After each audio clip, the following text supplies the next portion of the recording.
independent individual, a free thinking individual, or no, you belong to a collective and you have to follow No, order. you're not really a free thinking individual. Not So really. therefore, Brass, you hear, you understand where I'm going. If the Germans said that they were just following orders, the Americans in the future can say they were just following orders. Do you agree with me on that? So no matter what they do, once they're following orders, they're just following orders. Is that what you're saying, Howard? No, I'm saying if you take those, I mean, yeah, you're gonna have to follow your orders. I mean, that's what it is. Now, if it come out later on that you followed some illegal orders, but as a soldier or something, you don't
But like you said, there's some people, hey, you might find a motherfucker that would.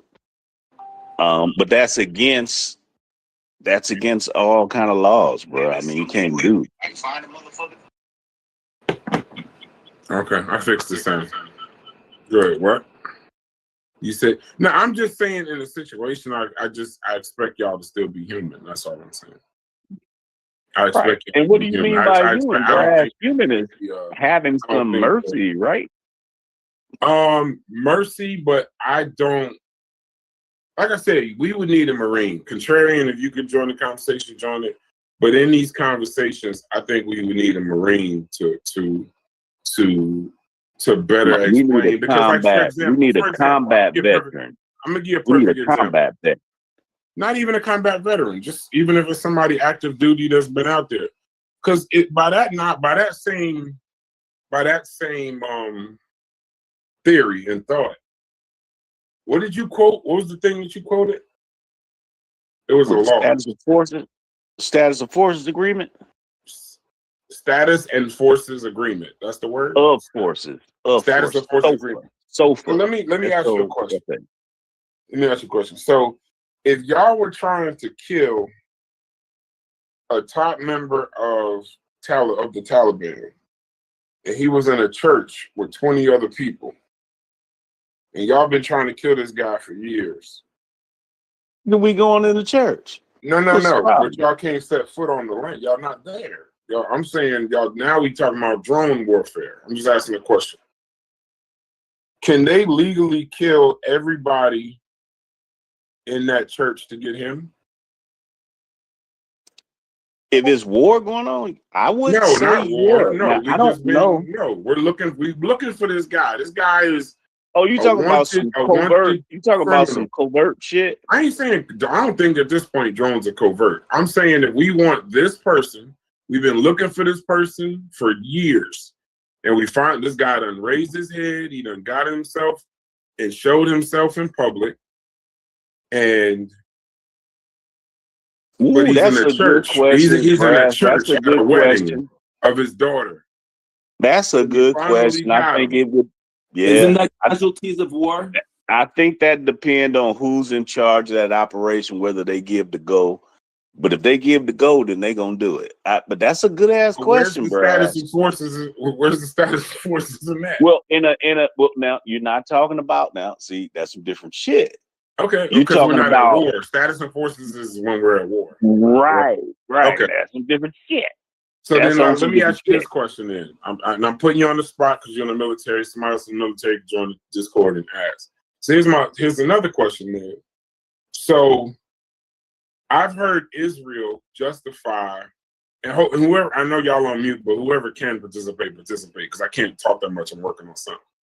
But that's I'm trying to get it out now. I've heard Israel over and over and over again justify blowing up schools, hospitals, senior homes. That's not supposed to happen. Because they say that Hamas has hidden, they like to hide behind schools and this, that, and other, right? So my dumb ass told Cuban one time that, that's what Israel does, and that's not something that we would do. But then at the beginnings of this attack, they hit that school. We hit a school. Yeah, that's not supposed to happen. That had 150 Iranian girls in it. Yeah. And our reasoning, for some reason, they still are now trying to get away from it because they know that it's a nightmare no matter what. They immediately kind of took it, but then they backed off. So now nobody knows who did what. But initially, we stated that That shit that ain't they had supposed to set happen, up Brad. military shit underneath the school or next to the school or That's something. well, that probably is a lie. I don't know, but that ain't supposed to happen. You ain't supposed to be. Listen, you know, when you go out on that battlefield, right? You know, medics have that patch on their arms, right? To let them know there's a medic. That shit's supposed to be hands up. You ain't supposed to be fucking with them, right? It's kind of rules to the shit that I know they get trampled on or whatever, but no, you ain't supposed to be hitting hospitals, school, shit like you ain't supposed to. That's not supposed to be done. United States made a big mistake if they did that. They said they didn't. I don't know. Well, the No, girls you ain't died. supposed to. Okay, You ain't we supposed to bombed do shit Iran. like The that. girls died in a bombing. And we didn't Yeah. say Israel did it. So is there a mystery country that bombed Iran that we don't know about?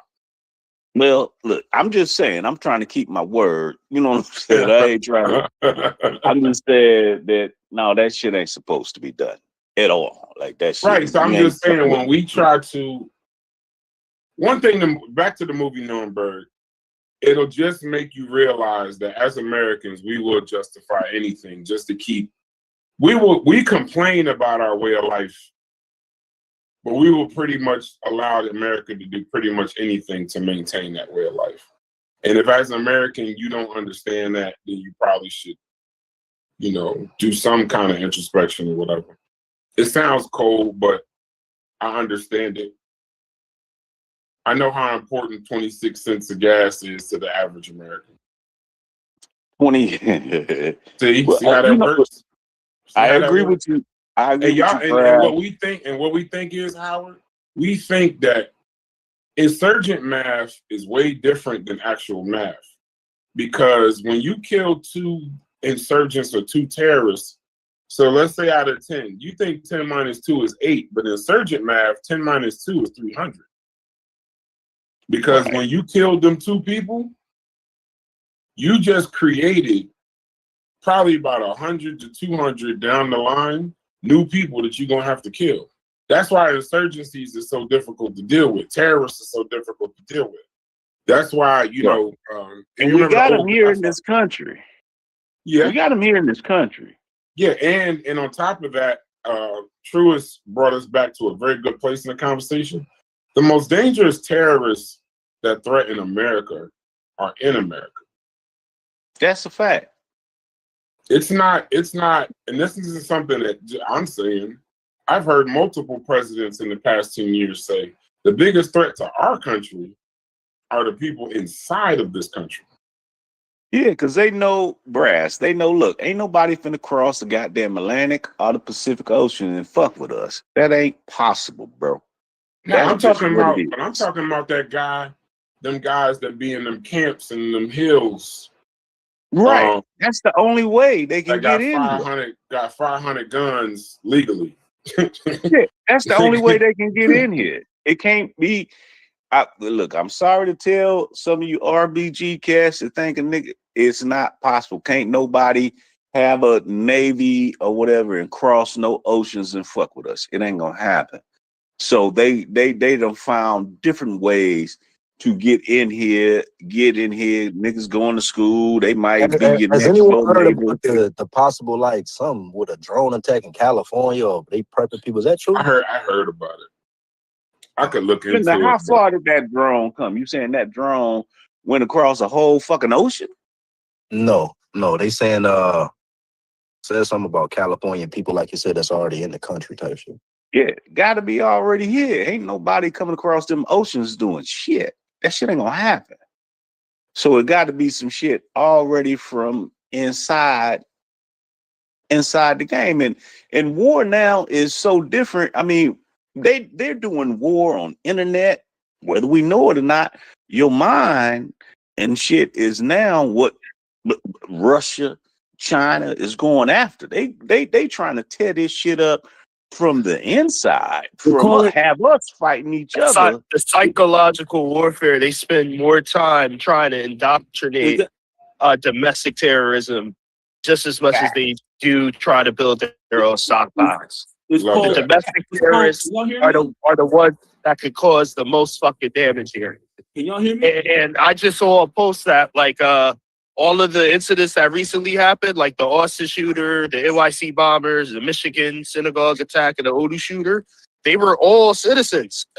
They were all citizens. I think I saw something that said they were naturalized citizens, most of them, but they were all American citizens. Yeah, yeah, it's not like they know they can't cross over and fuck with us, so they trying to destroy us from, I guess, that old statement, trying to destroy us from within. Mute your mic, Tony. But don't sleep It's because called, we do the same thing. it's We do called the same thing you asymmetrical do. warfare. It's called Yeah, but asymmetrical Tony, warfare. hold up. We do the same thing though. Like, let's not leave that out. Like, we cause domestic terrorism in other nations' countries as well. That's how we destabilize many of the countries we destabilize. So It's called- it's Talk mutual. that shit, Truth. It's really called asymmetrical warfare, and the warfare that's being done on us, nobody sees. It's psychological, like Chua said, but it's really more asymmetrical. It's things that you don't think it's warfare, but it is. Like migration Yeah, is you were warfare. truest. One of you niggas gonna have to put some more bass in your voice, because I can't tell you niggas apart. Is that But possible? listen to the words, though. You listen to the words. What I'm saying is that migration Talk to that nigga. When I is talk, I'm warfare. gonna start turning my camera on so you know it's me. All right. This is Truist. No, Oh, you got to be the truest, bro. You can't change your name now. It's got to be the truest. That was the bar of the day. Hey, when that cat said the truest, he was hot and he did his thing. he did his thing that day. That shit was funny as hell. Hey, shouts to you, But Donnie. I Shouts agree to, with both free of you DNA saying. test in the chat. Donnie, stop hitting me with this hotel. I don't know what SMB is, but I'm gonna learn this little language you keep typing. But all right, hold on. Before we go further, and then we'll go right back into asymmetrical warfare. So I got a picture of the drone up in the chat or on the live show. It says FBI warns Iran aspired to attack California with drones in retaliation for the war. That I'm gonna read a quick part of it. The FBI warned police departments in California in recent days that Iran could retaliate for American attacks by launching drones at the West Coast, according to an alert reviewed by the NBC News. We recently acquired unverified information that as early February 2026, Iran allegedly aspired to conduct a surprise attack using unmanned aerial vehicles from an unidentified vessel off the coast of the United States homeland, specifically against unspecified targets in California in the event the U.S. conducted strikes against Iran. We have no additional information on the timing, method, target, or perpetrators of this alleged attack. The warning came just as the Trump administration launched its ongoing assault against the Islamic Republic. Iran has been retaliating with drone strikes against targets throughout the Mideast. So I don't believe that shit at all. I don't believe that at all. Yeah, some people saying it's cap. Yeah, some United people saying States, are you saying that the FBI didn't warn or that they don't have the ability as cap? I'm saying that they saying that they don't have the ability. a lot Now, of people they saying can aspire to do anything. They can talk and be like, hey, we're going to do this. I don't think they have the ability. In the words that were used in the article, they're aspiring. Well, hell, I can aspire to do any goddamn thing. That don't mean I have the ability to do it. All they I got to think do that is shit is build. cat. So All if they we got to do is but these are just tips that went into these are tips that went into the FBI. And it's not saying coming from Iran, it's saying that they have ships off the coast that California doesn't have the defense to stop.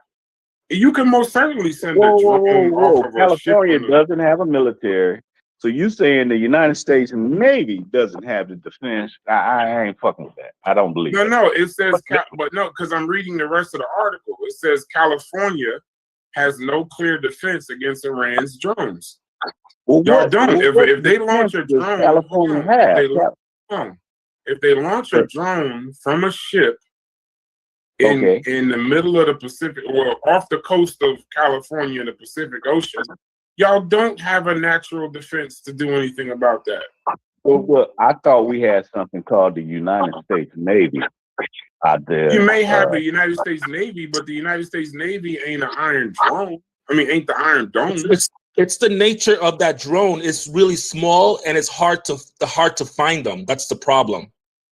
Is that what it is? Okay, Yeah, well, I'm thinking by that the whole time shit you is realize, They what they are, it's too late. You can't, like, you have to have enough time to react and intercept them. That's the problem with the drones. We don't have an Iron Dome that's like an automatic responsive system like Israel does. Well, There's no flying. I'm Also, step out. Well, listen, Maybe I'm this gonna listen says- to you guys. hold on, You hold guys on. can teach me It about says this.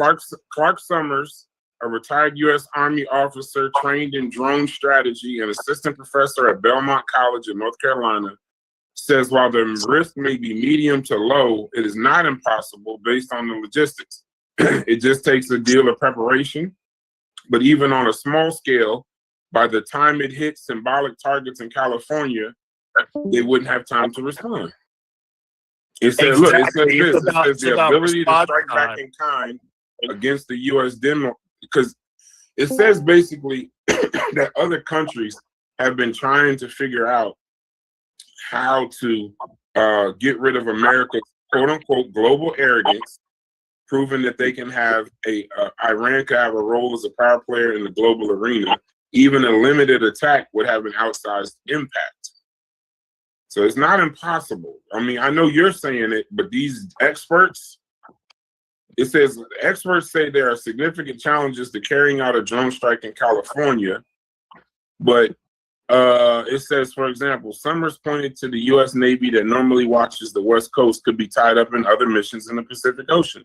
You're trusting that the world is going to stay quiet elsewhere while your immediate capabilities are committed to that operation. they're not tied up like that. Summers says California has no specific counter-drone measures frequently used in California by any military, and that Iran's drones are small and stealthy.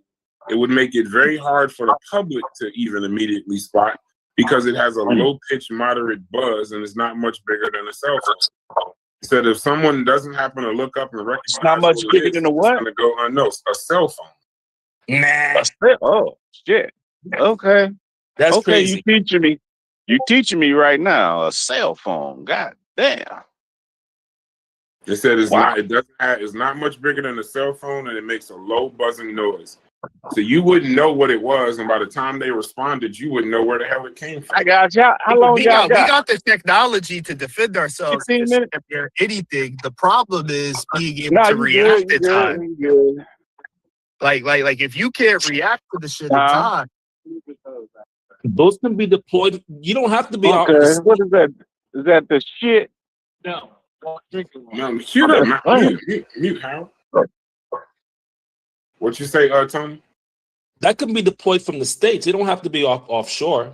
Nah, they said that the drone technology it would most likely be deployed from a ship. They do know, but because they don't know much about the technology, but they're saying they know about its launch capability, and it would have to be launched from a ship. That's all they said. They'll see the ship before it comes. But how do you see a cell phone flying off a ship? The ship. They'll see the ship like they'll see that ship coming. They'll say, "What you doing here?" Like, but once again, how do you see the cell phone sized buzzing thing coming from the ship? If they get past the radars and them getting through, yeah, that's a case. But they're not gonna. By the time but in their own waters, they're being watched. And if they're coming our way, they're going to be seen a long way ahead of time. See, here's the thing. Stealthy, but the guy that said America has global arrogance and doesn't think it'll ever be attacked.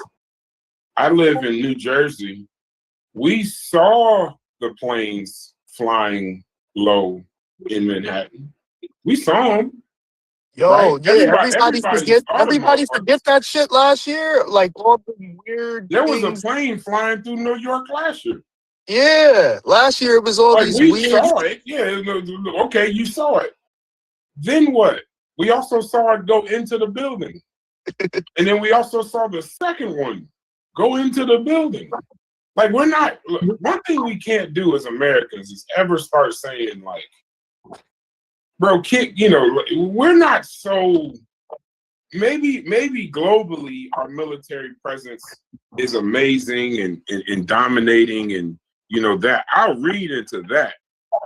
But I'm pretty sure in these continental United States, we are not prepared for any form of military action. We're not prepared like we think we are for any form of military action to happen on U.S. soil. We would see a cell phone flying around. We would think it's a fucking prank on Instagram. We wouldn't be like, hey, there's a missile, everybody get down. You wouldn't know. If it's a cell phone, you're talking about a cell phone size thing that's buzzing. That happens every day, all the time. Go to the Chinese theater in Los Angeles. That wouldn't even be like a shock. Yeah, but until it blows up. The impact of, what I'm trying to say is that the impact of one the size of a cell phone is not going to be as major as it can as a big one, and they would have to start sending a whole bunch of them, and then when they start doing that, they're going to find out where they're coming from. But okay, but the expert from the Navy, and I agree with you, the impact would be small, but the physical impact would be small. The psychological impact of us getting attacked on U.S. soil, like us doing something in Iran, and the psychological impact of them being able to touch somebody in California, that particular impact, we would lose the one thing that keeps the citizens here.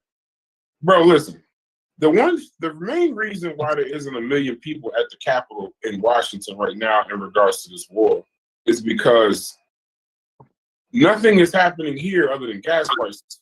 If we go to riot or rally, it's going to be behind gas prices and food prices and our kids going over there. It ain't going to be because people are dying here. But if even one person starts dying here, the United States government loses its biggest tool against us, apathy. The Vietnam War, they rioted and rallied in and around the Vietnam War because, the sheer amount of people that was going there, nobody wanted to do the war, and there wasn't as many distractions. They didn't have Instagram and all this other stuff that'll keep you on your phones and fat and lazy. But now, that one person getting blown up, you think they don't know what's the power of social media? One person getting blown up by a drone in California and an Iranian taking responsibility for it would dominate social media for the next 2 weeks. And you'd see 1 million people at the Capitol like, hold on now. This kind of shit can't happen here. We benefit from our arrogance, Tony. Now, are we the most powerful military in the world? I agree with you, Tony. But even the greatest civilizations, our citizens are the way we are because we're untouchable. This will show us getting touched. Do you know the shit that we approved because of the World Trade Center? And that was 2,000 people. You know the shit that we approved, the Patriot Act, TSA, the unilateral powers we gave George Bush to go to Afghanistan and go get Saddam and go get, bro, do you know the rights we gave up just for that? Could you imagine if they killed 100 motherfuckers with a drone bomb and a movie? What was that thing they implemented regarding the pilots and them under no circumstance? What is it that they changed? I know what you did. It was just TSA laws, but they couldn't open the doors and all of that. What you talking about? I saw Neil deGrasse talk about that shit about what 9/11 did and how that shit changed a lot of shit. Yeah, we gave up our rights. We gave up our rights to privacy. Patriot Act. We gave so you was living in Jersey? You living in Jersey? Who's living up there like in the tri-state area when that shit happened? Yeah, me and Jules. I would. I was going back to school I was going to school, but school hadn't started yet. School was starting, I think, like that Thursday. So I was home. Talking all that shit was like probably real far as the aftermath of it, like you said, that shit had a lot of Americans in that area real paranoid. Shit. But we Yeah, forgot. I know people that got paid because of it personally, whether they just were affected by the smoke or had somebody that passed away. Yeah, it hit close. Yeah. Y'all Yeah, think and y'all think the country forgot you forgot what? what happened on 9/11? Yeah, for the most part, outside of the tri-state Yeah, area. the impact of it, you gotta like look back and say, damn, that shit really did happen. Like that's why I was asking Yeah, y'all. for the most part, yeah, I agree. I think, and I could tell you, even in the tri-state area, and Truist, tell me if you agree, bro. We actually at this point, we get that fucking. There's this thing they do at the World Trade Center every year, on 9/11. They read off all the names. At first, that shit was like everybody you listen and use on pins and needles.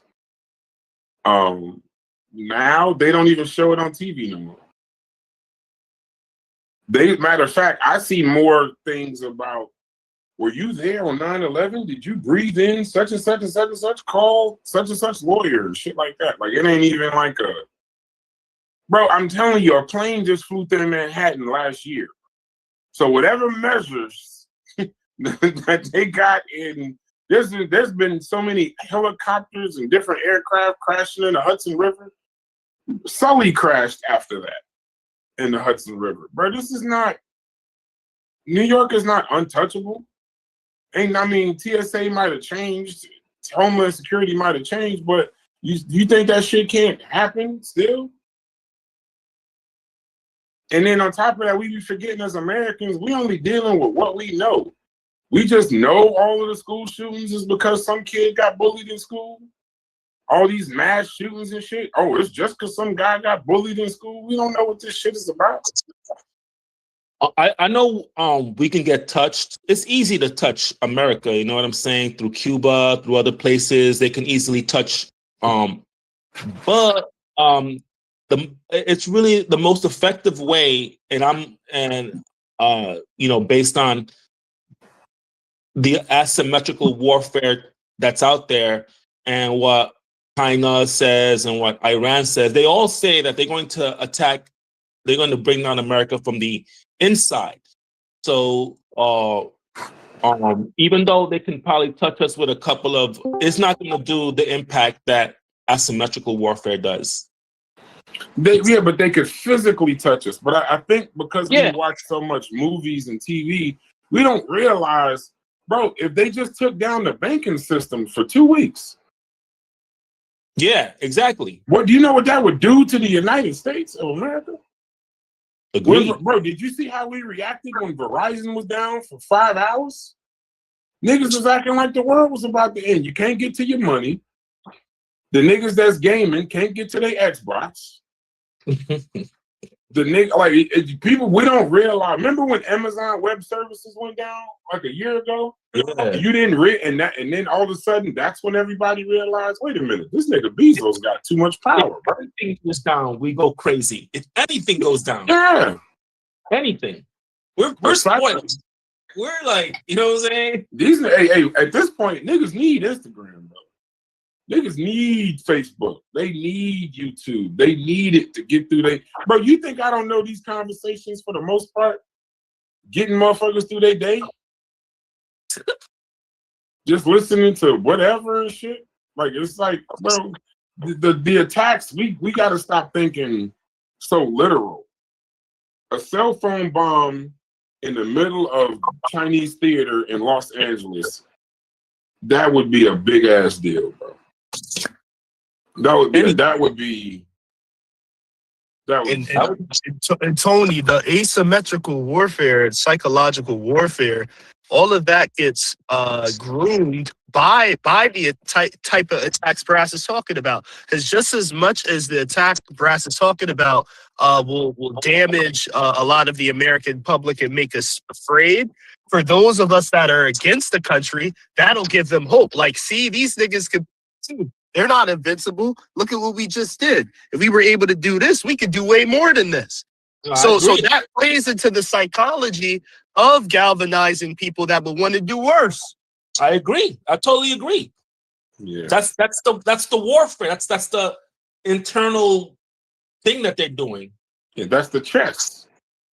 That's playing chess. You do something today that'll affect something years from now, weeks from now. You know, a power outage. What would a power outage do on the Eastern Seaboard for about 10 hours? It'd be problematic, bro. You don't gotta blow nothing up here because we're so isolated to a certain extent. We're so not maybe the military is soft, but the people here, we definitely soft, bro. I don't. I'm talking about globally. Maybe you got a gun in your house or something. You feel tough, but I'm telling you, y'all couldn't. If a couple of them kids that's in the military over there ran up on your ass, you wouldn't realize how soft you was until that motherfucker cocked back that AK-47 and made you realize how soft you was. We're just chilling, bro. Like you said, we're unconscious. Like we're not aware of our surroundings. I walk through the city every day and I just see people just not in the fucking moment all the time. Like anything can happen at any time and people are fucking in their phones and devices. I'm always looking around. I'm from the Bronx, so I'm always looking around. No matter where I'm at. I don't let people get close to me. Don't let people ask me too many questions. I'm just like that. Yeah, but that's not the majority of the city, man. Bro, when that bomb went off the other day, you take your ass to Midtown, you see a bunch of fucking unconscious people walking around.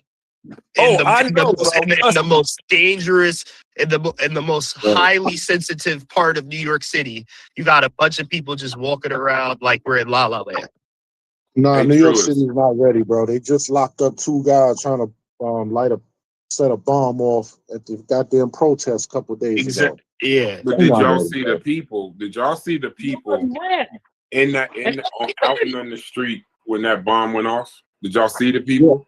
Yeah. The people they wasn't trying to attack that guy. They wasn't trying to identify. Them motherfuckers was running. They got videos of motherfuckers laughing. They got videos of motherfuckers pulling their phones out and shit. While these 2 motherfuckers set off a bomb and started running. Yeah, exactly. Like we ain't prepared for that. Like, what the fuck? I said, why aren't these people running? Like the guy yelled Allahu Akbar and he threw something. Why is it they just looked at him? I'm like, because we see pranks all day long, bro. People niggas playing. We see niggas playing all day long, bullshitting, laughing, joking, all kind of shit. But bro, you know what? There's a funny ass prank back in the day. These guys don't do it, but these 5 white kids, and they used to go to black neighborhoods. And they used to motherfucker put his book bag down, yell Allahu Akbar and run and shit. Like motherfucker, man, this shit is fodder. They'd be walking around with clear backpacks for like $10,000 of fake money. Asking for directions shit. Bro, this is a game. These motherfuckers is playing. What I always say, Slade, everybody not fucking playing. You usually don't find out something's wrong until now. Black people, I love my people. Shouts to Cedric the Entertainer. But when we see one motherfucker start running, I don't give a damn if you ain't ran since high school. You're going to break out into a full sprint and figure it out later. But I hate to say it, and I love my white people too. But y'all some nosy try to figure out what the fuck is going on, motherfuckers. What is that over there? What is he over there talking about? What is he from? Yeah, where's he from? What's everybody running for? Yeah, what's that guy yelling about? You're running away. And you're going to get your shit blown off. Yeah, he say all of that to the brain fragments on his face. Then he realized it's time to go. Then he realized it's time to leave. When the brain fragments on his face, all over his clothes, then he want to leave. Bro, and we've become a cell phone camera culture, bro. Somebody want to get the shit on camera and get it on their page. And we cannot say that that like we know how to react, because I'm telling you, motherfuckers just want to be like, bro. The main thing motherfucker want to do is say, did you see what they posted? Don't nobody know who the hell they is, and they just want to be the first person to get it on camera. Come on, man. We know we are not ready for any level of war on our shores. That boy literally lit a fuse, dropped the goddamn bomb, turned around, saw the cops. One of the cops stepped over this shit. The other one jumped the fence to try to catch him. I'm like, yo, what the man? Listen, we are not prepared, bro. And then I'm gonna tell you who really ain't prepared, Mongo. Maybe I hurt some of these niggas' hearts. All these niggas that be running around, the thugs, the motherfuckers that they'll kill each other. Now they'll kill each other for nothing. Yeah. Ask one of these motherfuckers to kill a terrorist come in the hood or some shit like that. They'll run just like everybody else. Bro, they showed one of them boys' houses where he live at.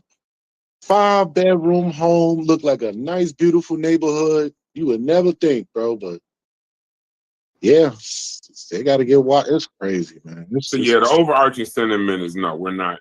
I don't think we're prepared for any level of an attack here, and maybe soft is a different word. Maybe it's apathy.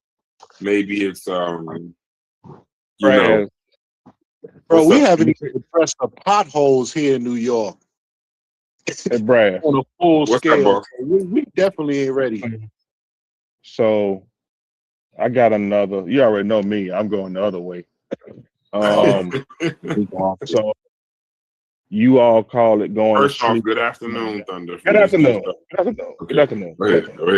Good afternoon, brother. Good afternoon, sir. Good afternoon, brother.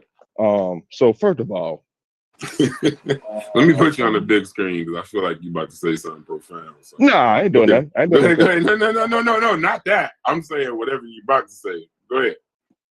No, I ain't saying that. So this is what we got, right? So I heard a brother, about 4 or 5 minutes ago, just speak to pretty much how, I guess we'll just sheep at this point, right?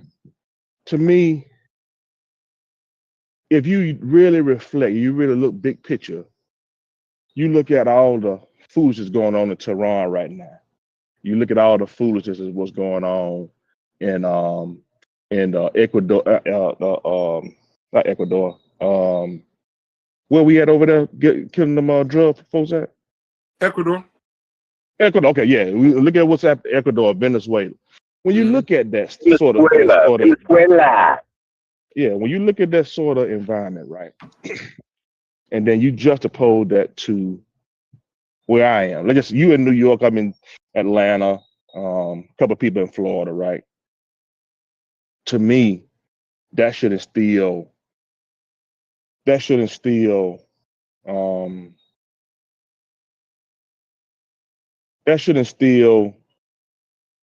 a gratefulness to be in the greatest country that God ever made, bro.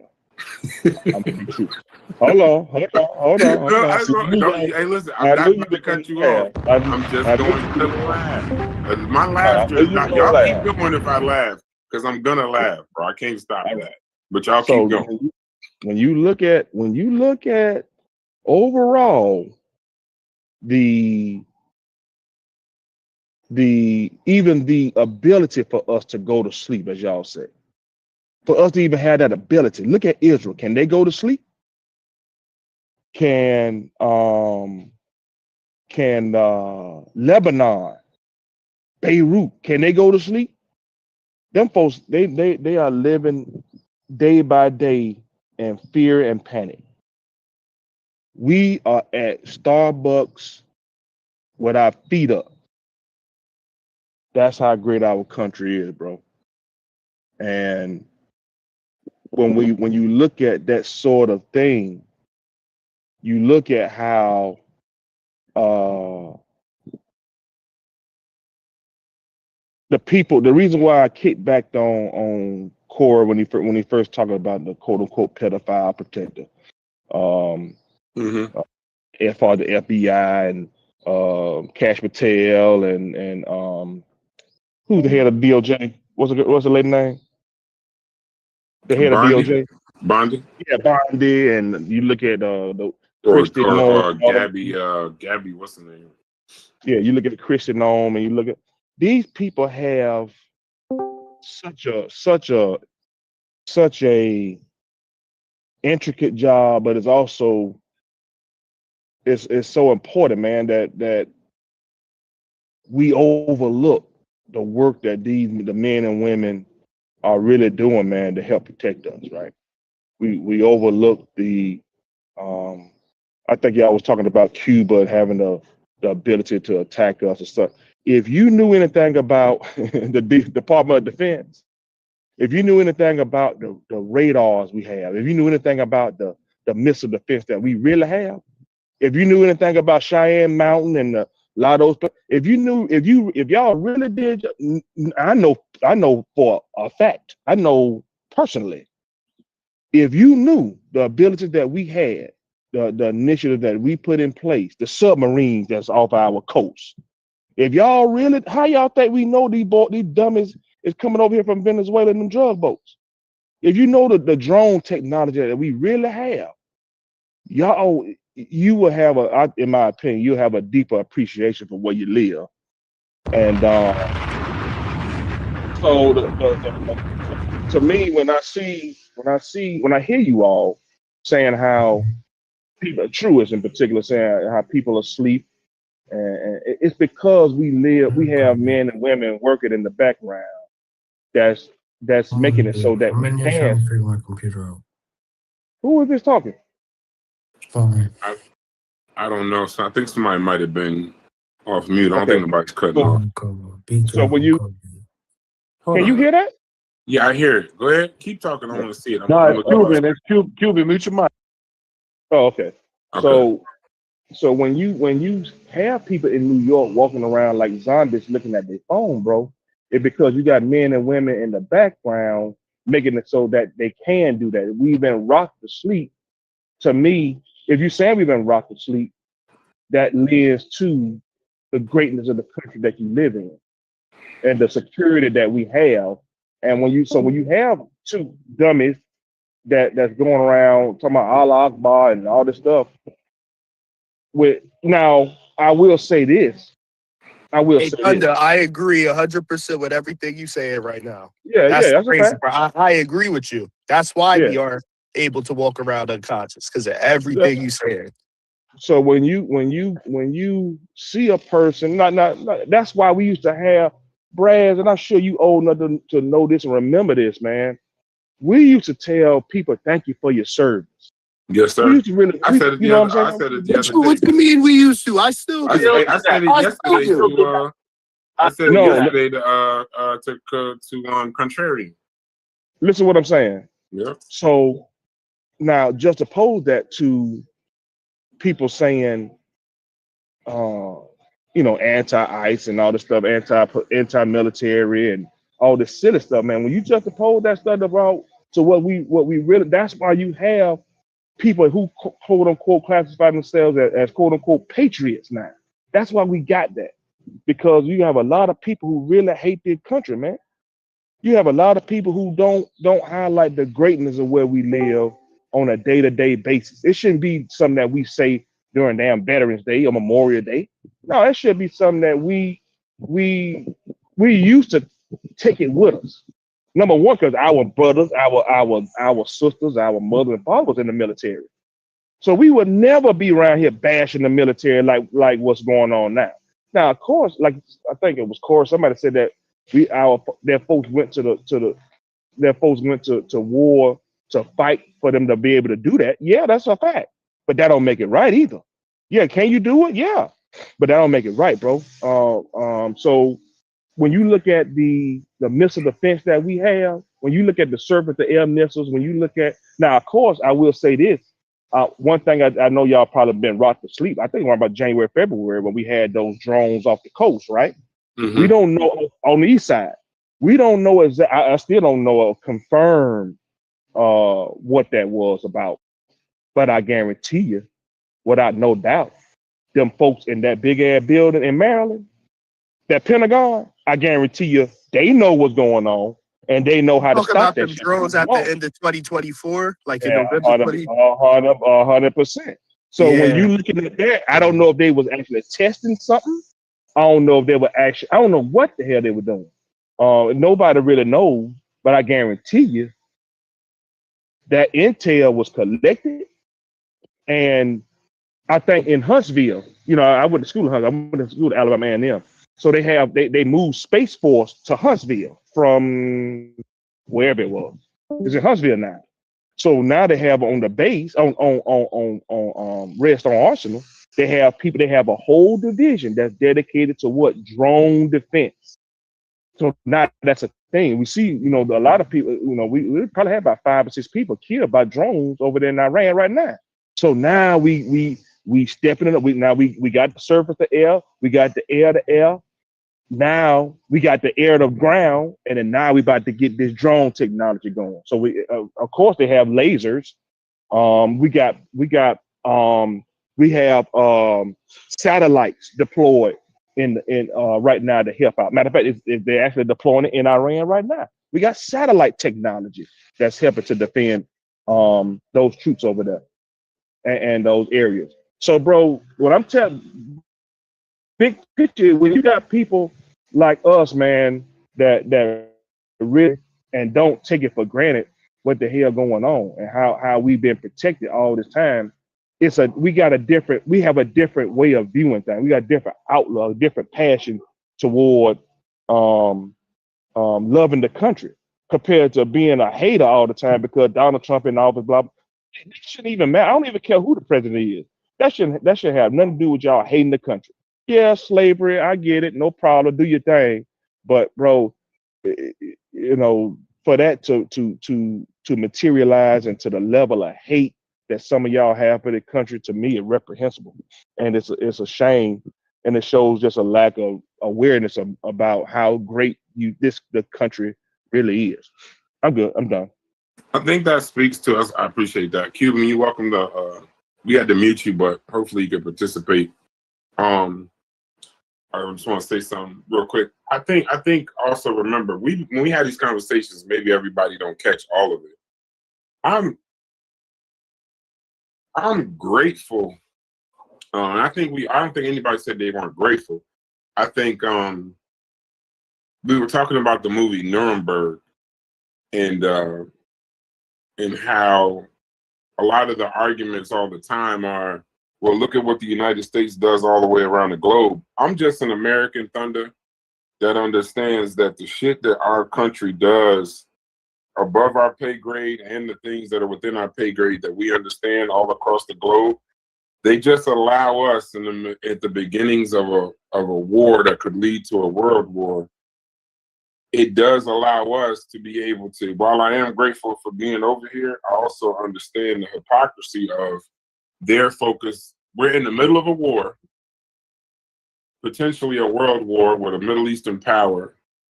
And the only thing that we're concerned about in regards to that war, for the most part, not all of us, but for the most part, based on the media and the news that's coming out, is how the gas prices are about to go up.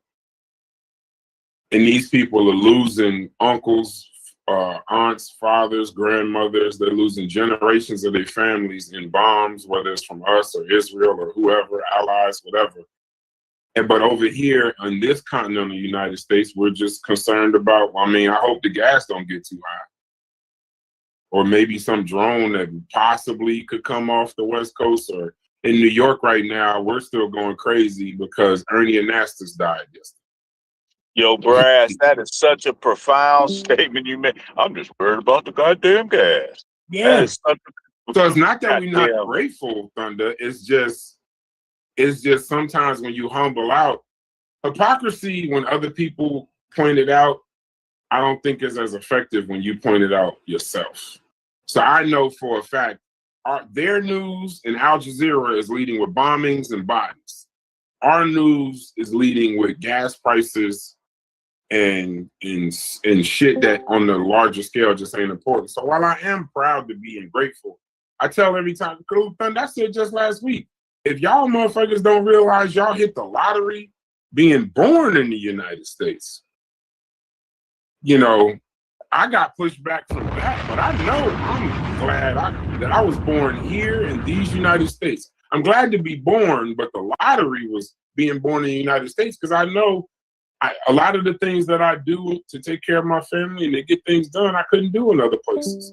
I wouldn't even have the opportunity. So, or just the ability to speak on Discord about our country. That's what we fought for too, Thunder. So when I know you feel it's reprehensible, but we also fought for the right for people to be able to freely speak about the country, because in particular, like Iran, you can't speak too much about Iran before you're thrown in jail or killed. So, I'm grateful. I know me, I am grateful. I just recognize the hypocrisy. Cuban, you want to go, or does somebody else want to go in? What's up, Didi? What's up? Cuban, you don't want to go? You No, bro, I agree with you, bro. We all hit the genetic line to be born here. That's just a fact. I don't like some things, like maybe Cuban, but I mean, what you're saying is real. And at some times we should be grateful. I know it's fucked up in some ways over here, but bro, a lot of us don't get to places and see things in these other countries. See, like, damn, this shit is fucked up.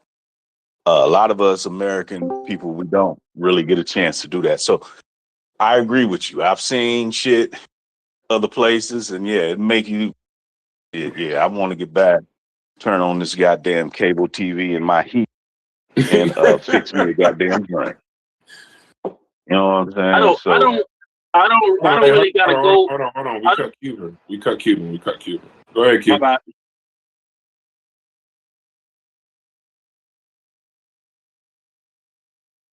If you're talking, we can't hear you, brother. You're off mute, but we can't hear you. Maybe go out and come back. Yeah. While he's going out and coming back, I think, or can y'all hear Cuban and I can't hear him? Nah, I can't hear Cuban at all. Okay. Just go out and come back, Cuban. I think, like in the chat, shouts to the chat, it says Black people have the right to feel however they want about this country. I fully agree. Pure Black says this country doesn't love us. Westside says this dude Thunder is clueless. America does a lot of bullshit around the world. Stop capping.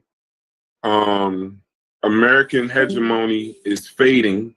The paper tiger is in diapers. And then Saran Lada 111109 says, grateful that I could speak out on my country and still love my country. I pay taxes here. I think that sums it up for me. I know I live in a country where if we told them, sad to say,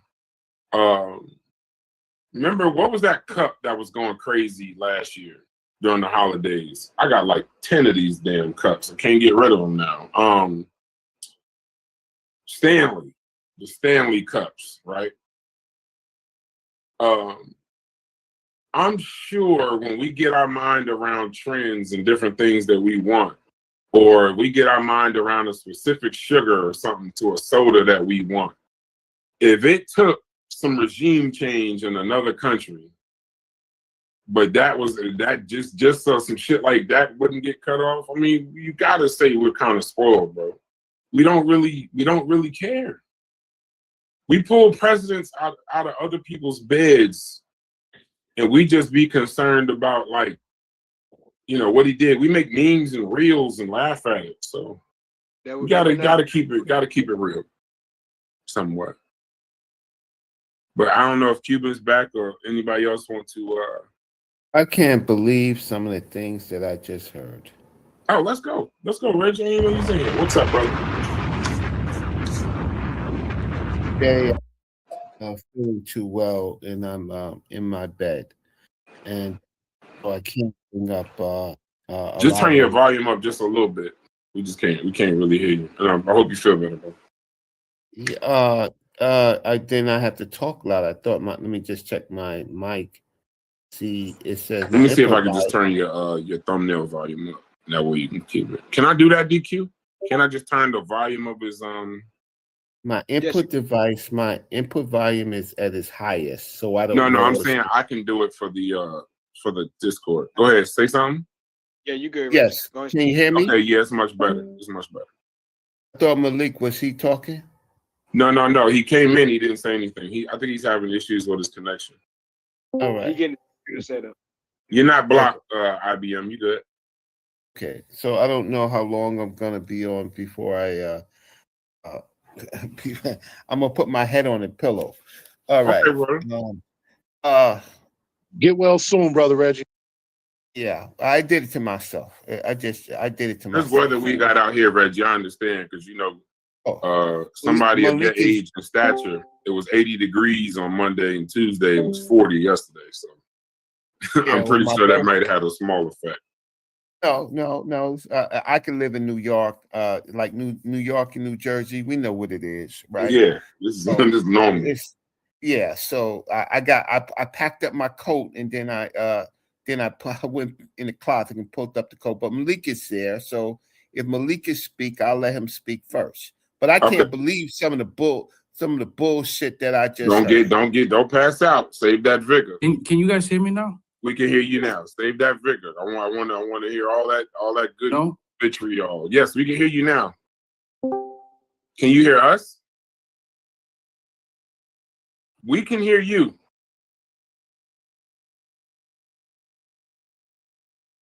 Feel ready to take that low starting. You should wear hats in the house. Feel ready to take that low starting and kick back.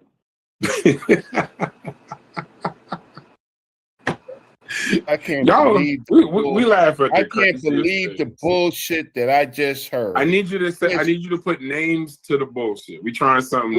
Where is Thunder? Ah, there it There's is. all of this, and who was the one who says something about? Oh, it was Thunder. It was Thunder. Good afternoon, Reg. Good afternoon, Reg. How you doing, man? Oh, I'm doing fine. I'm doing fine. Good to hear from you. But I disagree. Okay, good. I apologize. I didn't mean to offend you, man, or get you riled up. But I'm interested to know where you disagree. Yeah. Okay. So the part that I heard was set aside slavery and all of that, right? I need to run back your exact words, right? Slavery helped build this damn country. And this country has never repaid those Africans that lost their lives, that went through the greatest misery any group of people have. And then the thing about it is, okay, this particular president, right? He represents a certain group of Americans, not all Americans, right? The other presidents, most of all the other presidents, most of the last presidents in the last 60 years understood the contributions of Black folks.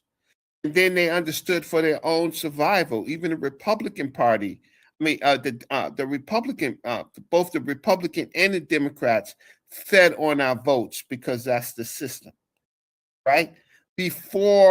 Until they had to deal with our votes, right? So once you had stronger voting rights, right, then all these presidents had to deal with the populations of Black folks. They had to give more. Add to that, they gave as little as they possibly can. Now, yes, I'm an American, but I'm a descendant of Africans living in America. That is primary to me. My life. Exactly where this place was at. 40, I could say right now, I spent 40 years of my life trying to understand what happened to us and how we have normalized our pain to the point that we don't even ask for it. Somebody speaking. Malik, you speaking? No, because Malik was next before I go into my goddamn rant. Just So, I'm just. Can you hear me or no? yes. Okay, all right. I had to fix the sound because it was weird. You know what? You could Oh, go take ahead. off your video. No. I'm going to defer to you, but you could take off your video. That will help your bandwidth. Where did Malik go? No, I really I just wanted to hear what everybody had to say. There's numerous things that I agree to disagree with, and Can you just speak a little just for louder, me Cuban? it's kind of pointless because I think many of you here know my position on things, Cuban. and I just want to listen. Okay. It's giving me content for my channel, Okay, cool. for like talking points. Okay. Go ahead, Reggie. Or My Thunder, if you want to understanding, I've respond. had some of the greatest professors in Black studies that money can buy. Right?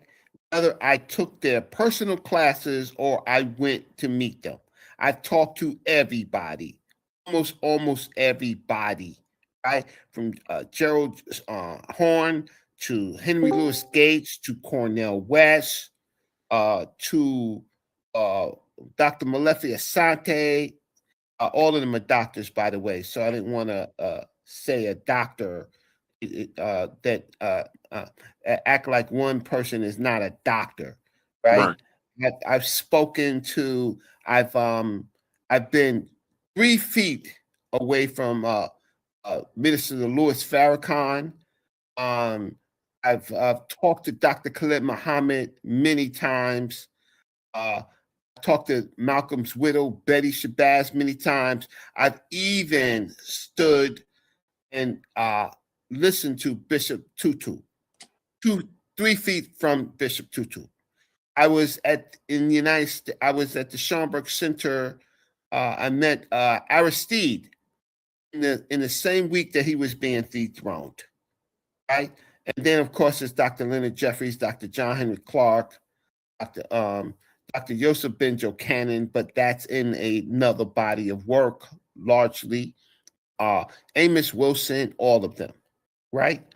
Now, and of course, I've studied Sada Shakur. I wrote the Black City Plan. If you ever read the Black City Plan in the full volume, then you've known how I have analyzed Black history.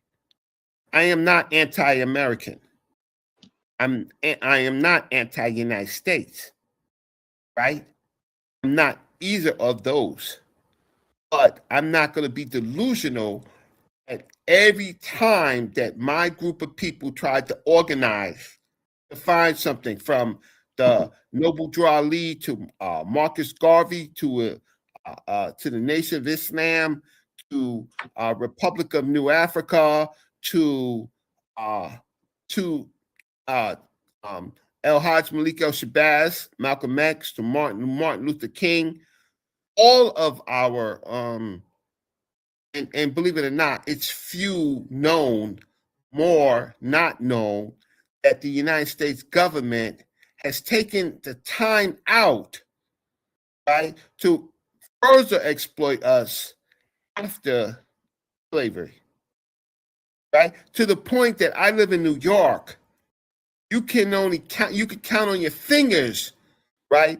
How you could go to Wall Street. There's one little goddamn sign that I went there. One little goddamn sign for Wall Street where they sold us straight off the ships, off the docks, right? Seneca Village. If you know anything about Seneca Village, well, me and Dr. Leonard Jeffries, we worked to get signage for Seneca Village. So to roughly 2018, there was only one goddamn sign in Central Park for Seneca Village, right? I've been through all the many of the historical Black churches in New York. I've worked as a activists in many ways, black political activists, just a black, let's say, black power activist, right? A black history activist. I've done all of that, right? Now, and I worked at the Schomburg Center for Research in Black Culture at the New York Public Library. And you can Google me, Brother Reggie Mabry, whatever. You can Google me and you can find more than 15 news clips or more of my name. Now, with that, I've got to sit down and try to analyze America. And analyze what some of our, not only our scholars, but the people prior to them, Frederick Douglass, 4th of July is a sham. And his whole important quote, if there is no struggle, there is no progress. Those who profess to favor freedom yet deprecate agitation, or men and women who want the crops without plowing up the ground. They want the rain without the thunder and lightning. They want the oceans without its awful roars of the many waters. Power conceives nothing without a demand. Power conceives nothing without demand. It never did, it never will. Find out just what these people will quietly submit to, and you will find out the exact measure of injustice and wrong which will be opposed upon them. And these will continue until they're resisted with either words or blows or both. Limits of tyrants are prescribed by the endurance of those whom they oppress, right? That quote was drilled in me. That speaks to my life. Now, we could be American, which we are, and we could say we love this country, and we do, right? But we always have to ask the question, does America love us? Does America love us? Or does America have to love us? Right?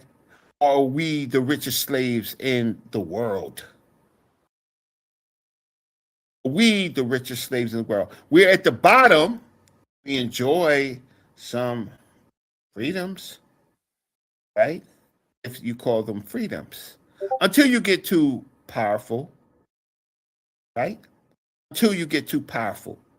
Now, when I'm talking to someone about this love for America, I need to know if they love their people, their kinfolks, as much or as part of loving America.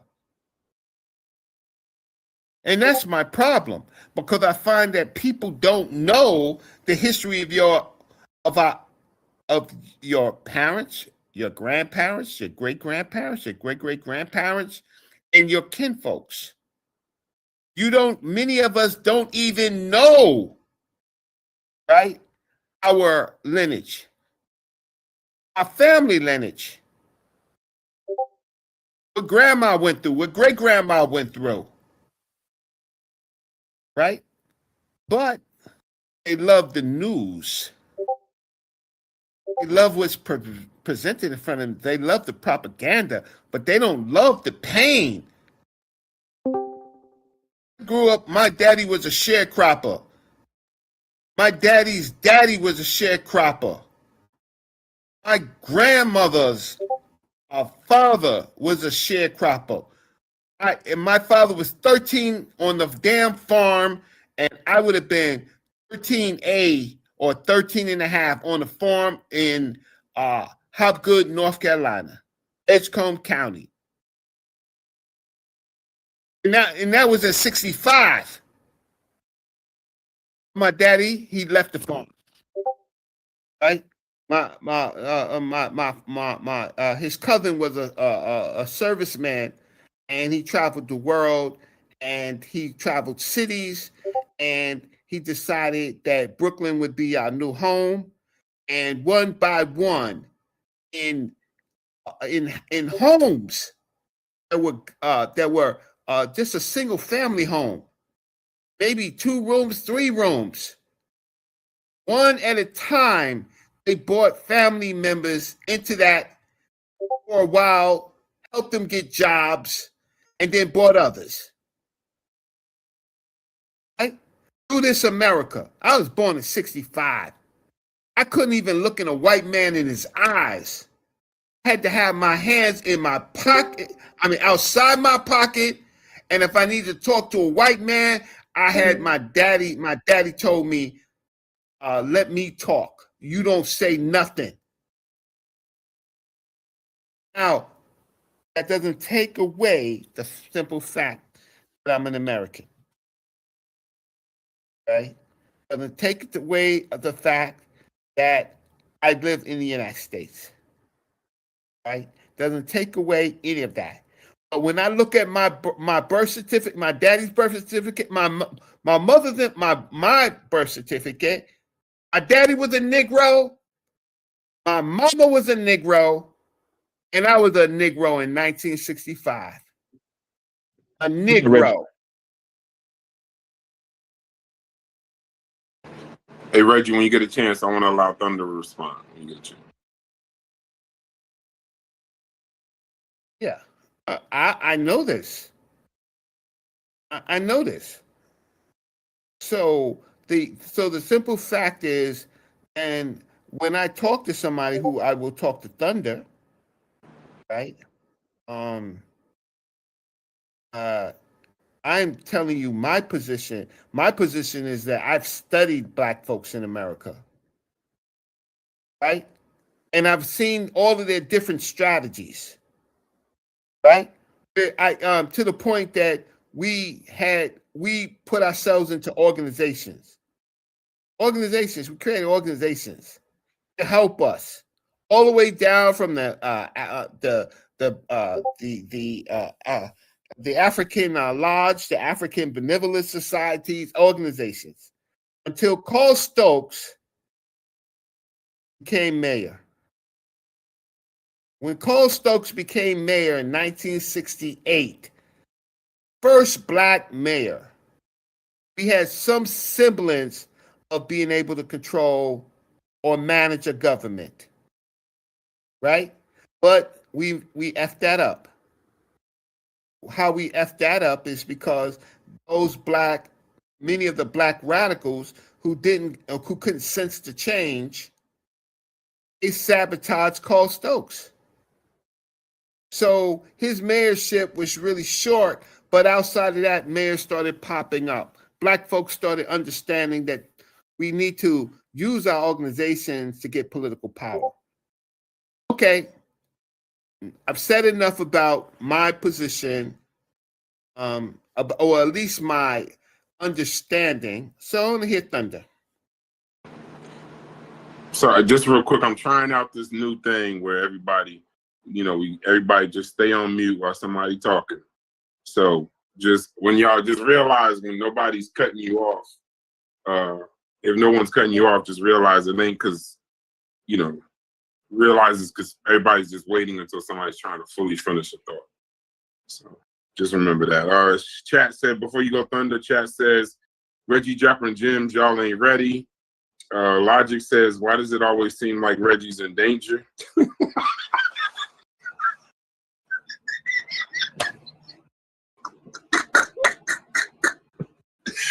Oh my God, bro. I be having this is fun.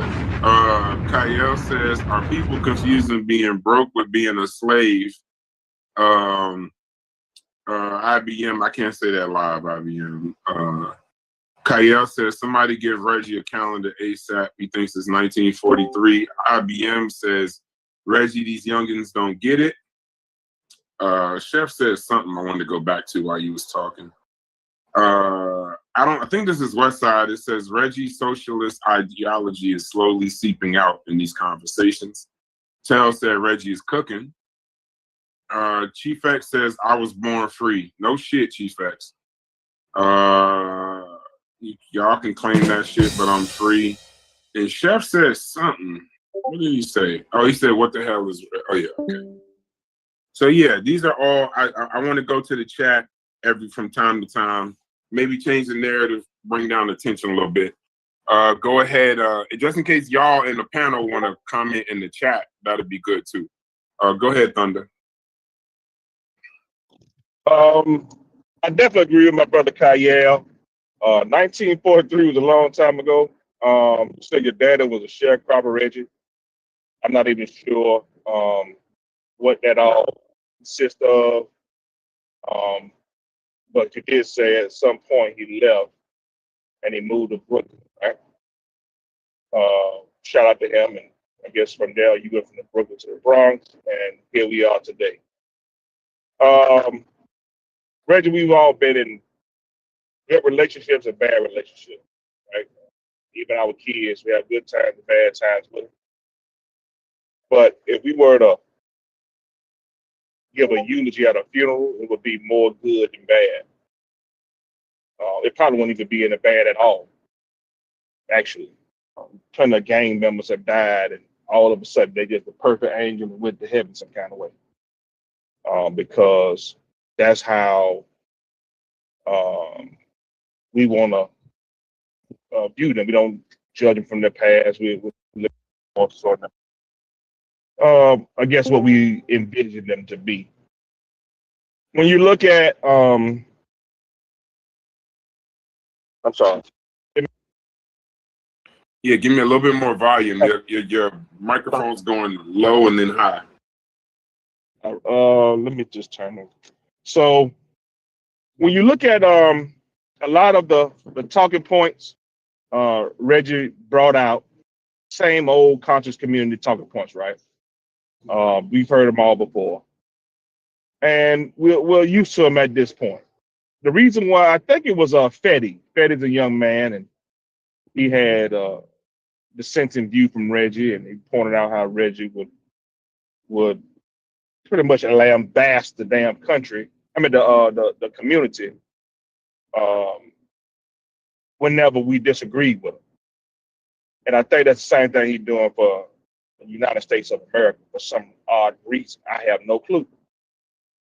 Other than being a scorned lover or something like that, this kind of what this reminds me of, a scorned lover. We do understand that the atrocity that this country has committed against Black people should never be forgotten and should always be remembered. We definitely get that. But we also, to me, is absolutely retarded. Makes no sense. There's sometimes when you have great times with your girlfriend, especially when y'all laid up, you're doing your thing, and there's certain times where she get on your nerves.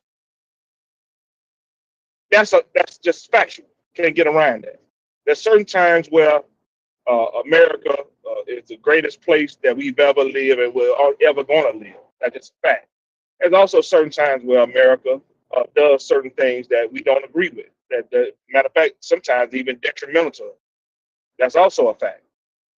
But to not acknowledge the greatness, if everybody heard Reggie, and I'm glad he did what he did. I don't know why he did it, but I'm glad he did it. He highlighted my point. He did a great job of it. That was a full cover-to-cover illustration of what I'm talking about. How angry Black men spend more time bashing the country than praising the country. That was my whole point. I didn't say you had to agree with everything that America has done. I vehemently disagree with the Democratic Party and what they did to Black people and what they are doing to Black people. I vehemently disagree with abortion being all over the damn place. I mean, millions of damn Black babies being killed. And the Democratic Party is promoting that shit. I vehemently disagree with all these faggots walking around here that the Democratic Party keep promoting and keep spreading. I vehemently disagree with how the Democratic Party has our Black people making their transition from a man to a woman. I vehemently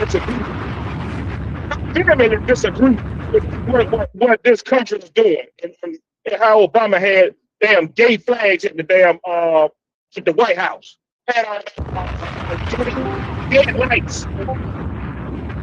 Don't you ever get the Reggie? Don't you ever? Let me say, nigga, I apologize. Don't you ever get it twisted, my boy, my man, Elder. Don't get it twisted to think I'm just sucking the rod of America. No, that's not what I'm doing. But I'm also saying that there are some great parts to this country.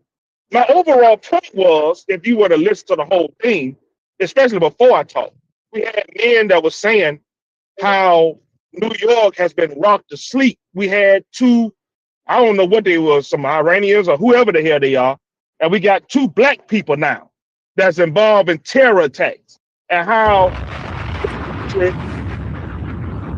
country has been rocked to sleep since 9/11. That was the whole point of what I was saying. We can disagree with the history and even the present and somewhat the future of America. We can disagree with that. No problem. I've always highlighted the things I disagree with as far as this country's concerned. But don't get it twisted in thinking that makes me hate the damn country. That is what my point was. When you live not acknowledge that you live in the greatest thing that's ever been created. I don't care what the atrocities they've committed. Go take your ass to Nigeria right now and say you're a Christian and see what'll happen to you. Now you do the same thing here and see what'll happen to you. You live in a greater country that God created, man. And to not fully highlight that every time you speak negatively, that was my allegory far as because I know it ain't nothing but bullshit. But that's the overall point of what I was saying when you say your son died at the hand by being a gang member. But guess what? At the funeral, he probably beat you up. He probably sold drugs. That nigga probably killed 10 people. But at the funeral, you don't hear nothing about that, bro. You hear how he got his wings on and he flying away to heaven. That's what you hear. Even in a funeral with a known gang member, that was a detriment to our society. That family can still get up there and say how great of a person they was. That was the whole point, Reggie. I ain't saying that America hasn't committed atrocities against us, and I'm still doing it. I just highlighted 3 or 4 cases. The Democratic Party has us a burden 40. When you yell, we lose connection. Okay. When you yell, you lose connection. It's messing with your microphone. I got you. When you have 40, 50 million babies, black babies, being aborted by these women nowadays, that's an atrocity against black people that you don't ever highlight. When I will sit down and we actually have our Q&A, Reggie, I'm gonna make you give an account for what the hell you keep voting for. You keep voting, you keep talking against the president. But I'm gonna get up, Reggie. I'm gonna make you speak up for your Democratic Party. The atrocity they committed against us. The shit you talking is the shit the Democratic Party did against us, not America. That's the Democratic Party that you don't damn highlight. And I'm gonna make your ass sit your ass right in that same hot seat that I sat there. I ain't talking about that Sarnetta bullshit y'all do. I'm talking about me and you. I'm talking about me and you. I'm gonna make your black ass give an account for what you are continuously voting for. Now I hear that you have made a switch to the Republican Party. Congratulations. I'm proud of you. Thank you for getting off that plantation. But I'm gonna still make you give an account for all the bullshit you've been damn pushing by way of your vote. I'm gonna make you give an account. And you ain't gonna have no choice to sit there. Hold on. You, whoever that is, I'm gonna make your ass give an account for what your party that you continuously vote for. Shout out to Shefford. I'm gonna look from what I hear, you're gonna do something about why black people need to keep voting for Democrat. I don't know if you did it yet. I've been busy. I ain't had a chance to look at it. But if it's up, I'm gonna look at it. And I'm gonna make your black ass give an account too. I'm gonna make all y'all niggas who keep bashing the Republican Party and who keep bashing the president give an account for what the hell. So Reggie, make no mistake. I ain't sitting here sucking the rod of America, my boy. I understand that America has done some atrocities. I understand that America has done some atrocities against the black people and are still doing it. I get it. But make no mistake.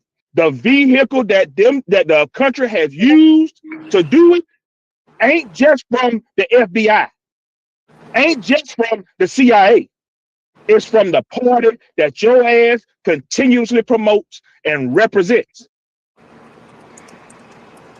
I'm done. All right. So cool. I'm capping everybody from this point, everyone from this point to about 3 minutes and 30 seconds. So y'all get all y'all points out, but try to get it out fast. Everybody can get 15, 20 minutes. Everybody can't get 20 minutes. Wait. Now Thunder. 3 minutes starting now. No, I need more than 3 minutes. You are 4. If you heard what I said I am an American. I said that I live in the United States. I accept that. I talked about a little bit about my family history. No doubt, Reggie, you did that. But you also spent wait, no, minutes. Damn mic. Hold on, wait. Are y'all going back and forth, or are y'all going 3 minutes, 5 minutes? What are y'all doing? No. Because there's other people that want to talk. There's other people that want to talk too. So are y'all going to have a that's fine. But first, I have to address what I said. I said nothing against Thunder. Okay, good. Okay, 5 minutes. Reggie, starting now. Mute your mic. Let me say 5 minutes. Go ahead, Reggie. Let me say something real quick, though. I'm sorry. What? Hold on. Hold on. If he responds, I'm gonna have to respond to him. Right. That's what I'm saying. I prefer y'all be in a position to go back and forth. But we got 14 people on the panel, and a couple people came off mute, so I don't want to turn it into, there's in the new age of everybody being quiet. We do gotta limit when people talking. If nobody else can talk, we got to limit the time because other people want to talk too. So y'all can go back and forth for about 10 minutes. Cool, but y'all can't get 5 minutes because then he gonna want to respond. You know what I'm saying? So I prefer y'all at this point talk back and forth. I don't really have to wait. My point is I don't really have to respond. I said nothing negative. I only talked about the simple fact that this country has been involved in the greatest crime against Black folks, right? And that's history, right? I didn't condemn anybody. The only person that I would talk more about is Donald J. Trump, right?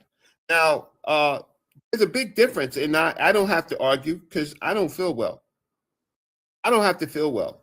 But there's one big distinction between me and Thunder, right? I have a proven record. I just don't have feelings. And I have a approach to trying to make change, right? So I'm not a couch potato, right? With feelings, right? That may be flying some flag. Right? I do more. I put myself in the process. So if I'm not going to have no big conversation about unless you start talking, unless someone starts talking about, and I respect if you feel a certain type of way and you are an activist. But if you ain't got no proven work, I'm not going to argue with you. Because about this conscious community stuff and all of that, no. You have to look at what I do in this conscious community. I provide facts. I provide research. I correct people. Right? I'm an outstanding citizen. Right?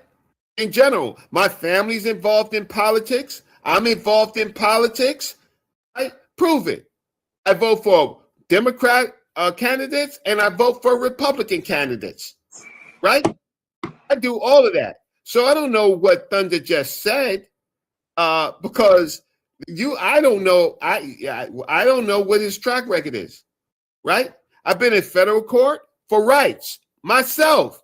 I've helped 4 or 5 people in federal court, in state court, right? For rights. To live up to the American dream. So I'm gonna stop. Thank you for giving me at least 5 minutes. Yeah. What Thunder just said about me, None of that shit apply to me. I ain't no little kid. I'm 60 goddamn 1 years old. I ain't no little kid. This conscious community shit that you call it, I'm not part. I'm a part of it because I come in to try to help. And I listen to both sides, right? Except for the religious dogma about people that don't even know the history of the Bible, right? So whatever Thunder said about me, he misapplied me, and that's what I want to say. Otherwise, I'm gonna mute my mic. All right, good. So, Reggie, I don't know what you think I said about you, but everybody heard, and everybody heard my point.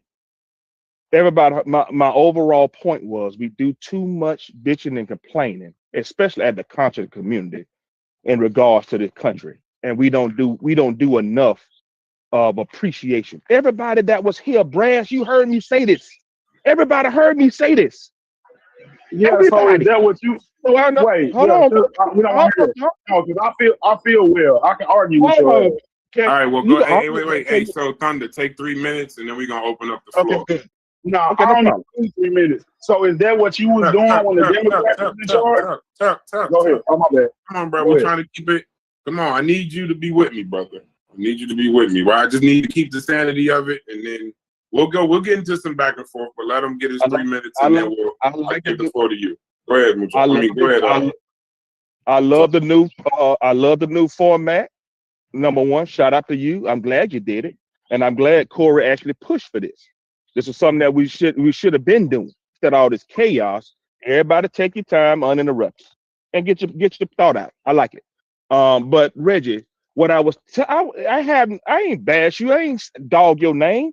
I said I'm gonna make you give an account. You called me a That's what I nigga. said. You called me a nigga. Reggie, You actually called me a nigga, and I didn't now, say Reggie, nothing.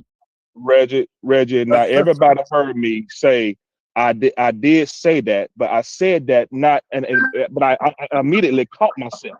I said, "Oh, my bad, Reg." Everybody heard this, right? Everybody heard this. So when I'm saying nigga, that is just conversational. I wasn't trying to degrade you, and I knew you were gonna take it like that. That's why I immediately apologized when I said it. So don't red herring me with no, oh, you come in. No, you're not gonna do that. Everybody on here heard me apologize immediately. You didn't ask for it. Nobody asked me to apologize. I did on my own, right? So number one, that's number one. Let me get back to what I was saying, Reggie. My whole point was we spend as a community, we spend too much time bashing this country and not stating why we are here in the first damn place. That's why you had so many white people telling us to take our ass back to Africa. That's why. It wasn't because they were like, oh, we hate y'all niggas to go. No, it's because we were bitching and complaining, and we wasn't really appreciating. Like you say, I think Brad said, man, how we done hit the lottery just even being here. How many black people you ever heard say that? He the first one I heard say it. We had the lottery being here. My whole point was not to turn a blind eye to what this country has done and what they are doing. I just highlighted 4 or 5 things that they are doing. I just said it. So, but make no mistake. Although my son died as a gang member, I'ma still go up there and say how great of a person he was and how he put his angel wings on and he flied away to Jesus Christ at the funeral. At some point, dog, I think just too many folks spend too much time, like Kaya say, in the past. It's okay to do the Sankofa stuff. It's okay to acknowledge the atrocities. It's okay.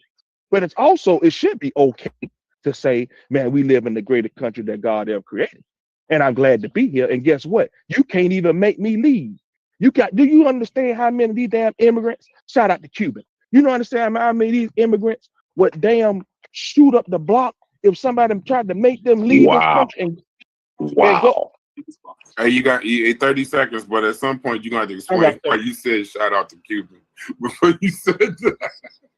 No, because he gotta explain what y'all No, stop. Hey, that wasn't an invitation for everybody to jump in. That wasn't an invitation for everybody to jump in. Thunder, you got 30 seconds. Listen, all right. And So that was Cuba, 4 minutes. No. Tuck, you work with me. Work with me, my brother. Come on, Tuck. Come on, Tuck. Nah, I'm trying to take us somewhere else. Go ahead.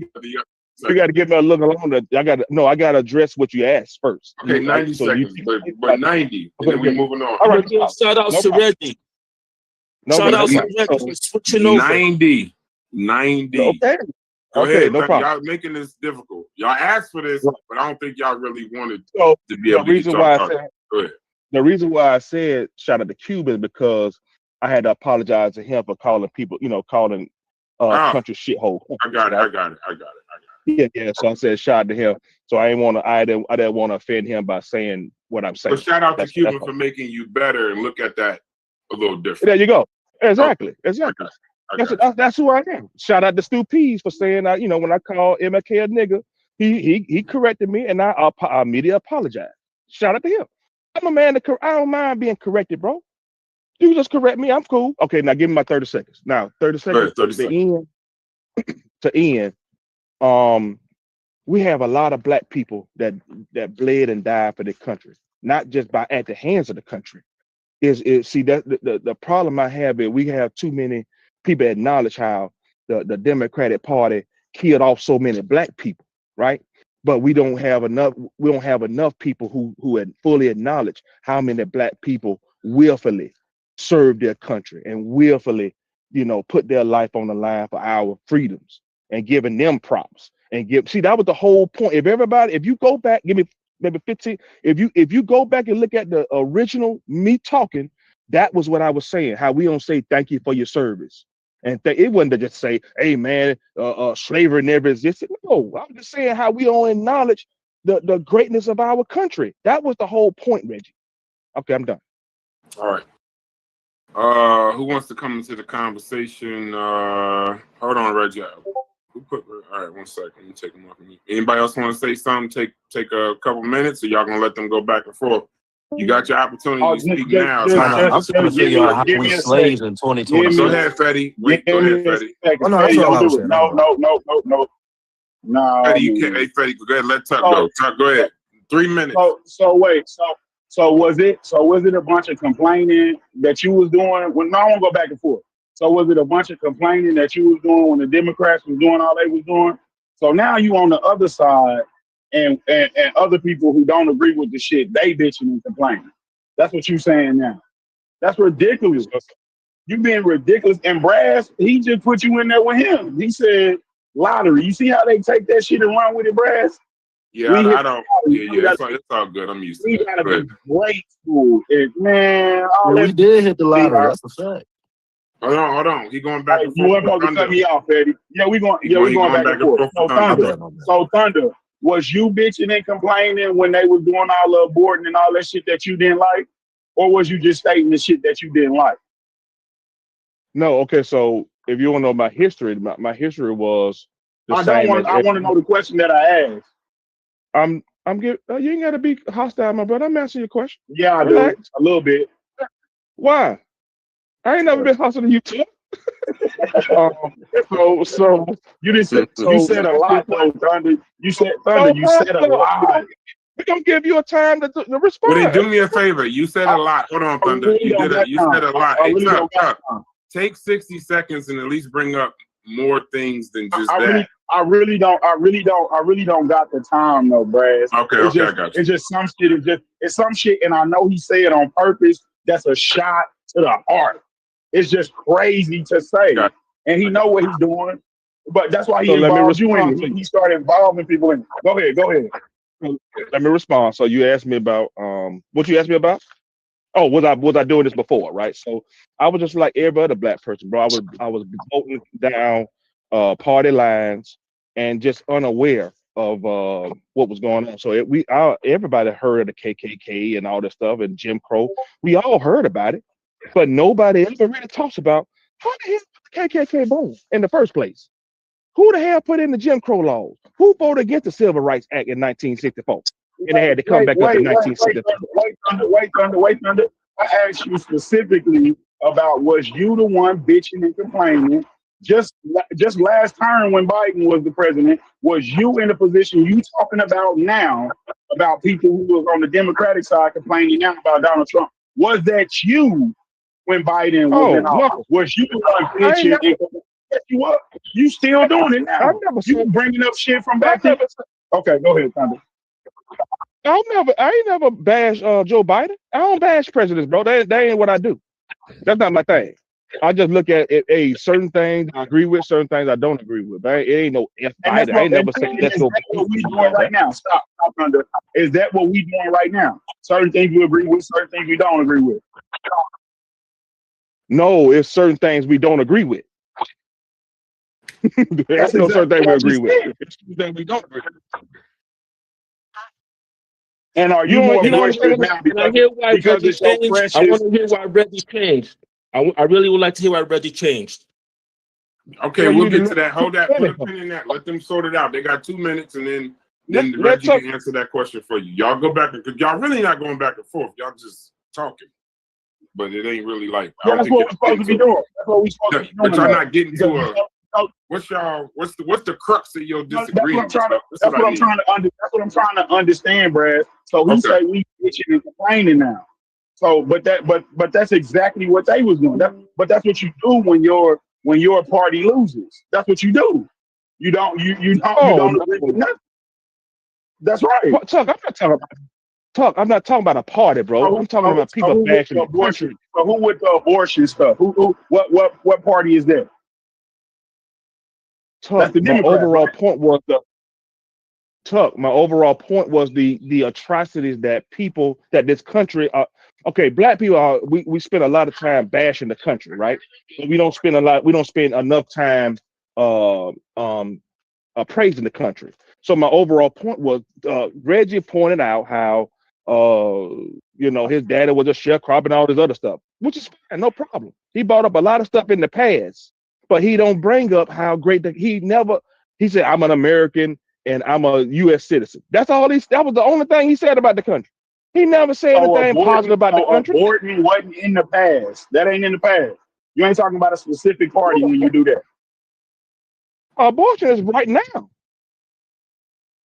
Yeah, but the people that's in office, your Republican Party is for abolishing all of that shit, though, right?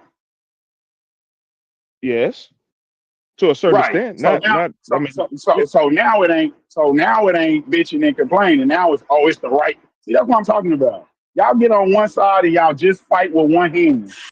So what Reggie was saying was, stop. I'm talking now. He's saying Republicans don't want to get rid of it. They left it to the states. Tony, you're not in this, brother. You gotta wait, brother. You show some restraint. Man, let them go. I got to get back to it. He just said so much. I just had to stop him. Go ahead, Thunder. Okay, give me 20 seconds. So okay, I give you 30, and then Tony and Reggie go, or Fetty if you want to jump in. Go ahead. So overall, my point was, Fetty, it wasn't about politics. I wasn't making a political argument. I was saying, I think maybe I just do a poor job of convening what I'm saying. My point was, Reggie, he acknowledges all of the slavery. He acknowledged all of the sharecrow and all this other stuff, right? But he ain't not the overall point. See, y'all joined too late. Y'all didn't hear how we was talking about how we was rocked to sleep during after 9/11. That was the point. That is so we now we to the point where it seemed like I'm defending America and what they did. No, I'm talking. You can bash the country as much as y'all can. But I don't spend any time. I don't spend as much time doing that as I do walking around Piedmont Park with all these doggone gay people with these rainbow flags, enjoying myself. So you asked me, then you said, Reggie, you point out how I don't know what you don't know. You don't know about me. I guess you don't know about me, right? After you said we hit the lottery. After you said we hit the lottery. Yeah, all right. I heard you, Thunder. Yeah. All right. Let's move forward. Okay, good. Let me move forward. So what I'm saying is that we put brother Reggie in the queue because okay, good. Tony, no problem. Stop. Tony, can I say one thing real quick? Yes, Fetty. Take I was gonna say I just don't. I mean, being compared to a slave in any form or fashion in 2026, I think is a slap in the face to those who actually went through slavery. That's all I want. being compared to being a slave in 2026 is a slap in the face to the people that went through slavery. I agree. Okay, I just want to make sure that that's what you said. So, because things getting taken out of context here, but I like that statement. Tony Lightwork has a question for Reggie, and then we'll move forward. Tony, ask your question. Yeah, I used to be a Democrat also, so I switched up a while ago also. So it's very hard to switch over, you know what I'm saying? Either way. This ain't you know a what I'm saying? question. All right. Reggie, what made you switch over? A number of reasons, but Wait, you really did one switch over to the Republican Party, Reggie? yeah, I've been in the Republican Party for about 5 years. Okay, go ahead. Explain that. That'd be good to know. I didn't know that. Explain that. Okay, so in the politics of New York City, right? The New York Democrats, right, have really made a lot of bad decisions, and of course, a number of Black folks vote on party lines. Well, one of my friends, one of my close friends, he tried to run for city council. He tried to run for Congress, and I worked on both of his campaigns. When he tried to run Democrat, the Democratic Party pushed him out, right? They used their primary politics. So then he became a Republican, right? And so I followed him because I was there firsthand to see how they pushed him out. So that's when he ran for he tried to run for city council. He tried to run for Congress, and then of course my ex-wife, she ran, and the Democratic Party treated her terribly over politics, right? But she ran Democrat, right? So in that regard, I couldn't. She wasn't going to run Republican. She was going to run. She thought in her strategy to run Democrat, right? Which was really problematic. So those are the reasons, because the difference is that I actually do political work, right? I pay out of my own pocket, pushing me to poverty, right? For my actual work. What kills me about people is that they talk, they wave this flag, but I don't see any elements of them actually doing any work. It seems a religious belief, the same thing that they claim Democrats, right? They are just in the party, taking up space, right? They don't go to the meetings, they don't meet with people, they don't do any of these things, right? That I don't know what Thunder's situation is. We're trying to find out if he is an active member. Instead of just being in the party, does he work with any candidates? Does he do any of this stuff? Does he donate, right, to any of them? I don't know yet, so I can't say that. But what it is first of all, a little bit of history, right? The party of Lincoln that led to our emancipation, it was roughly formed in 1850s. The party of Black people was the Republican Party, right? The GOP. That changed. That changed when the Republican Party, the Republican Party changed their policies away from accepting the contributions of Black folks, Black people in America. And it became a largely white, conservative party, right? and so I think that people should, during Reconstruction, 2,000 Black people who were Republicans held office in the South. 2,000, right? And 2 they minutes, had. Reggie. Keep talking. I'm just gonna say minutes. Don't stop because I talk. 2 minutes.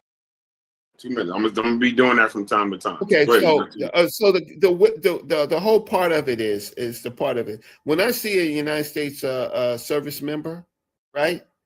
Especially on the holidays, and if I see them wearing a hat, I always say thank you for your service. My last question is this. My father was Let him finish his thought. Let him finish his my thought. father was in the military. My father was in the military. My uncle was in the military. Both my grandfathers worked on the Intrepid in the Newport News shipyard. I'm from I'm from military towns. Okay, I'll stop. The other question. My last question is this: like, okay, so I thought you switched up just recently. So it's been 5 years. So that's 5 years. So how do you feel about what's going on now? Do you feel that you changed on your own convictions, or you changed because of something you saw that wasn't really related to you, but it was related to people that you knew?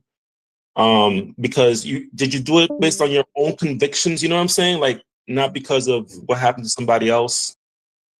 Do you understand what I'm saying? I've worked in politics. I've told you I worked in politics in New York from the time of C. Virginia Fields, right? He didn't just heard nothing you said, Reggie. He didn't hear nothing you said. My bad. You know I can't help myself. Yeah, from David. I did work about his wife. David Patterson, who became the governor of New York. I'm on a first name basis with the former governor. I have so many political friends and their staffers. Their staffers, some of them went to school with me. So I'm pretty well known. I'm pretty well known. I'm not the biggest known, of course, but I'm known by politicians. Hakeem Jeffries, right? Hakeem Jeffries, I worked on his first campaign against Roger Green, right?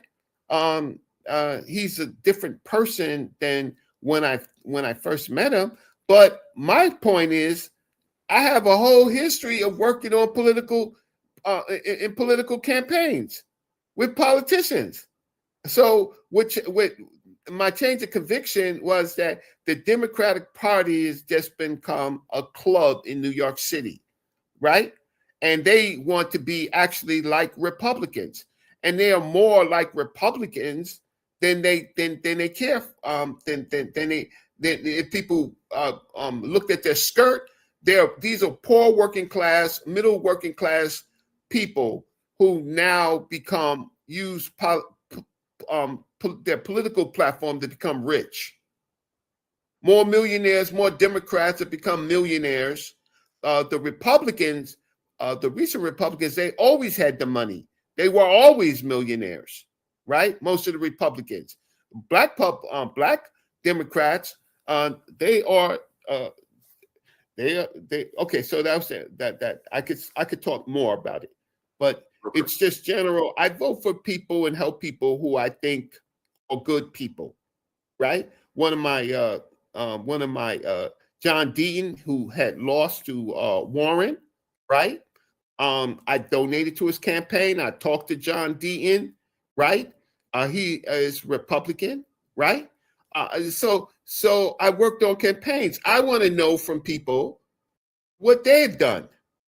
I'm not a flag waving anybody, anything. I'm an activist.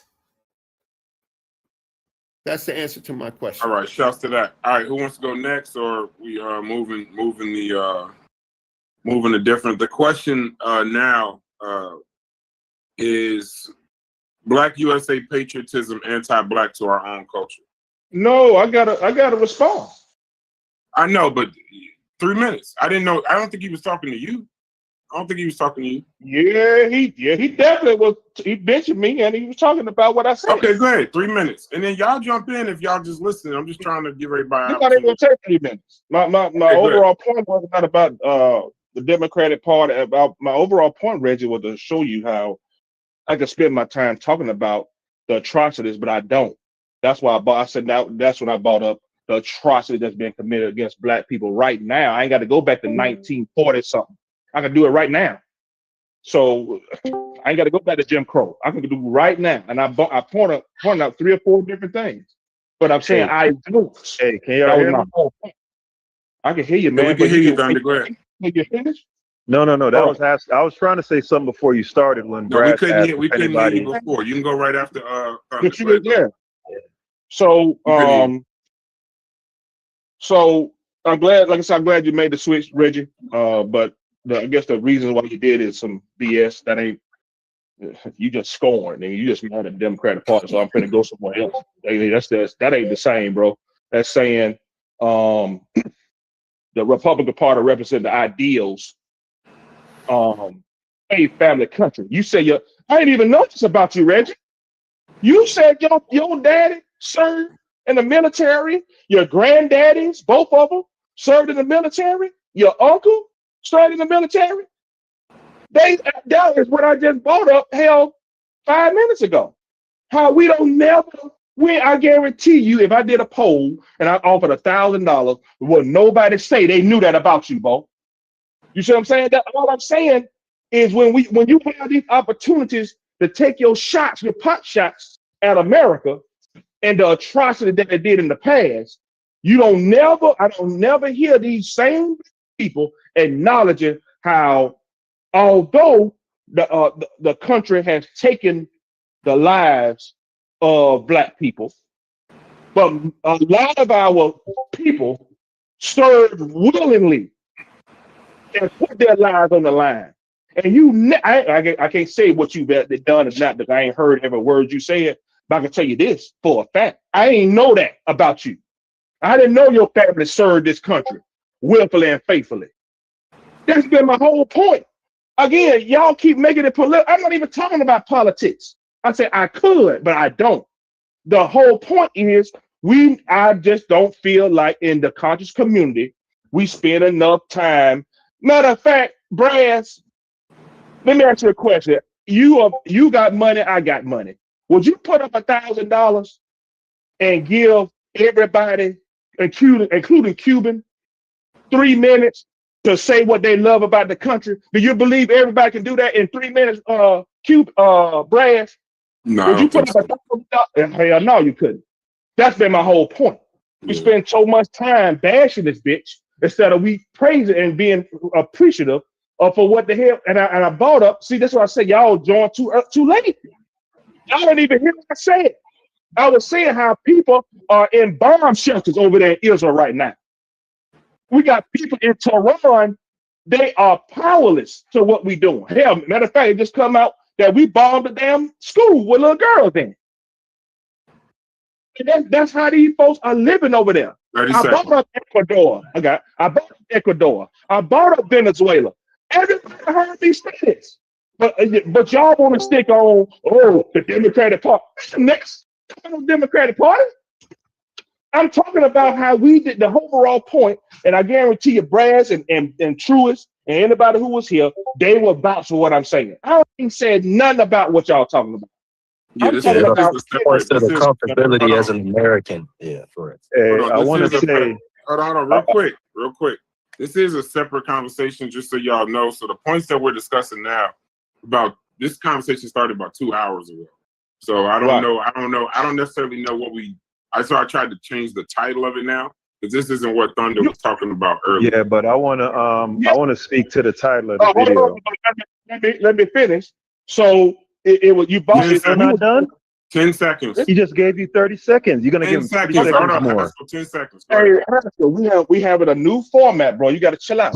10 seconds. Finish. Don't respond to him. Respond to me. 10 seconds.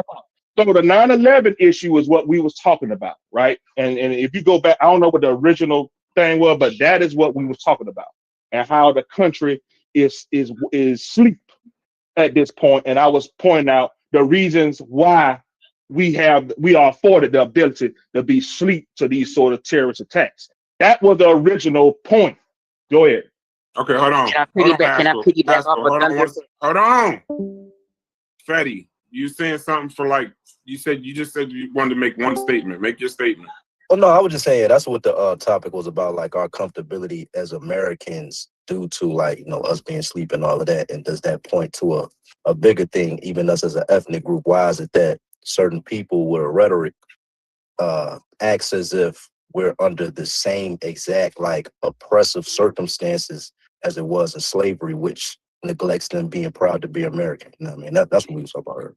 Okay, Chief X, you just got here. Haskell been here. Let him get his 3 minutes, and then I'll go right to you, Chief X. Go ahead, Haskell. Yeah, I don't need a bloviate for 3 minutes like some people. I appreciate the new format. Yes, sir. But, you know, predictably, people are abusing it. You know, blowhard narcissists who like to hear themselves talk, but whatever.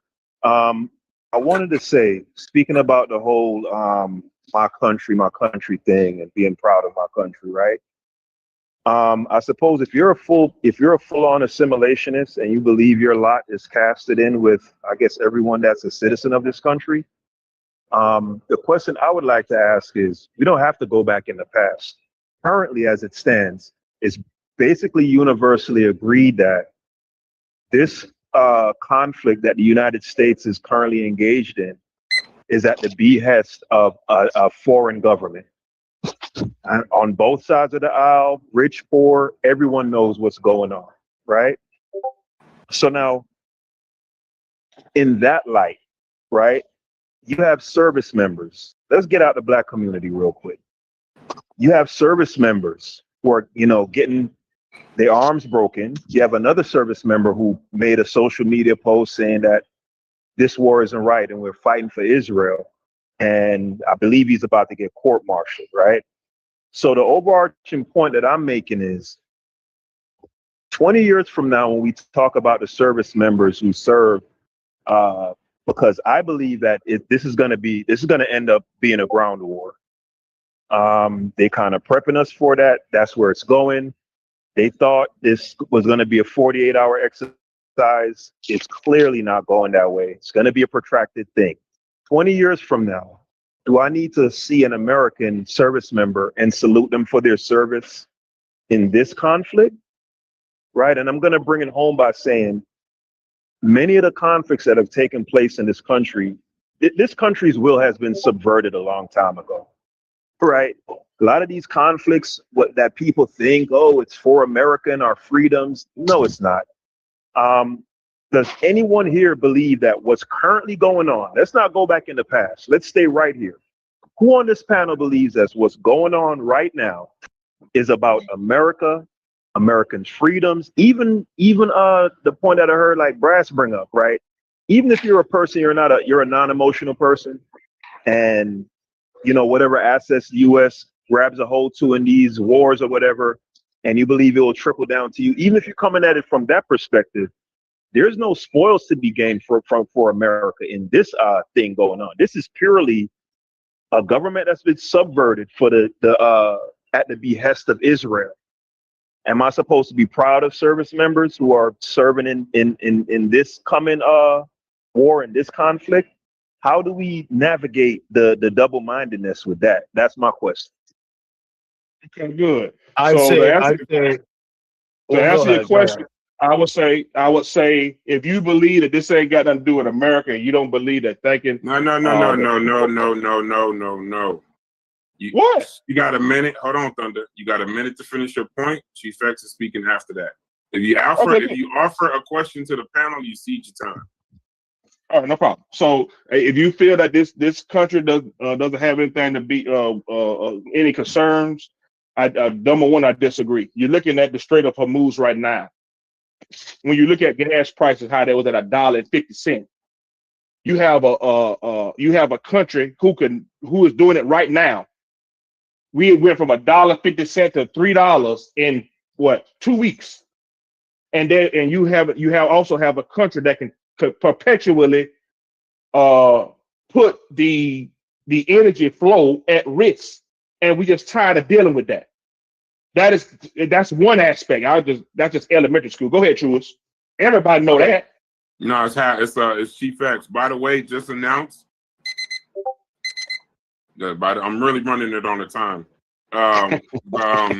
Just announced, United States just sent 2,200 Marines to Iran less than an hour ago. Thanks for your Go ahead, service, Chief X. Marines. Okay, so I just wanted to kind of. How much time do you need? I didn't need but just 2 minutes. Okay, go ahead. So I totally agree with Thunder and Fetty. Thunder and Fetty are my heroes today for what they've said, right? Because Thunder is right. Fetty is right. Like, it's 2026. And if we are equating how we're living today to slavery, it's totally crazy. Thanks for that, Fetty. Now, let me piggyback on what Thunder's saying, because Thunder is correct. In this conscious community, and I've watched it in the chat, there's several people in the chat who has nothing good to say about America. Everything is negative, and that's how the conscious community is. Because the conscious community's goal is to compete with white folk for morality and achievements. So when they're upset, they bash the country. Never say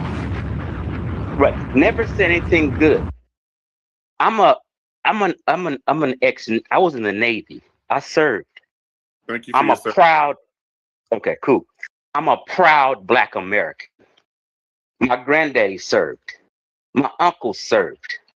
I'm proud when I see the United States track team running and winning in the Olympics. I'm proud when I see Sugar Ray Leonard, Muhammad Ali in the Olympics getting a gold medal, wrapping that flag around them, because this is our tribe. We're Black Americans. I'm proud. America is a great country. Of course, in history, there's been some foul things that went down. These are foul things that have went down in all countries, not just America, right? So here in America, I was born in Compton, California. When I got to the 6th grade, we moved to the suburbs in Cerritos, California. I got an education. People sitting next to me was a white boy, a Japanese boy, a Indian girl, and we got the same exact education, nothing different, whether you're white, Black, or Korean, whatever, right? I'm proud of that. My mama hasn't worked in years. America takes care of my mama. She gets a check religiously every month to pay her rent and bills. When I went to Ghana, I used to work at group homes. I was a youth camp. People be talking about putting in work. Give me 4 minutes. People be talking about putting in work, and I laugh. People call putting in work talking on a bullhorn on 125th Street, being a racist, and shouting Black power. That's not putting in work. I was a youth counselor for 10 years. I worked at group homes, treatment facilities, putting in real work in real life and helping kids improve their life, right? I went to Ghana. And when I went to Ghana, they have orphanages, not group homes. They have orphanages. These kids have no plumbing. And when I went there, I was wondering, why isn't the government taking care of this orphanage? They said the government in Ghana don't take care of these orphanage kids. So they survive off of philanthropy and people like me who go there and donate it to the orphanage to help these kids get what they need. When I worked at group homes, every kid got clothing. When they graduate high school, they get free college, free education. Everything is fine. This does not go down in a lot of other countries, right? So like, people feel that white folks have some kind of privilege. I lived around white folk, and my daddy and my family was doing better than white families around us. Like, there's no privilege. I'm proud of the sports we do in America. I can get a passport and go anywhere I want. When I went to Ghana, my tour guide in Ghana could not even leave his own country. People who don't travel don't understand life and how good they have it. I'm talking, this is a tour guide taking Black Americans on a tour around Ghana, and he can't even get a passport. He can't even leave the country. Did you guys not know that? Ghanaians and Nigerians can't just hop on a plane and come to another country, but you can. America's a great country. Housing, all these freeways and life, huh? You got 30 seconds. Wrap it up. Okay, cool. So, like, you know, I just wanted to say some good things about America, right? Like, you know, I haven't worked a job. I'm self-employed. So I use that to get benefits and stuff. I get food stamps. I ain't paid for no food in 3 years, basically. I get free fucking food here in America. That doesn't go down. Go to Ghana and fall on hard times and see if you get any kind of benefits. America's a great country. That's all I want to say. Anybody want to jump in? Take some time. Get your thoughts off. Hey, I He know get Fetty welfare. Wait a minute. don't fuck He with get that. Hold welfare. on, and he's- wait. Hold on, Tuck. Who was that? Who else is that talking? He gets welfare, and he must be disabled or something. No. I'm self-employed, so I can hide and lie about my income. See, that's not a flex.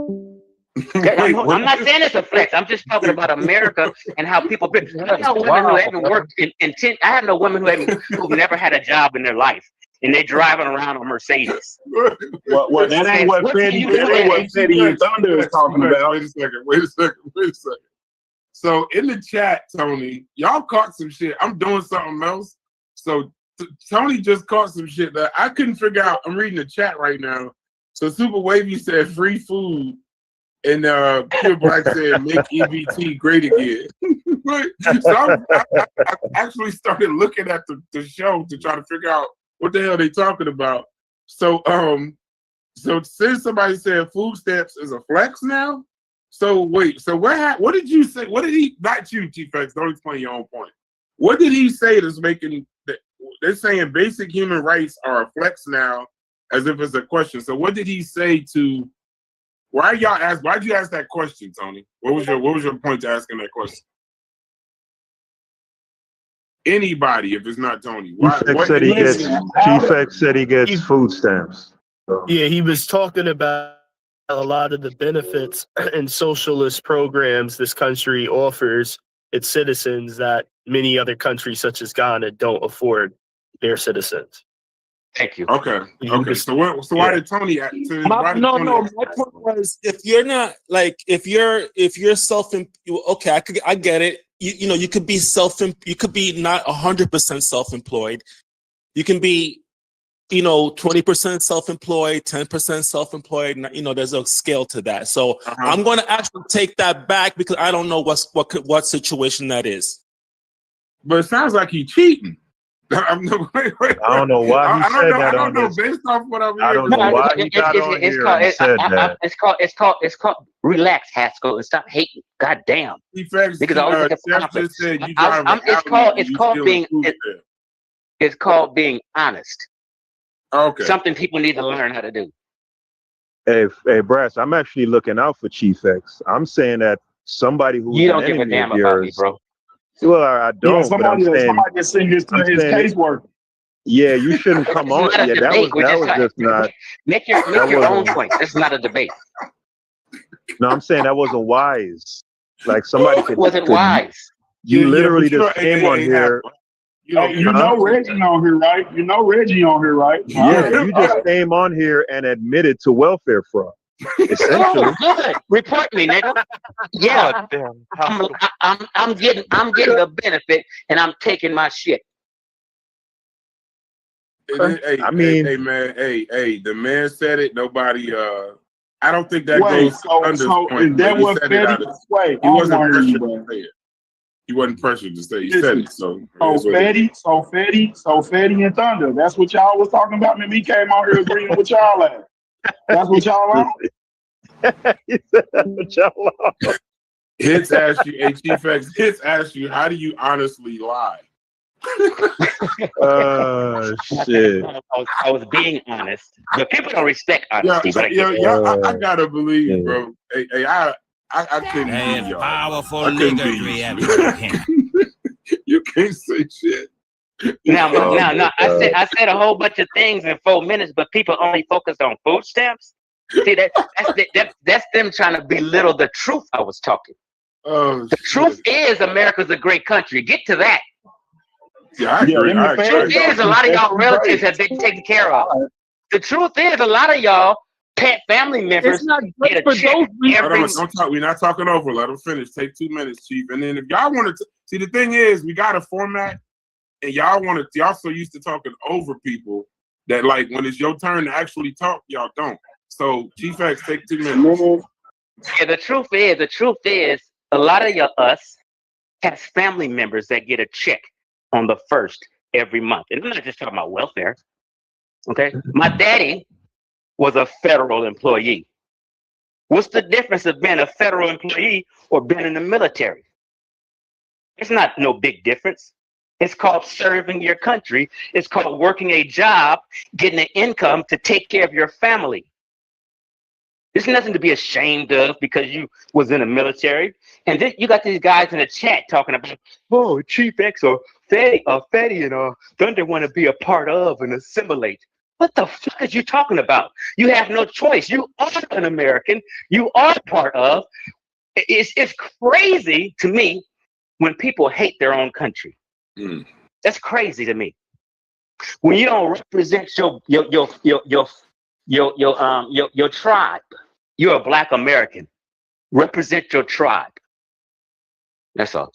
Hey, quick question. All right, going on to that. All right.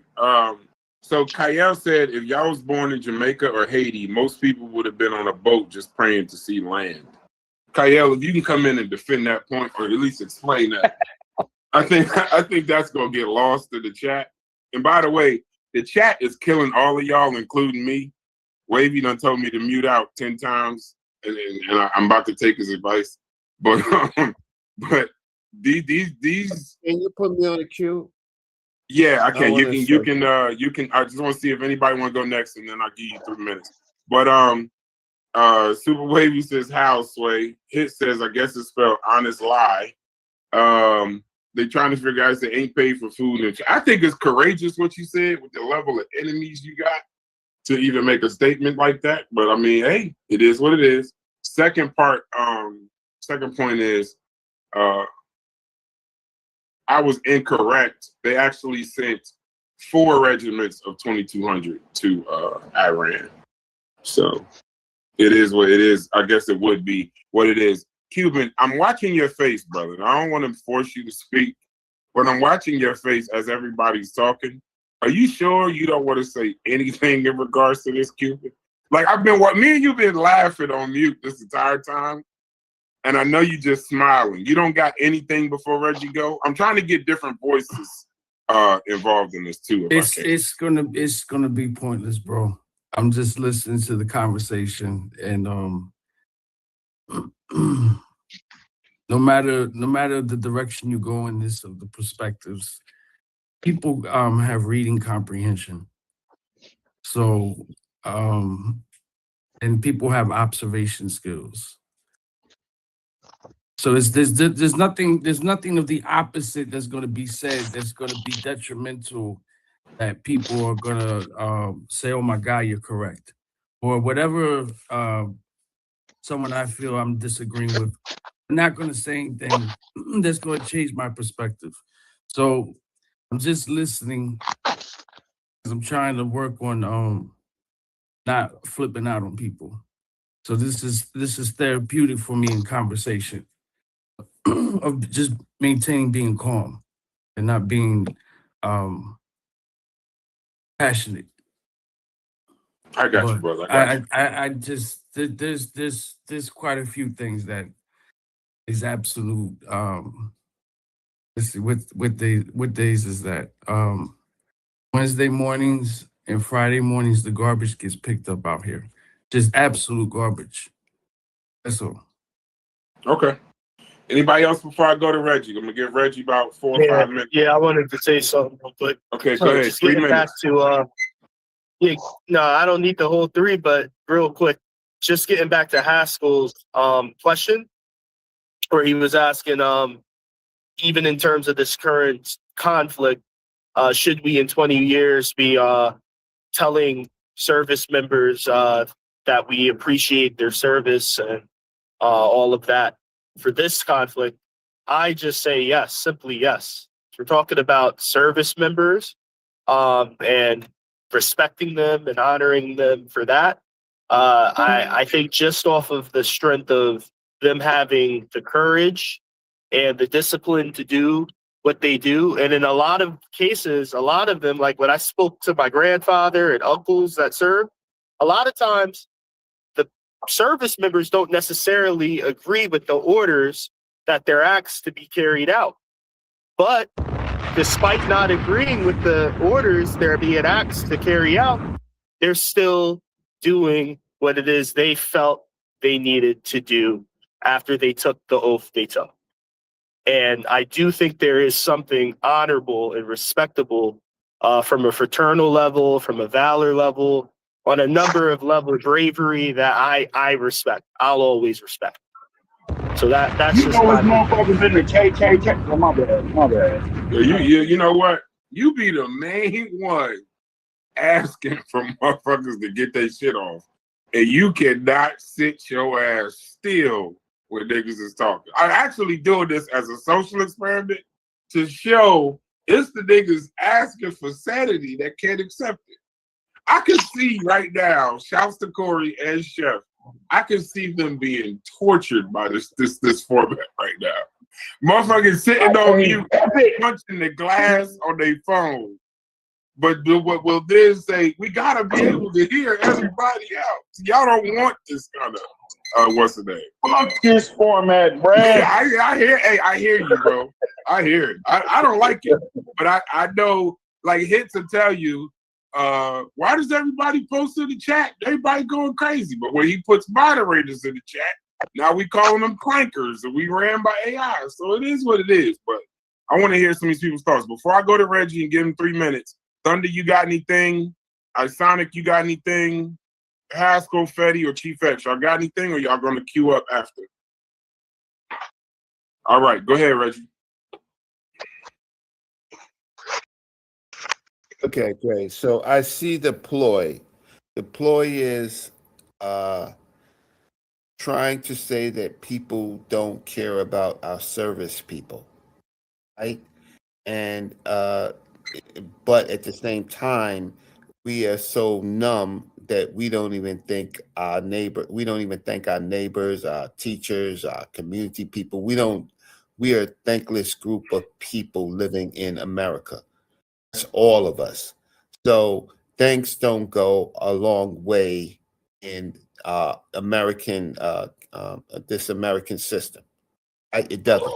So to turn this against to say that to try to say that people don't think the military service is a bad ploy. The second point is interesting, is that my issue is that you can be whatever you want to be in your religion or your gang, or your association, but the fact of the matter is, what work do you actually do in that capacity, right? I have not heard any real work in community, in party, in anything. I hear feelings and attaching yourself to these things rather than actually participating, from petitions to donations to just general support, going in meetings, right? I don't hear that. What I hear is just attachments, and that's what a lot of people do. I'm not that type of person, right? A third thing is about the person that I've heard some horrendous type of things. So now what I heard was you got to know how to lie to get benefits. So if you're getting benefits, you know, with this small budget that they have, you're cheating other people out of out people who actually need it, who don't even have the capacity or don't know how to apply. You're cheating them out of it because you said, that person said that. There's a certain amount of integrity. People blame a lot of people, but there's a certain amount of integrity. And then I've heard in the past that someone was selling marijuana without a license in their state, right? Selling marijuana without a license, without any, that means that some of that marijuana that you might be selling would be illegally reaching kids because you're selling it for a living while you're on, while this person's on benefits. My whole thing is this: I wish that that person's state was closer to my state, so I could sue them. And what they said about me was very loathsome. So it is definitely defamation, and defamation per se, and that would be an easy case to make. Kettle black. But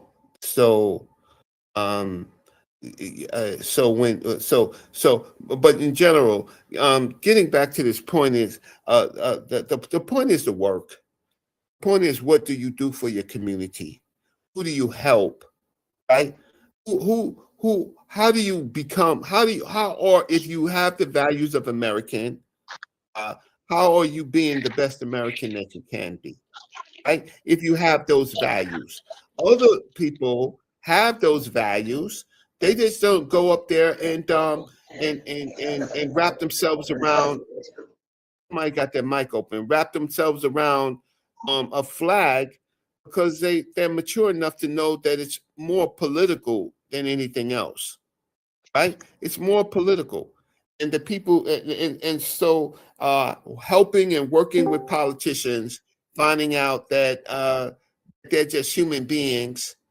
They may do some good things, but sometimes they found a way to fill their pockets, right? They don't have to, so they're hoping. So the point of it is, I think that trying to bash people, try to say that they are, you don't hear enough of them supporting America. That doesn't mean that they don't support America. It doesn't mean that. But in the conscious community, not in the conscious community, this whole YouTube, it's just people communicating. There's not necessarily any work. So I heard the bell, but the fact that bell just means 30 seconds. That bell just means 30 seconds. Go ahead. You heard somebody. You actually heard someone say that they are that they use their whatever to lie to get stamps, right? That's not American. Like there's service people who are working, who are service members, simply taking a job to feed their families, right? Because because they're proud, right? Because they would rather do it this way. And then you have a person that says, well, basically, lying is American as apple pie. But I'm gonna listen. I'm gonna listen more. But if we can't be part of that. That's not what we're part about. What we're part about is struggle, trying to make. Some of us are about struggle, trying to. And I have I come back to this point about slavery, because people talk about things that's in the past, right? I'll come back to that because I took enough time. But you heard it out. You heard it out of this person's mouth. 1 minute he's trying to act like he's a stand-up, nice person.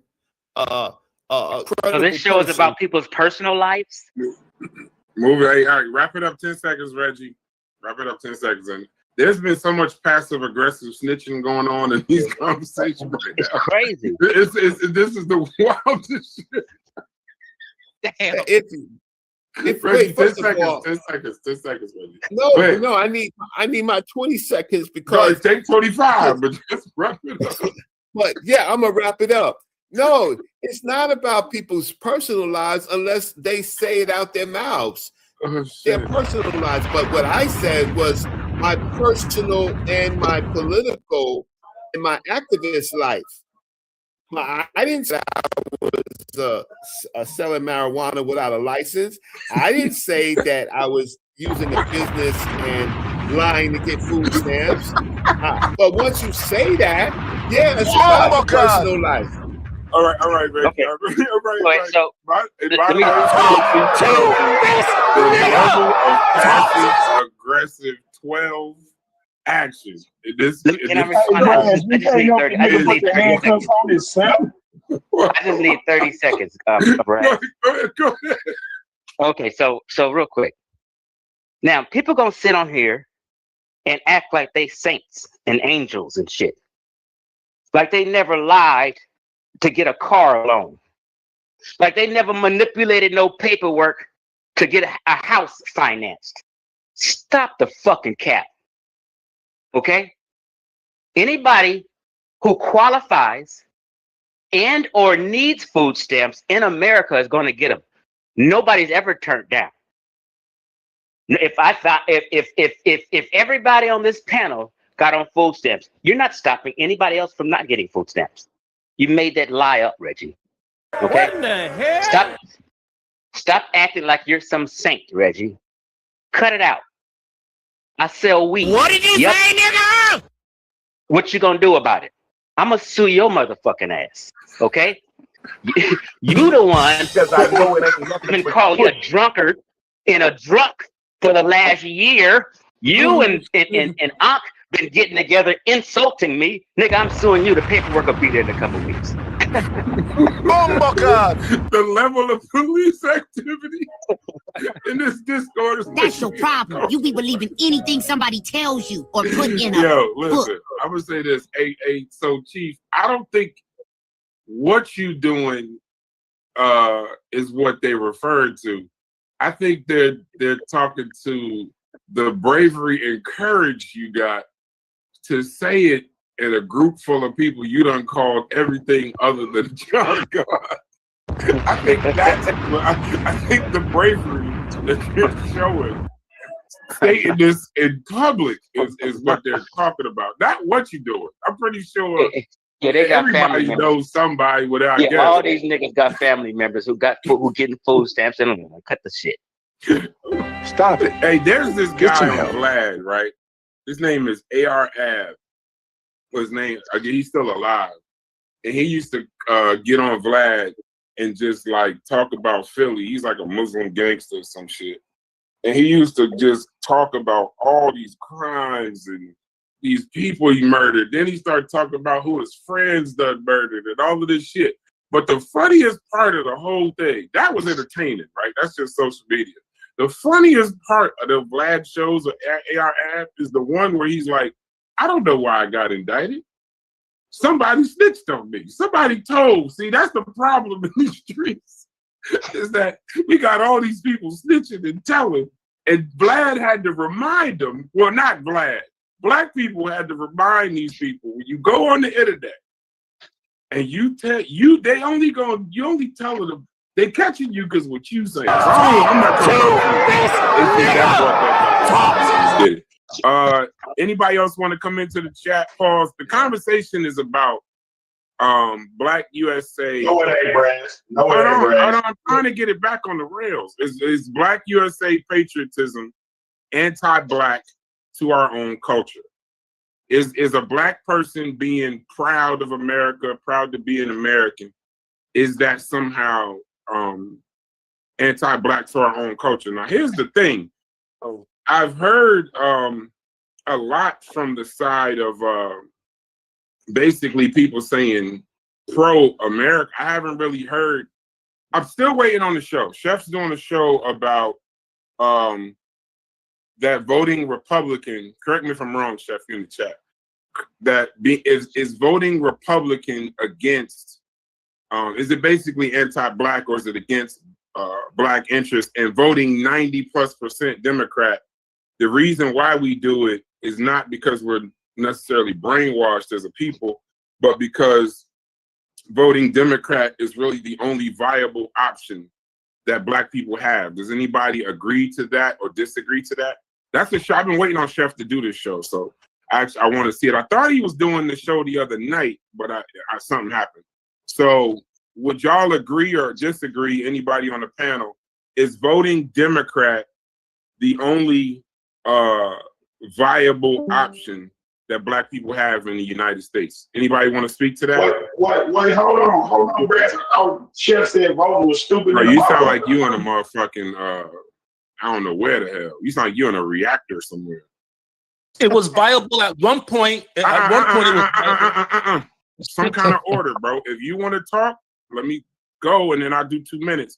But just speak your speech. Is voting Democrat the only viable option that black people have in this United States? Who would like to go? I would. Well, Tony, hold on. Tony was speaking. Tony, can you got 2 minutes? He's got like a couple seconds on it. I'm gonna be quick. Okay, go ahead. At one point it was, but I haven't heard you guys talk about the Democratic Socialists of America. Those are the real Democrats of today. So a lot of people are still hanging on to the old school Democrats, which were cool, where I came from, but they're not the same anymore. Give us some background on the Democratic Socialists of America for people that don't know.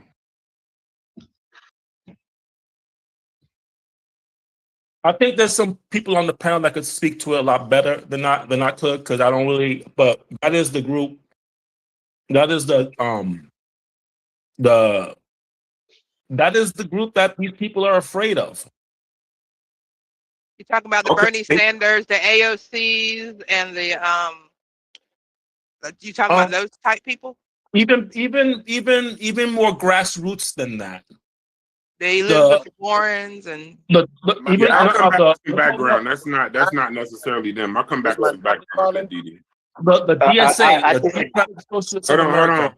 Hold on. In order. We heard you, Tony. We got you. I'm gonna go look up some set information on Democratic Socialists of America and come back to it.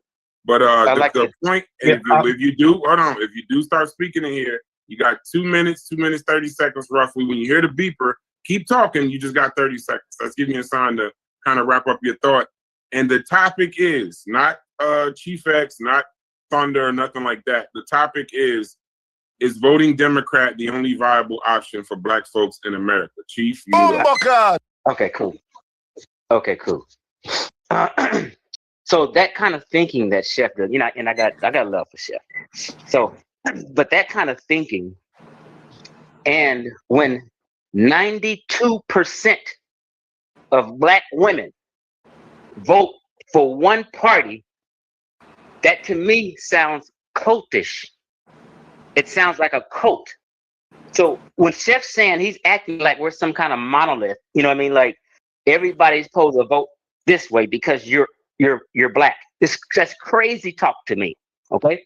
So I learned what I do. I don't vote for personalities. Fuck Donald Trump. Okay. I've been telling people this for long. What you're supposed to vote for, you vote for your interests, your principles, and your values in life. That's what you vote for. You should stop voting for personalities. You never will win that way. Okay. For instance, I'm a conservative guy who lives in California, which is a deep blue state. I can't stand our politicians out here. I want to be able to conceal and carry, and they won't allow me. So if I'm walking down the street, if I go outside right now, and some dude has a machete in his hand, and he's chasing me, trying to kill me with a machete, I can't shoot his ass down. Why? Because you're not supposed to conceal and carry in California. So they're controlling my life. I'm just giving an example. So they're controlling my life. And if I do shoot him dead, I can be prosecuted. So I'm supposed to call the police and wait for the police to come. Therefore, I got to run around for 15 minutes from this guy, and I'm 56, and my cardio ain't that good. So it's just certain things and values and principles you vote for, not for personalities. So it would be crazy if all of us had the same values and principles and stuff. No, we are different. We have different interests. You know, we live in different states. You know, so everyone should not vote for one party just because you're black. That's crazy talk, and it's cultish. I'm done. I want to read a little bit from the chat before I go to the next person. Prepare your ideas. Next person, whoever you are, got 2 minutes. In the chat, Hit said we tripping. Robert Parrish says Dixiecrats, yes. Isonic says, are we okay in America? Yeah, we are. This says this guy's crying about not being able to shoot people. IBM says you want the same rights as the police, Chief X.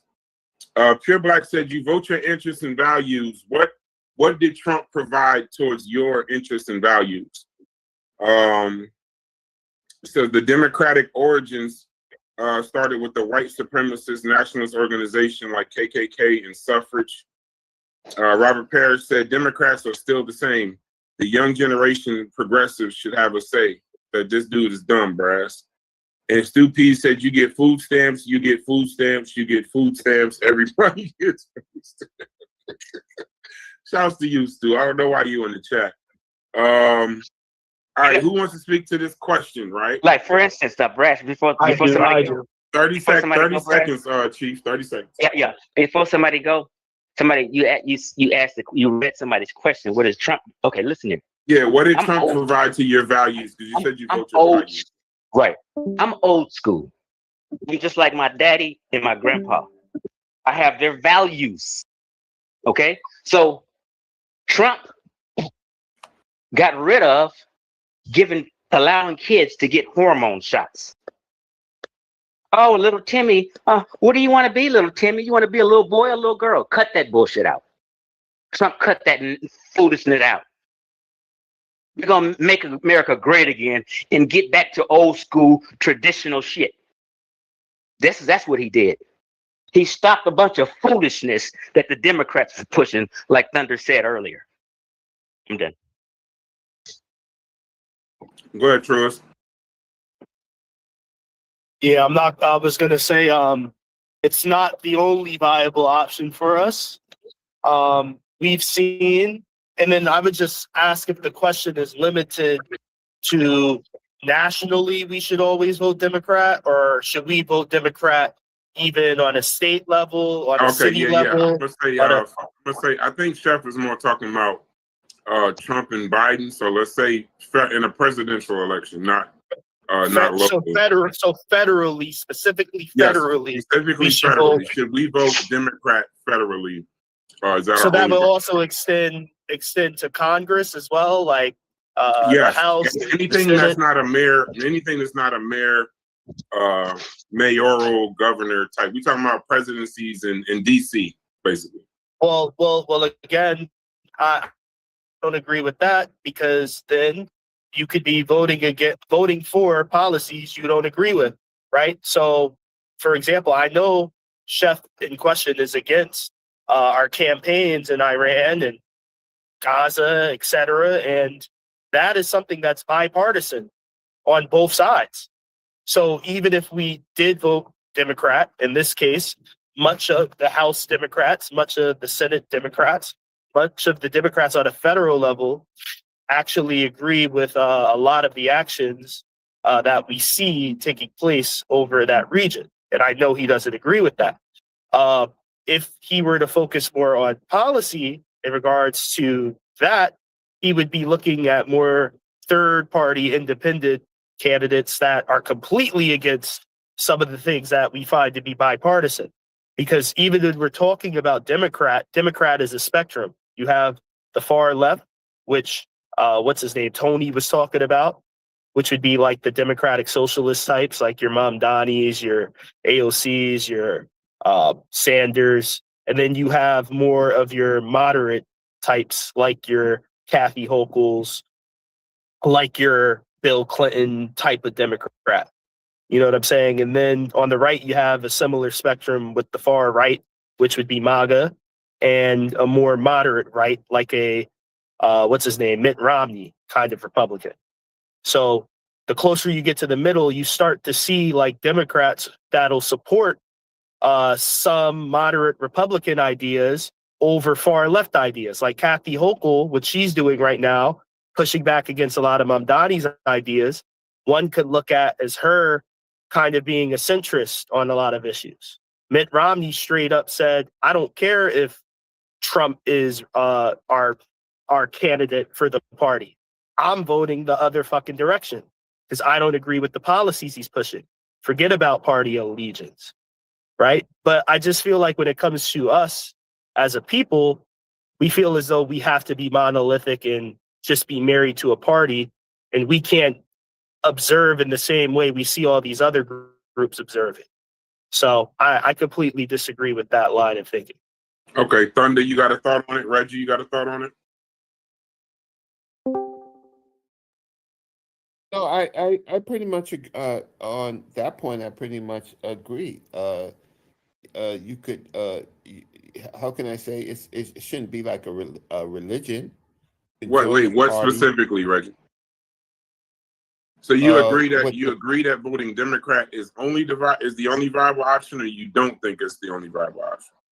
No, it's not the only viable option. That's why I agree with the brother who was speaking. Okay. So it's not. It's like me. I in my talk, I said that I vote for both candidates. But there's a strategic reason why I might be Republican, right? Because I get access to primaries, right? The Republican primaries. That would be one of the reasons, and then I get to listen to what they say, right? In their meetings, in the Republican meetings, right? I get a chance to see what they say, but at the end of the day, I can vote my way. So no, you shouldn't be wedded to a party. I think that's problematic, but largely a lot of places are really just two party states, right? Won't you let me finish? Oh, my bad. You said what? No, let him finish, Thunder. Then we go to you. Go ahead, Reggie. Finish up your thought. I wasn't was I interrupting someone? No. You were speaking. You got interrupted. Or Thunder had a question. I think Thunder maybe had a question for it. Yeah, you called my name. I was just busy. So, but go ahead. No, that's cool. You can go right after this. So you don't agree, Reggie, that you don't agree that voting Democrat is the only viable option. I just asked you, you're a Republican. Absolutely not.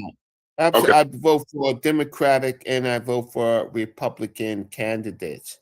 We hear from Thunder to see if he votes for any Democrats for any particular reason. But there are Democrats that I don't like personally, and I know them. I don't like them. And then the state assembly people, when I don't like the city council people, I don't like, right? There's so Congress people I don't like, and then there's people that I like. So it just depends. It just depends on. It gives me the power of being an American and being registered to vote how I want to vote.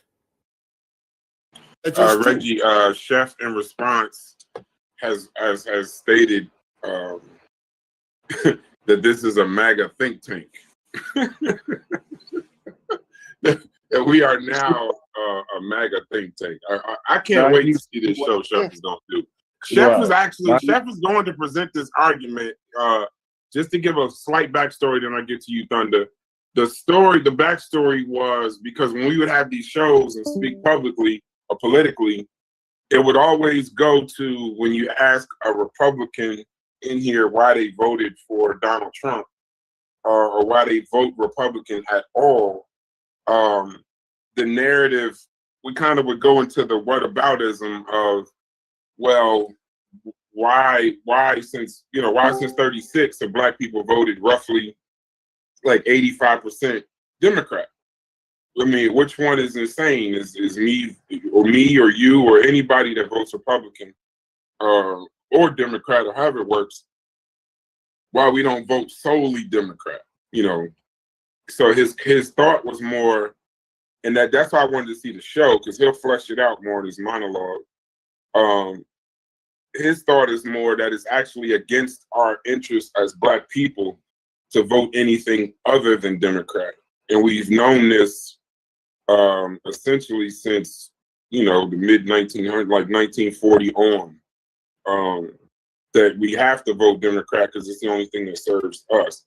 So that's his argument. He's going to do a show about it. So I guess we're kind of doing marketing for the show. I'm gonna get to Thunder, but I would like to, because prior to starting from the 1850s, we were largely part of the Lincoln Republicans, and then that changed. The demographics changed. So right. We were Republicans. Black folks were Republicans before we became Democrats. Democrats were the slaveholders and the sharecroppers. Oh, the people that ran not the sharecroppers, but the people that controlled the sharecropping. They were the Democrats, right? So it's just the political demographics. But I'll be interested in listening to his show. Yeah, he's good. He's good. And could you imagine, Reggie, at that point in time? Oh yeah, go ahead. No, go ahead. If it's quick, go ahead. Yeah, no, it's really quick. To speak into what you just said, imagine if at that point in time, Reggie, we said our only solution is to remain voting for the Republican Party because they're who have our best. Imagine if we weren't smart enough to see that when these people start pushing policies that's against our interest, that we need to flip along with the policy. Imagine if we just said, nah, we're going to stay loyal to the Republican Party. No. We stayed observant. We saw policies being pushed that we said we cannot continue to support this party. We need to transition to the other party because they're pushing the policies we support now. Chef, see what I'm saying? Yeah, I got that. I think me and you were kind of probably the reason for whatever is about to come up from Chef. Yes. But real quick, Chef is saying his argument is he's talking about from Lyndon Baines Johnson to now. That's what he's talking about. He's talking not from mid 1900s. He's talking about from. so hold on. Hey, listen. Just know Chef is diabolical. He gonna clip whatever he got to clip. But that's his argument. That from Lyndon Baines Johnson on, it's only been viable for black people to vote Democrat. Yes, Thunder, you can go now. But real quick, with this mindset. I need somebody that agrees with Chef to speak also. I know we seem to be very quiet on the Democratic side today. So anybody that agrees that Democrat is the only viable option for black folks in America since Lyndon Baines Johnson, I need to hear y'all's side also, because I just want to hear. And shouts to IBM. I like IBM's thought. Political parties are like good cop, bad cop, working for the same goal, same outcome. A lot of people feel that way. Whether I agree with it or not, that's a large talking point in the United States of America, and it can't be ignored. Go ahead, Thunder. You got the floor. All right. Again, I didn't want. So, Brad, to give you, I guess maybe a hint, a clue. I'm sure you're already doing it, right? So when these different subjects come along, I hope that you're notating them and then use them as subjects for the future, right? Instead of, yeah, you know what I'm saying? Same thing with Cuban. As Cuban said, he got a show. So hopefully you're doing that, man. I love what Chief, myself, what I do is just spark conversation instead of and break up the monotony, the echo chamber that we all always used to. And I think that's my main purpose. Yeah. So I didn't mean to divert from the subject. I wish we can get back to it, but I don't think we are. Y'all just hung up in the Republican stuff, right? So I was just asked, What is the definition of insanity, Brass? Doing the same thing over and over again and expecting a different outcome. So, all right. So to Chef, shout out to Chef. I love him to death, that's my man. But if you want to keep doing the same thing we've been doing at that point, boy, I'll just leave that right there. Anyway, so that's gonna be an easy one. And then for him to cherry pick Linda Baines, so that to me that is so unfair. And that's what they have to do. They can't count 1964 on back. They got to go 1965 and up. And I would challenge 1965 and up. But I mean, you look at welfare, you look at abortion, you look at how all these things have just skyrocketed under. Well, never mind. Let's get if I did a retort, which I probably won't because it ain't worth my energy. But if I did, that would be easy work. Secondly, I guess the true reason why we have these sort of discussions is I would say that everybody should be having a discussion, man, to make some sort of change. You have a thing where Charlie Kirk, shout out to him, where he had this thing where not Charlie Kirk, it was Steve, what's his name? He did to change my mind. You know, he'll put out a subject and say, change my mind. Democrats need to stop, black people need to stop voting Democrat, change my mind, right? So when we have these subjects, you should be not listening for people to agree with you, man. Listen to people that disagree. Somebody should be able to come along and alter what you thought. And if not, you in the wrong place. So when I do the shithole countries and Cuban tell me how that disappointed him, how that hurt his feelings, I had to go back and reassess. I had to change. I can't do that. And then it's same thing. It's not, everybody should be willing to do this, and hopefully Chef does it, because I can beat the brakes off everybody that promotes the Democratic Party. When you looking at all these faggots walking around here, I can beat the brakes off you all day. I ain't talking Linda Baines Johnson or anything. I ain't even. That's easy. If you want me to vote with them niggas, you want me to vote with pedophiles and all that shit. I ain't voting for them niggas. So, but that's a whole nother story. But Reggie asked a question about how do I vote, right? So. Locally, I don't have a choice but really to vote Democrat. I'm in Atlanta, Georgia, right? Republicans don't even run. So now, if it was something that I really felt, if it was something I really felt like doing, I probably would run myself. But I'm not a politician, bro. I don't. That's not my thing. Now you asked what I do. What I do is feed the homeless once a month, and I also cut usually cut probably between 3 to 5. I do free yard work. I either do free yard work or I hire somebody to do free yard work in my neighborhood. So those are the two things in particular I do. And also I combine that with the assistance that I give. It's a Reed High School right here in Stone Mountain. They have and also Arabia Mountain. They have high school. They have technology. I don't want to say departments. Let's just say departments, right? And they have students that want to pursue STEM. So what I do is go once every semester and talk to those little kids. And I also go back to my alma mater and talk to the computer science department at Alabama A&M.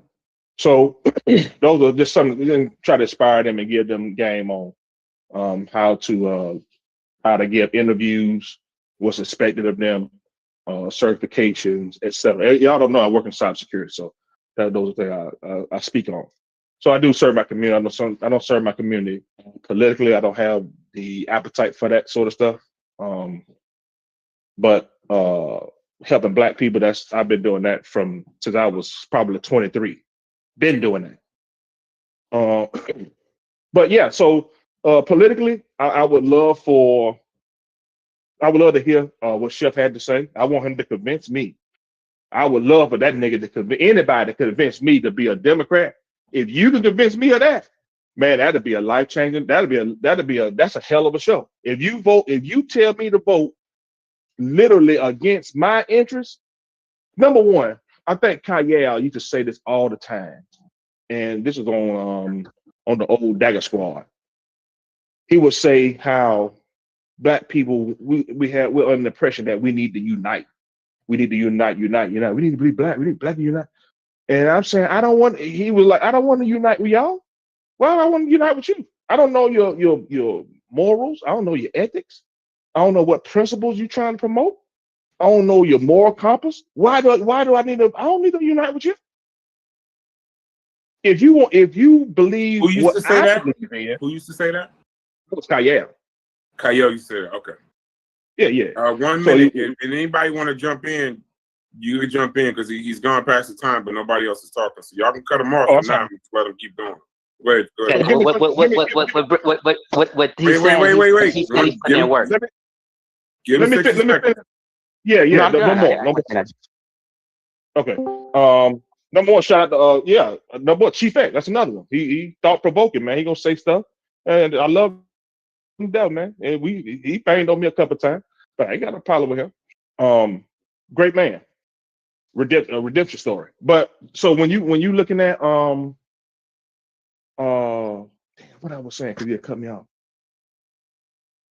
You were saying about Kyle. You was talking about Kyle. Yeah. So unifying, right? I don't mind. I would unify with people who march in step with what I believe. Yeah, I unify with you, but I'm not going to unify with you and just because you black. That's crazy, and that's what Chef wanted to do. He wanted to unify as black people to support a party such as the Democratic Party. That's crazy. What other people even talk like that? We're the only people that even talk like that. We're the only people. Just think about that. We're the only people who say just because we have the same color of skin, we need to vote for their party. When you look at white people, man, white people don't vote because they white. They vote because, hey, we got these doggone trainers in here trying to read to my little child. And that's what that nigga want me to vote for. I ain't voting for that. Disagree. Yeah, Oh, I have to disagree. Be good. Hold on, before you jump. Chief X, disagree with have something before I go to Reggie. Yeah, I was just wanted to co-sign with Thunder saying when he was saying what he do in the neighborhood stuff. That's called putting in work. You know, all this other stuff he'll be talking because they sat at the feet of Dr. Ben and think that means you putting in work. Get out of here. That was a shot. But I didn't say the Egyptians is black and shit. I always find it funny how y'all could just say in plain conversation, y'all would be making points, and in plain conversation, pull out a gun and shoot the person in the face as if y'all was just trying to make it. Hey, shout to Psycho. Psycho joined the panel. I think he might agree with Chef, but I need people that agree with Chef, that do agree with Chef. Reggie, I'm gonna let you go, but just 3 minutes because Psycho jumped on the panel. You don't have a lot of time. But go ahead, Reggie. I'll let Psycho go first. Okay, go ahead, Psycho, because he was in the chat and he made a comment. He made a comment. What was his comment? I want to read this comment from Robert Parrish real quick. It says, history. Democrats have been on the side of African Americans since the 60s. 66 years of focusing on black issues. Research before you say anything. Why nobody use history to talk politics? I agree with you, Robert. I agree. Can you give me 10 seconds? Hold on. 10 seconds. Hold on. Okay, 1 second. I will.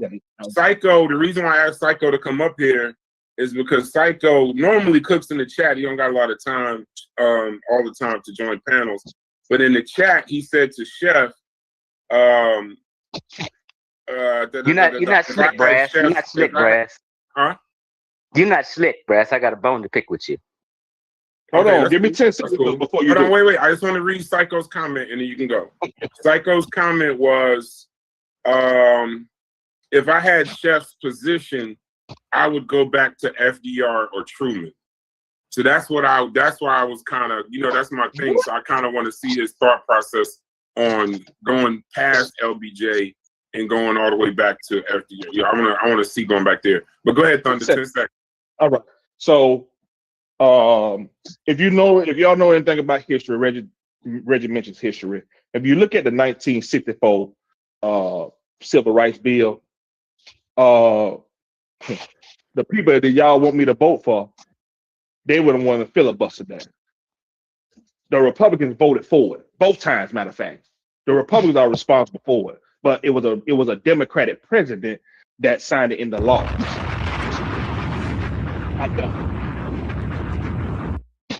You want to hear the bone I got to pick with you? First off, pause, because you done said it twice and I ain't corrected you. I don't really, whatever you got to pick with me, hopefully it's a conversation of some kind. But yeah, go ahead, and then I want to go into what Psycho said. What did I do now? Go ahead. Because see, you got everybody expressing their opinions and feelings and what they think, right? and I can't. And you ain't express yours. Okay, can't nobody judge that's you. Smart. That's smart. So yeah, we need you to give your opinion. Yeah. When Psycho's done, I'll tell you what I think. The only reason I give my opinion on this is because I've given it so much. I think that's partly me and Truist. Chef announced that show after a conversation with me, Truist, and other people was talking. I thought people was pretty clear on where I stood, but I'll give my opinion. That would be kind of slick. I'm gonna start using that. That would be, if I wasn't doing it this time, I'm definitely gonna do that later. Go ahead, Psycho. Tell me. Do you agree with the point on the topic, and then go into why you say go past LBJ? But the topic is, once again to the chat. The topic is voting Democrat the only viable option for Black folks in America? Do you agree or don't you agree? Well, I disagree with that statement right there. I was commenting at the time y'all was talking about historically how Black people have voted, and there was some truth there. But there was some lot of nuances being left out. Since 1936, so just to give the stat out, since 1936. In presidential elections, we voted roughly 85% Democrat. Right. Since 36. 100 years.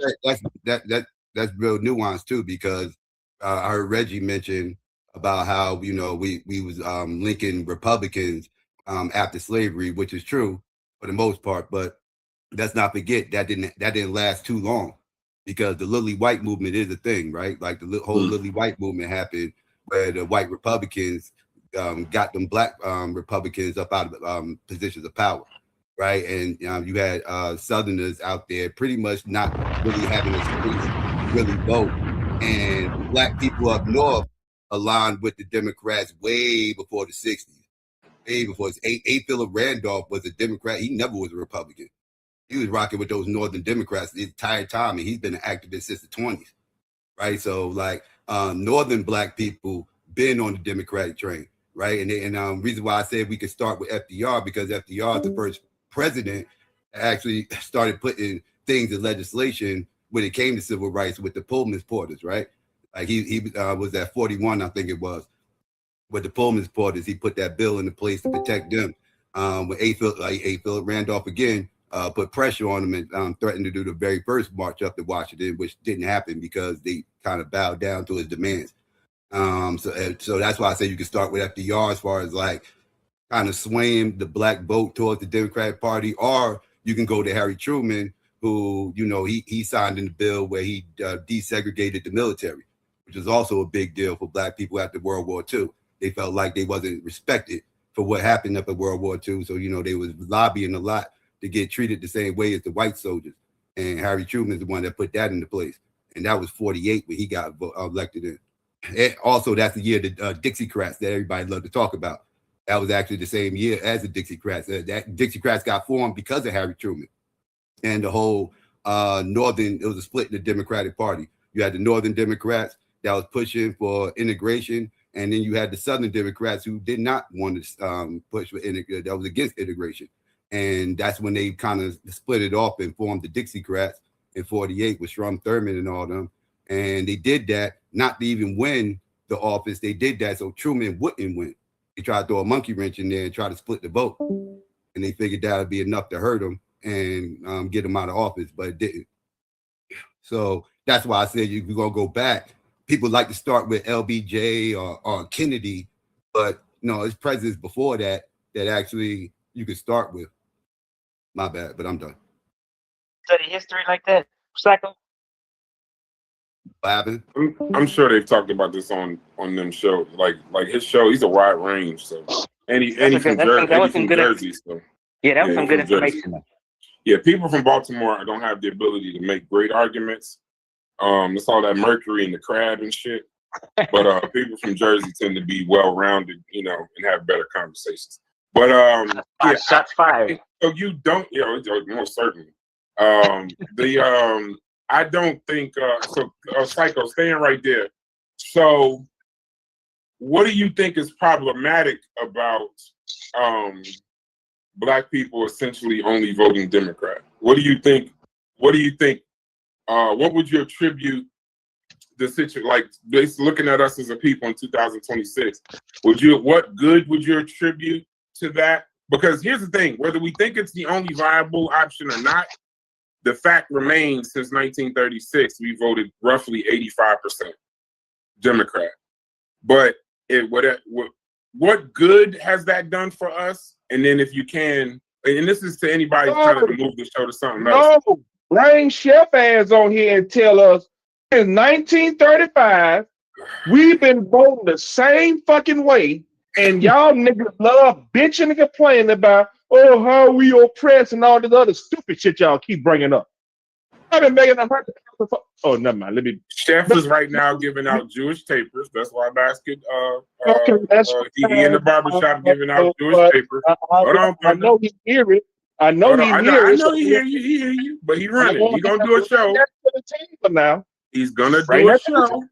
Listen. He's gonna do a show, and we maybe will respond to the show. But right now, he's giving out Jewish tapers. You know, Friday is a very big deal for the Jewish tapers in Baltimore, so he's busy doing that. 1935, 85%. That's what those are the two. That's what I want. We got Ship over there, nicking people's necks. Yeah, he fucking haircut cuts up. I hope you know your camera is on, Tony, just so we don't see some wild shit. You sweeping up or putting away a body or some wild shit. Psycho. So being that we have voted 85% roughly since the 30s, mid 30s, what good do you think? And then after you, I'll open that up to the panel. What good do you think that has done? Or what bad do you think that has brought us as a people? I understood the need. I understand. Historically, I understand the need that we had to vote Democrat, given the position that we was politically in this country, not having a whole lot of political power, and having to lean towards the Democrats because the Republicans just wasn't fucking with us at all. And you know, that was our only route. If you're somebody who's into, you know, this country and you believe in the American dream and you believe in integration, then yes, that was. I don't see how you can be against the Democrats if you're somebody who holds those positions, because without the Democrats, you wouldn't have that. Hey, let me ask you a question. Hold on. Don't cut him. Don't cut him. Let him finish his thought, then ask him a question. Go ahead, Psycho. Yeah. Now, I also think bad came with it as well, right? I don't think.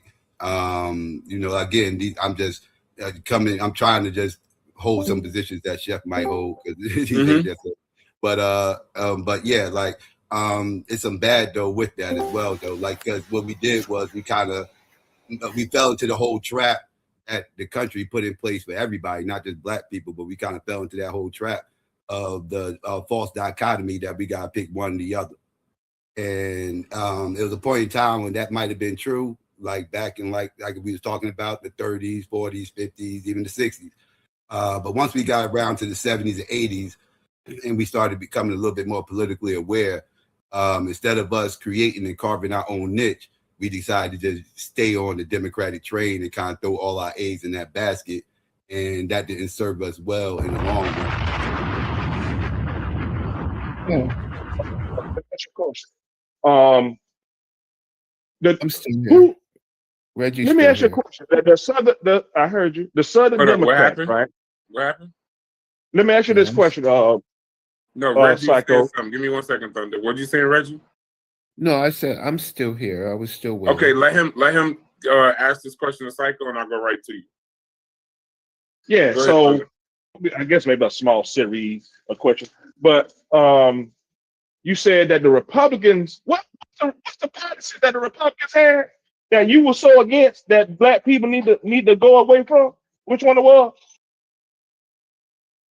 What you said, current Republicans or No, historical? my brother. You said that the black people had a profound need to vote Democrat because of what the Republicans were doing to them.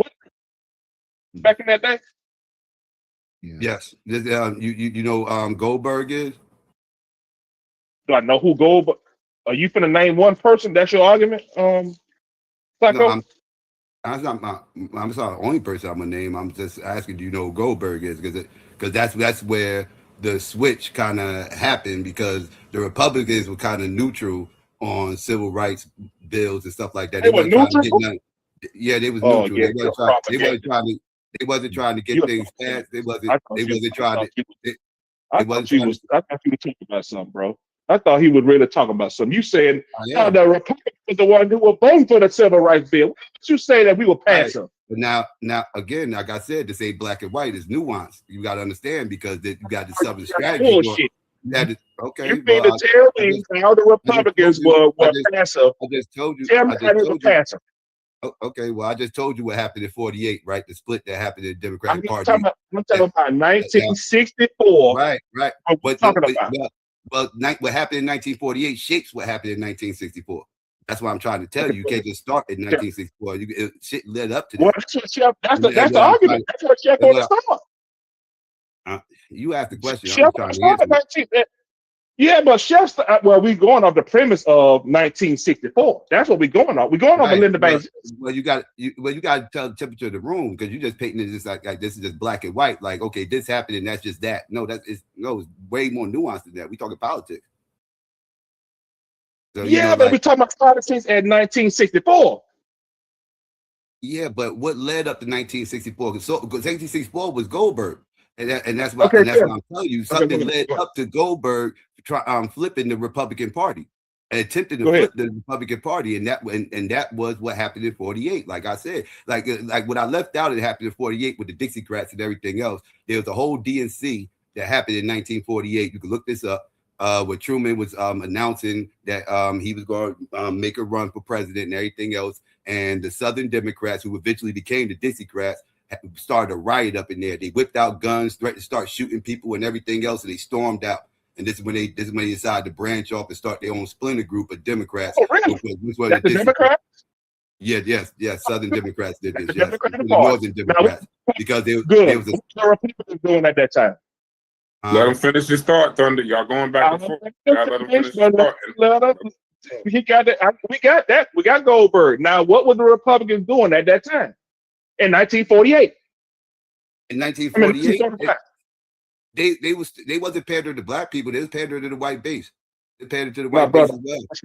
What was the Republican? They was running against Truman, who was trying to, because remember, 1948 is right after 1947. What happened in 1947? Jackie Robinson. Jackie Robinson happened in 1947. Jackie Robinson was a test run, right? Because the Northern liberals wanted to integrate the entire country. The North was already integrated. They wanted the entire country integrated. And after he did that social experiment with Jackie Johnson, the very next year, that's when Truman ran under the idea that he was going to try to integrate the country. Who was the party that was pro-integration? Who was the party that was against immigration? Dewey was against it. That's what he was running against. I'm asking you a question. What was the party that was pro-immigration, and what was the party that was anti-immigration? It was North versus South.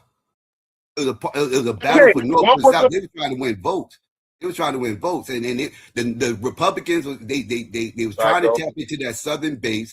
They were trying to tap into that Southern base. I'm telling you what happened. No, you're not. I asked you who was the party. Who was the party that was anti? From 1948 to 1964, the target was the South. Everybody was trying to win the South. It was all about integrating the South. Party that initiated Jim Crow laws. Which one? Who was that? What was that party? What happened?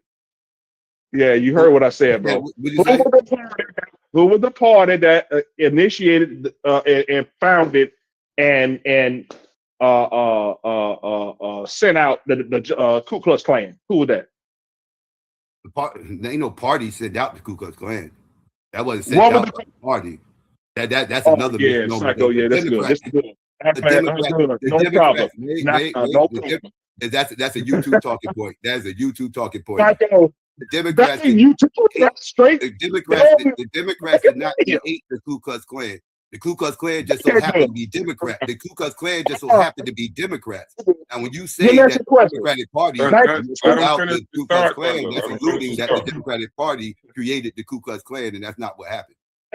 So in 1921, right, the Democratic National Convention. What happened in that 1921 Democratic National Convention? What happened?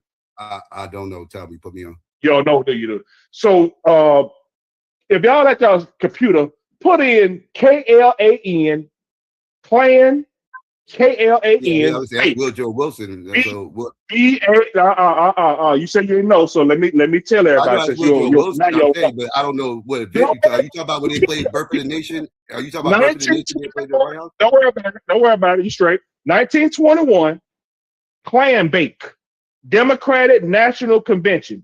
Can you pull that up for me and put on the screen? Oh, yeah. Woodrow Wilson was a Klan supporter. Yes. He was a Southern Democrat. Right. He was a Southern Democrat. You good, Psycho. Don't worry about it. You said you didn't know, so let me inform you. How is that? All right, hold on one second. You do understand the Klan was created in the 1800s, right? Hey, don't worry about it, bro. We got you. We got you. Don't worry about it. All right, both y'all mute out real quick. By a bunch of former Confederate soldiers out in Tennessee. And Chef is saying this is why he said LBJ forward. But give me 1 second, because y'all going back and forth. I kind of like this better, but still got to be under some order, and we still got to get to Reggie. The 1921 DNC Klan Bake refers to the Ku Klux Klan gathering that took place around the time of the early 1920s Democratic Party political environment, when the KKK had significant influence in parts of the United States. The Klan Bake was basically a KKK rally or social gathering in the early 20th century. It would have cross burnings, speaking about 100% Americanism, recruitment drives, and parades of members in droves. The political context in the 1920s was, in the early 1920s, the KKK had millions of members across the United States. However, the Democratic Party had visible internal fights in and about the Klan.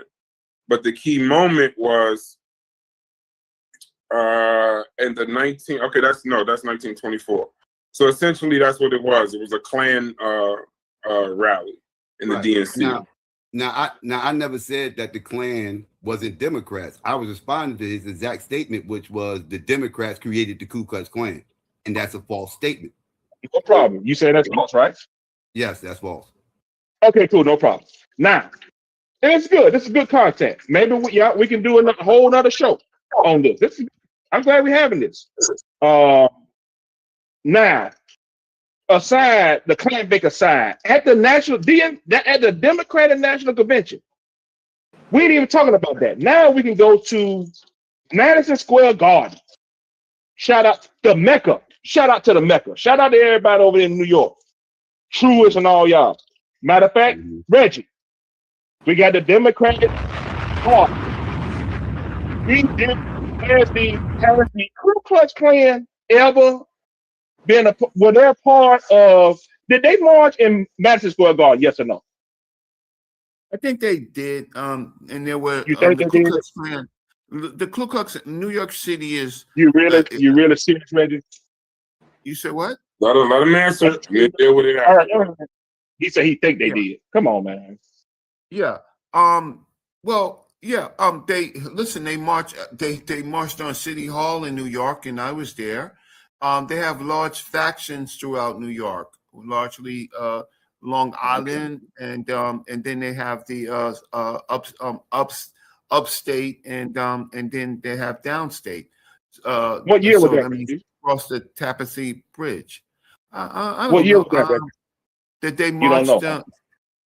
No, What's the what? Are I can we go at the and Google hold on, hold it. on. I Are we can at the we Google. want I war? Is forgot that when the I name of the was. show? Yes, I forgot when I happened. was there. A march. They just had a march with white supremacists at the mayor's at City Hall. These things happen a lot. You're not New York. It happens more often than not. So I'm just trying to figure out what's your point. What's your point? The whole country was soft on the Klan at that time. The whole country. said what? This is the 20s. This is the rebirth of the Klan. I think this is his the birth of the point. nation. I think his point. Hold on. I think his point. So we can move it forward. Y'all can argue. I actually like this. We've been kind of civil for a while, but I kind of like the back and forth to get a conversation going. But I think his original point is more along the lines of when you try to align the black people are voting Democrat, but essentially you try to paint it a different way, but that the Klan is basically tied to the Democratic Party. And it's not something a stronger position for under. Hold on, Reggie. What you saying, Truist? I think a stronger position. He began to say it, but he would have been better off talking and pointing to Jim Crow, because even though Jim Crow laws were like on a state and local level and were obviously protected by Southern Democrats, in order for them to have any like holding and protection, the federal government and Congress and the Supreme Court had to protect those state and local laws.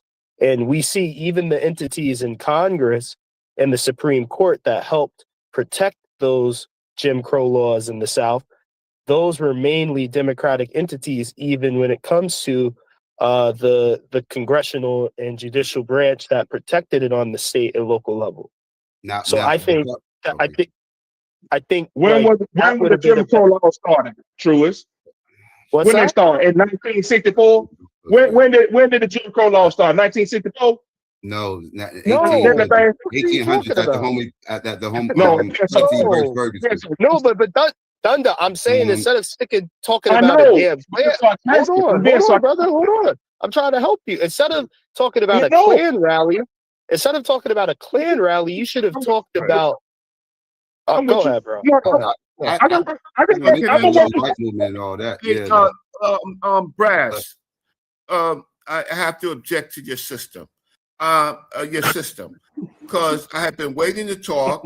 I know. And so this seems to be interesting to you. So just to be respectful to me, just say, Reggie, we're not interested in what you have to say. No, that's not what it is. Hold on. Stay Not what it is. It's just they got into more of a back and forth that I wanted to end. And then people were talking. The natural progression is we're going right.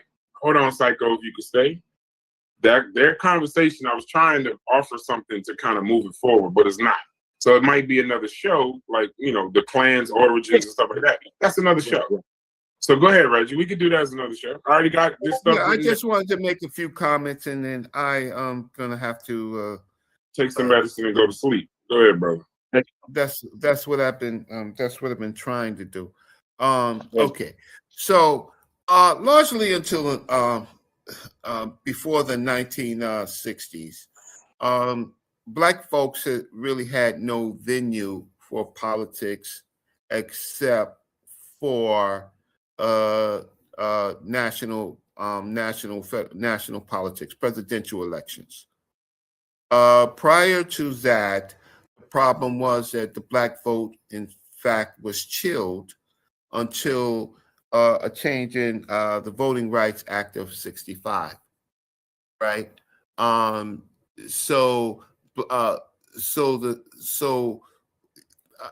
think it's necessary to understand the progression of politics and how people become Democrats, because then or Republicans, or as far as Black folks is concerned. So there was no real political venue, right? I'm talking post after Reconstruction, right? On Black folks' voting rights, largely in the South, was completely chilled. And so Black folks largely looked at presidential elections as a way to get things like acts going, things like that, right? That's why you have later the March on Washington and all this stuff, because Black folks was catching hell in the South. You can look at the whole civil rights movement. So there was really no real venue for Black folks up until the Voting Rights Act of 65, right? Now, so it was just basically presidential elections. And so you would become a Democrat or Republican largely for bought into that for presidential elections. 68, 67, 68, a new venue came out, and that was the Black mayors, right? Or Black cities. And then now, from that particular point on, right, we've been able to participate in more robust voting and deciding, because in that structure that came about with Black mayors and Black cities, we were able now to kind of push for more congressmen that look like us, and occasionally Senate, but mostly congressmen. And then at the same time, it increased our participation in state, right? So like in New York, you have the assembly, the state assembly, and things like that, right? You have like a two-part upper and lower in most states, as far and then there's counties, right? So the world changed after 67 and 68, where now Black folks are participating in local politics, right? And I think that part is being missed because of most of the stuff that you're talking about is really presidential elections. So now we're getting more congressmen. We're electing more congressmen. So now there's a burst of Black congressmen going into the, of course, the House, right? And so things had actually changed. So then there's a kind of a restructuring that these politicians that was running, a lot of them, because they had the national politics in their mind, they broke up into Democrats. And so for a long, long while, the only venue for Black folks for choice was Democrat, right? All right, Reggie, let me ask you a question. Not Republican. Well, no, you're not going to answer me. You're not going to answer any question, unless you're saying that I am wrong. First, say that I'm right or wrong. I'm just asking you a question. No, I'm saying answer. I know on my when I'm speaking. Quick question: do you think he's wrong, Thunder? 1 second, Reggie. Do you think he's wrong, Thunder? I think he's misleading. I think he's leaving out a whole bunch of stuff. Okay, hold on. Wait. Then give him 2 minutes to finish, and then bring up what he missed. And then Psycho, like I said, jump back in because I know you don't got a lot of time, or if you do have time, I don't know. But just finish up, Reggie, 2 minutes, and then if you think he's misleading, then bring it up after that, Thunder. Go ahead, Reggie. Yeah.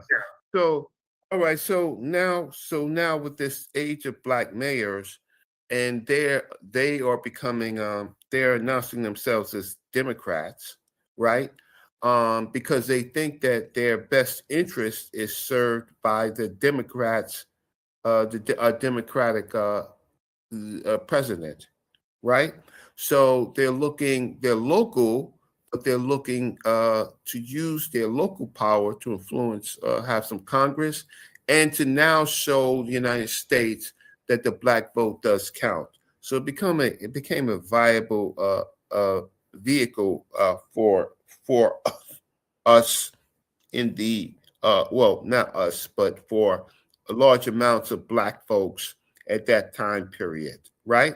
So we have higher voter registration because now we have some control over cities and counties, right?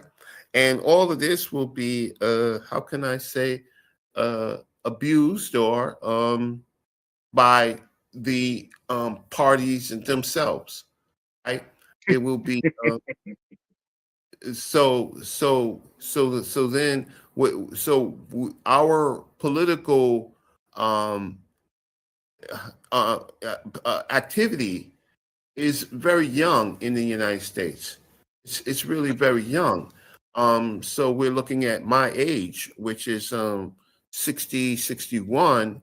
We're looking at my life, my age life, right? That prior to that, in that period, we those are these are the new vehicles that were being created. So what did I get wrong, Thunder? Wrong is not the point. What I said was misleading. You said that in the South, this is your quote, the black vote was being chilled, correct? That's correct. All right, good. How was it being chilled, Reggie? What's the vehicle they used that was used to chill the black vote? Poll tax, literacy test, terror. The black vote was chilled in the South. There you go. Poll tax, literary test, and what else? Just terror. Yeah, okay, good. Terror. Don't come out and vote. Okay, good. Well, how was that implemented? Who implemented that, Reggie? The white supremacist, at the top, the white supremacist organization. Right? Ain't no white supremacists passed no voter test laws, Reggie. So who was the party that passed those laws? Don't. No. That was the whole reason for the Voting Rights Act of 65. Obviously, no. That's the whole point of the Voting Rights Act of 1965. That's the whole point of it. That's law. That's fact. Right? I'm not going to be in the fantasy world. Reggie, I'm asking you a question. Who was the party that enacted voter test, literacy test, and what was the other thing you said? I can't remember. Literacy. What was the voter literacy? What was the other one? Just terror. Just terror. There you go. It was. So who was the party? Who was the party that put now you're messing up. Now, see, that's why you don't understand, right? And listen, I have been nice to you all day. No, I have not. Think about if everybody was listening to me, I have been very nice. I didn't interrupt you. I didn't call you no names. I didn't say nothing about you, right? I just said I simply disagree. Now you want to make everything. Watch this. You want to make everything a party. Who was the voter test? I ain't attacking you. You trying to make it like you a victim. You're a victim. I'm asking you a question. Who was the I'm not trying to say. I'm saying that at this point the party doesn't goddamn matter. No, it does matter because I'm asking you a question. I'm asking you a question. Answer your question. Black people weren't involved in the process until 1965. Largely, it was a struggle. Who was the political party that prevented it? You're saying, who is the political party? We wasn't involved in that process. I know, Reggie. Who was the political party that prevented it? White folks. That's the party. I'm done, Brad. Go who's the next person? That was very No, you got it wrong, Thunder. You got it wrong. This is not your show today. There's no next person. Black people was suppressed until 1965. We get it, brother. We get it. No, they don't get it. There was no party that we was part of because we weren't part of the process. That's question. Was the Ku Klux Klan ever riding around there when it was time to vote with shotguns and they pick up looking for black people and intimidating them from voting? Yeah, your question. I'm saying that there are people in their groups.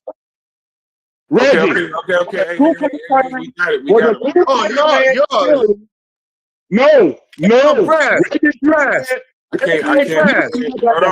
Hold on 1 second. Hold on 1 second. There's other people that Bro, want to get in. he But said y'all he bring this to a close. I'm not Y'all gonna bring press. Yes, sir. Press. Yes, sir. Go ahead. From your political understanding, how off am I that black folks largely in the South wasn't part of wasn't really part of the process until the Voting Rights Act? You're not And off. so You're not. Listen. Hold on. You asked me a question. Let me answer. You're not off at all. But that's not. But the point is, that's not what Thunder is talking to. Thunder's point. Thunder has nothing. He's not asking you anything about what we voted for. What he's saying is, and that I see his point. I just don't want to participate. I'm gonna step out and just watch the good discourse happen. Is he's saying, yes, we didn't have nothing to do with it. It was outside of us. We weren't participating. But the party that we see as the only viable option are the people that were supporting what he's talking about. That's his point. That's his point. That's what I'm saying. Like y'all kind of talking. Y'all kind of talking past each other. Y'all talking on two different points and trying to figure out why one isn't answering the other's question. Yeah, because y'all having I two different think that conversations. yes, because what I think he's trying to paint a picture of Democrats versus Republicans instead of white people and their interests prior to 19. Hold on. I want to get to Psycho. Hold on, Reggie. I want to get to Psycho real quick. And plus, bro, you sick, bro. Don't try to. Wait. We was going back and forth. Wait, they was going back and forth for 7, 8, 9, 10 minutes. I So know, that but means hey, you don't Reggie. think that. Hey, Reggie, no, it's not that I don't think it's a good conversation. But once we if y'all talking on the same point, he's speaking to the title. I think I fully agree and understand your point. But if y'all gonna get to a point, then we don't got to move forward. But I don't have to get to. I don't have to get to a point with him. Okay, then go ahead. You finish. I don't really care. I'm not arguing with. I think he's wrong. Right. I think he's wrong. I think that he doesn't. He's just trying to paint a picture of as if black folks were Democrats. He wants to condemn the Democratic Party, right? That's not what I'm talking about. He's doing two different things. His point is. Well, take 2 minutes and explain your point. Take 2 minutes and explain your point. I just want to get to other people on the panel that want to talk. But go ahead, finish for 2 minutes. I'm gonna lay down. No, I've done enough. I've done enough. All right, brother. Hey, feel better, brother. Feel better. I've done enough. Go ahead, Thunder. And you know what? It's not only that I'm not feeling well. It's just that it's. I just don't think that it's fair. I'm making a counterpoint. Right, I told you to go ahead and make your point. I'm not going to stop you. Yeah. My counterpoint is that after the voting rights, then we can really talk about participating in these parties and how both parties abuse us.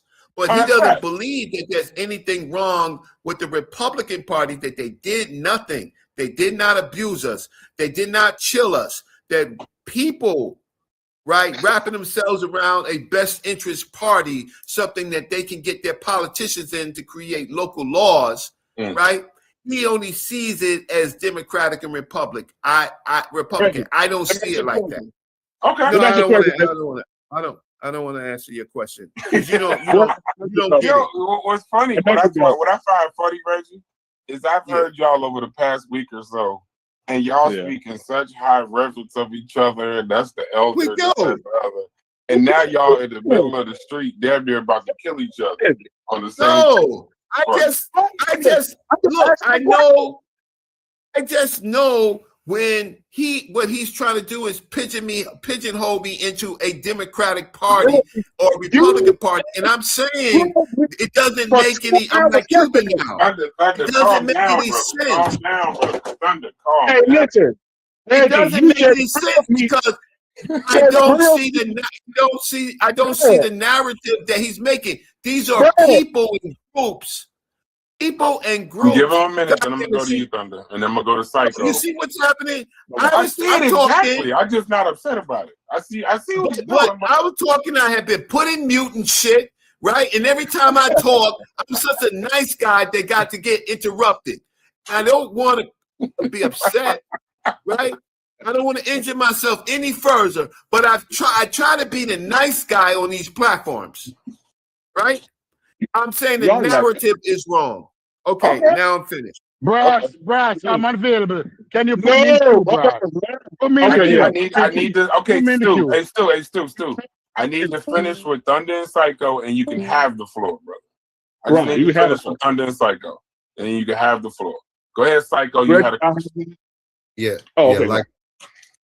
like I was trying to say earlier, this thing is very nuanced. There is no black and white. When you're talking about this thing on a political landscape, you are talking about North versus South, not Republican versus Democrat. And once we start putting these things in these boxes, we are falling into traps, because people like to mention that these Southern Democrats are all Klansmen and everything else, which is true during the time period. That's what was going on. They didn't create the Klan, but they were the Klan was Democrats, right? And they were doing some fuck shit with the boxes and at the polls and everything else, trying to keep people from voting and all that. But my question to everybody is this: who holds that position? Who are the people that try to stop them? Northern Democrats. Those are the ones that was trying to stop them. Those are the people that was sending down the Freedom Riders and all this other stuff, trying to get them the right to vote. X, Y, and Z, this, that, and the third. So it was again, there was a split within that whole party. Y'all talk about the Democrats like the Southern Democrats were the Democrats in totality. That wasn't what was going on. So that's why I said this whole thing is nuanced, and we need to put it in its proper boxes. It was South versus North. That's what was going on. Integrating the South. You make a great point. You make a great point. But when we say, and Reggie kind of did it too, when we try to go into, we got to remember, we're speaking to I don't know if it's really a hypothesis, but we're speaking to a thought put forth by a chef. So it's not that we're putting anything in a particular box, but we're dealing with a stance that's in a box. When you say the words, Democrat has been the only viable option for Black people since 64, roughly Lyndon Baines Johnson. The argument, the counterpoint to that statement, we're arguing against the box. If you understand what I'm saying. So like, it's always gonna be. It's not that I think people is bringing up box points. It's just you're arguing against a very rigid stance. There's no fluidity, no variety in the stance. It's the only chef believes, and that's what this show will be about, that voting Democrat federally, I'm assuming, right, is the only viable option for Black people since LBJ and the Civil Rights Bill. So when you're arguing against it, a lot of the arguments seem rigid, but it's because it's going against a stance that's 85%. So, I mean, I get what you're saying, Psycho, but I don't know. The title is Chef Stance. He'll give his stance when he does his show. All right. Now, when it comes to the Democratic Party and atrocities that they have done and are doing and will be forever doing, y'all don't want to take account for that. And I told Reggie, he grilled me. Reggie is crying now. This ain't personal. I ain't making no attacks against him. I'm asking him a question. Real simple. He said that the Black vote in the South was chilled. I asked him, how was it chilled? Voter test, literacy test, etc. Okay, cool. Who implemented those tests, Reggie? White supremacists. That was one of the funniest answers he ever gave. That's ridiculous. That's absolutely ridiculous. And it's not fair to the conversation because you don't want to say the obvious answer. We know who the hell is responsible for all the atrocities that the Black community going through. All these welfare queens. All the atrocities? Wait, you said all the atrocities? Well, wait. Even I gotta give you some pushback. That's fine. You don't have to. No, let me relate. Okay, good. So let me amend that. The majority of the atrocities that Black Americans have gone through and since we've been here, is by the hands of the Democratic Party. Slavery, all these things. Who was the party that fought against slavery? Since you want to bring up slavery, who was the party that voted against it? Who was the party that voted for civil rights? It wasn't the Democratic Party. The Democratic Party in 1964 was what did it. More Republicans voted for it than Democrats. That's because they had control of the what you call it. I think it was the House at the time. So more Democrats voted against it, but Democrats did vote for it too, though. I didn't say Democrat didn't vote against it. I mean, they didn't vote for it. Okay. All right. I said the one who did the filibuster. If you would have been patient, my brother, the ones who filibustered it was the Democratic Party. That was not the Republican Party. No, the Democratic Party. The Democratic Party. Whether from the South, the East, the North, or the West, they asked. Take 30 seconds, and then I'm gonna let Psycho go. Okay, 30 seconds. I'm gonna do 30 seconds. So the reason why Reggie is mad and upset ain't because I attacked him, it's because I asked him a simple question. He's losing focus on what the topic is. If y'all notice, I've been the one staying on topic the whole time. If y'all notice, and everybody else been way all somewhere else. I've been right there on topic the whole time. We talking about, is it in black people's best interest to keep voting the same way we've been voting for 100 fucking years? Or at some point do we say, hey, enough is enough? At least let's look for a viable option, another quote unquote viable option, at least another one. Damn, how many times we gonna keep doing this?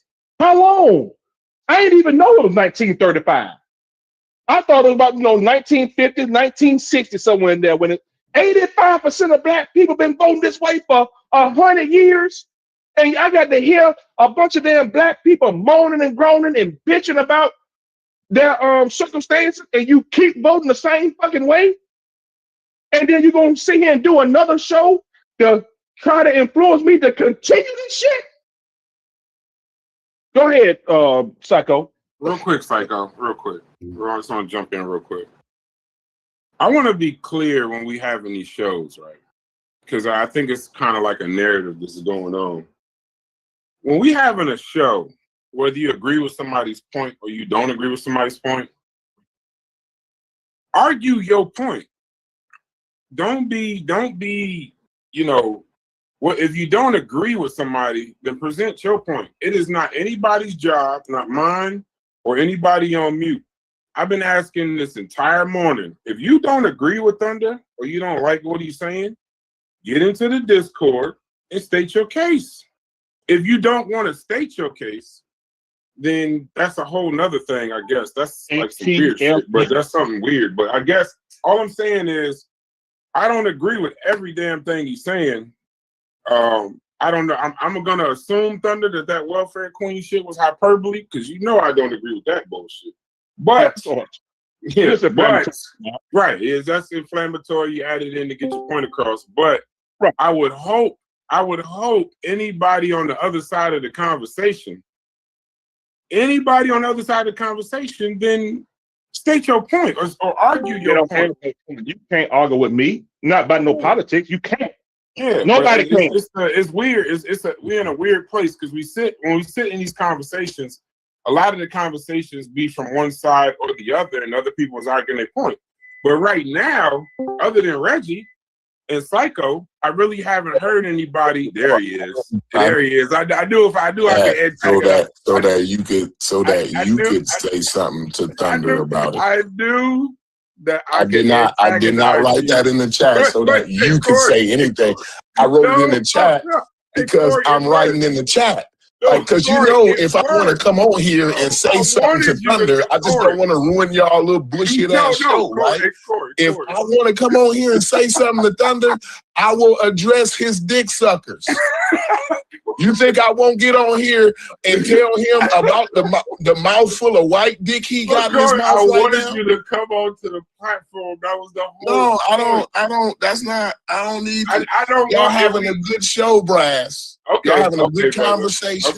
Okay, bro. And I'm taking you what you said to me the other day. You're correct. Right? You're correct. I heard you.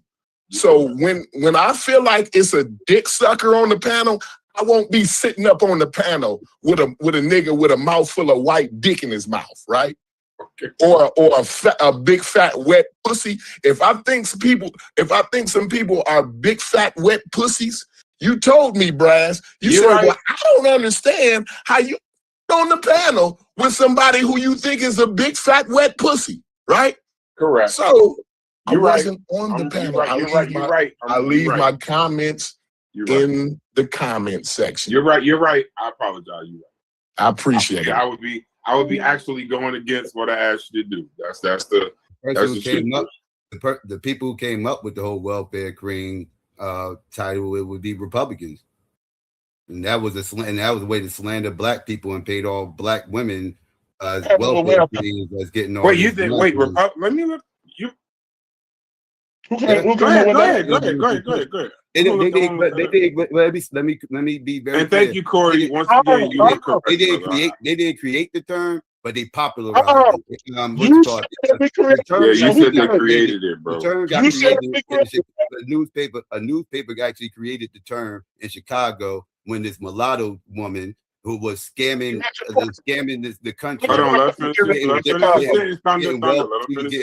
is getting welfare in a bunch of different states, a bunch of different counties, shit like that. I forgot how much they said. She was racking up like 6 figures a year off of welfare benefits, and this is in the 70s.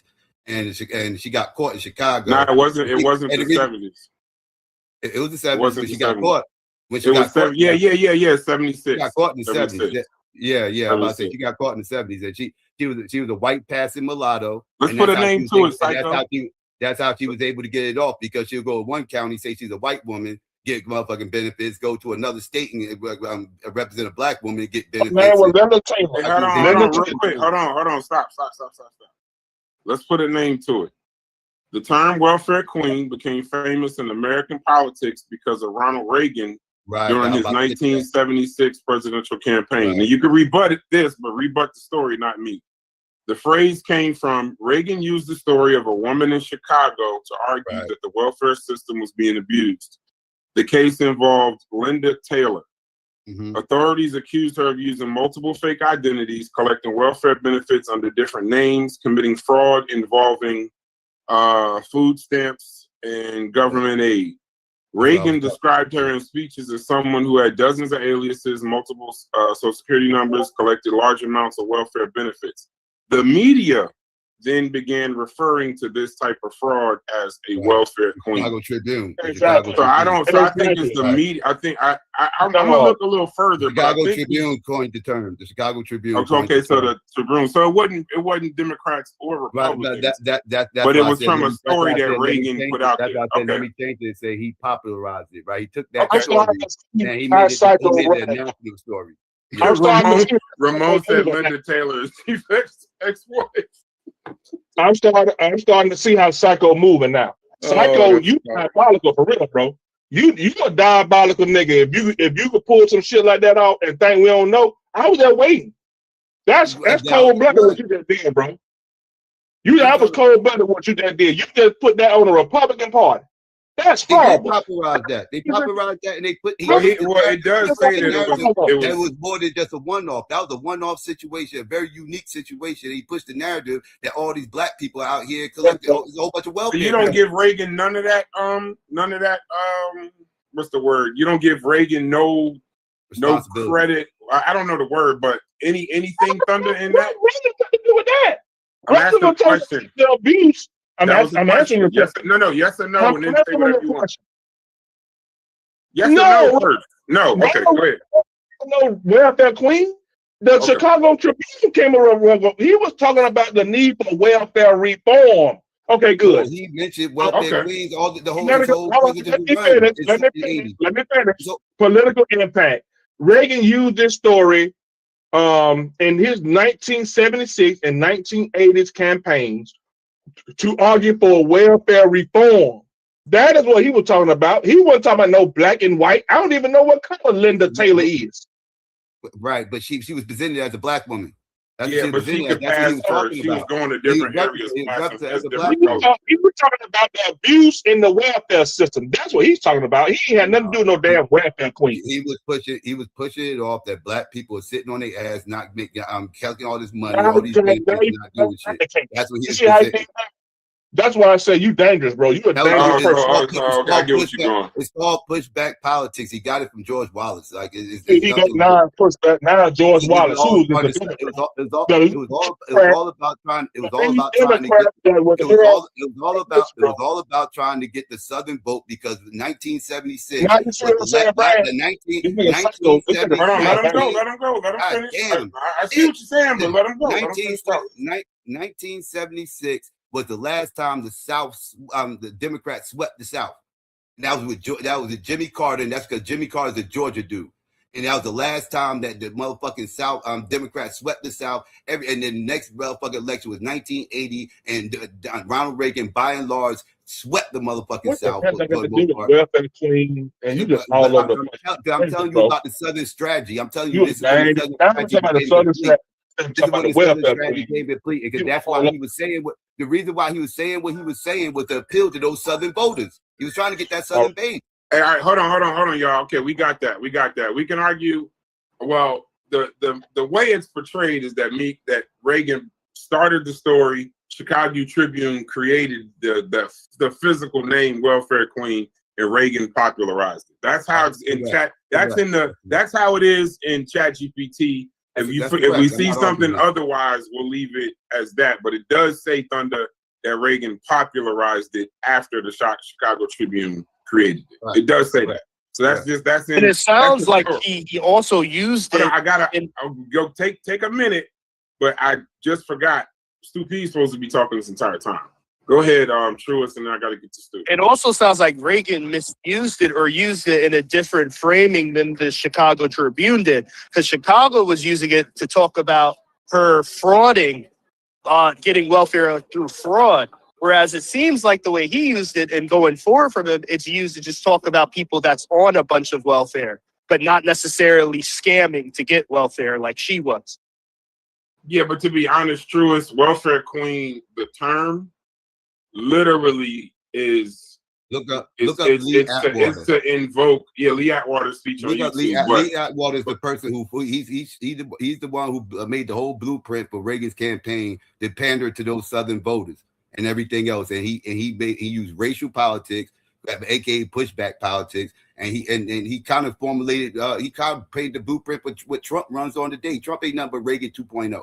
That's Okay, all hold he on. is. It's Okay, the same good shit. Love it. I want to get to Stu, but speak to True's point.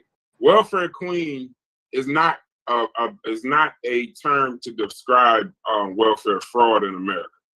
Welfare queen is to describe black welfare fraud. I get that's what Reagan made it, but how did No. Chicago I'm use not it? saying Reagan. I'm talking about in 2026. If you say the term welfare queen, the picture that's supposed to be presented is a black woman on welfare. That's That's because of Reagan. That's what I'm saying. That's because of Reagan. I'm saying. Oh, so Chicago, you saying that's how you popularized it versus it? yeah, being I'm just saying okay, Chicago I got did it. it. Chicago used it to talk about fraud. Reagan racialized it. Okay, so not popularized, he racialized that.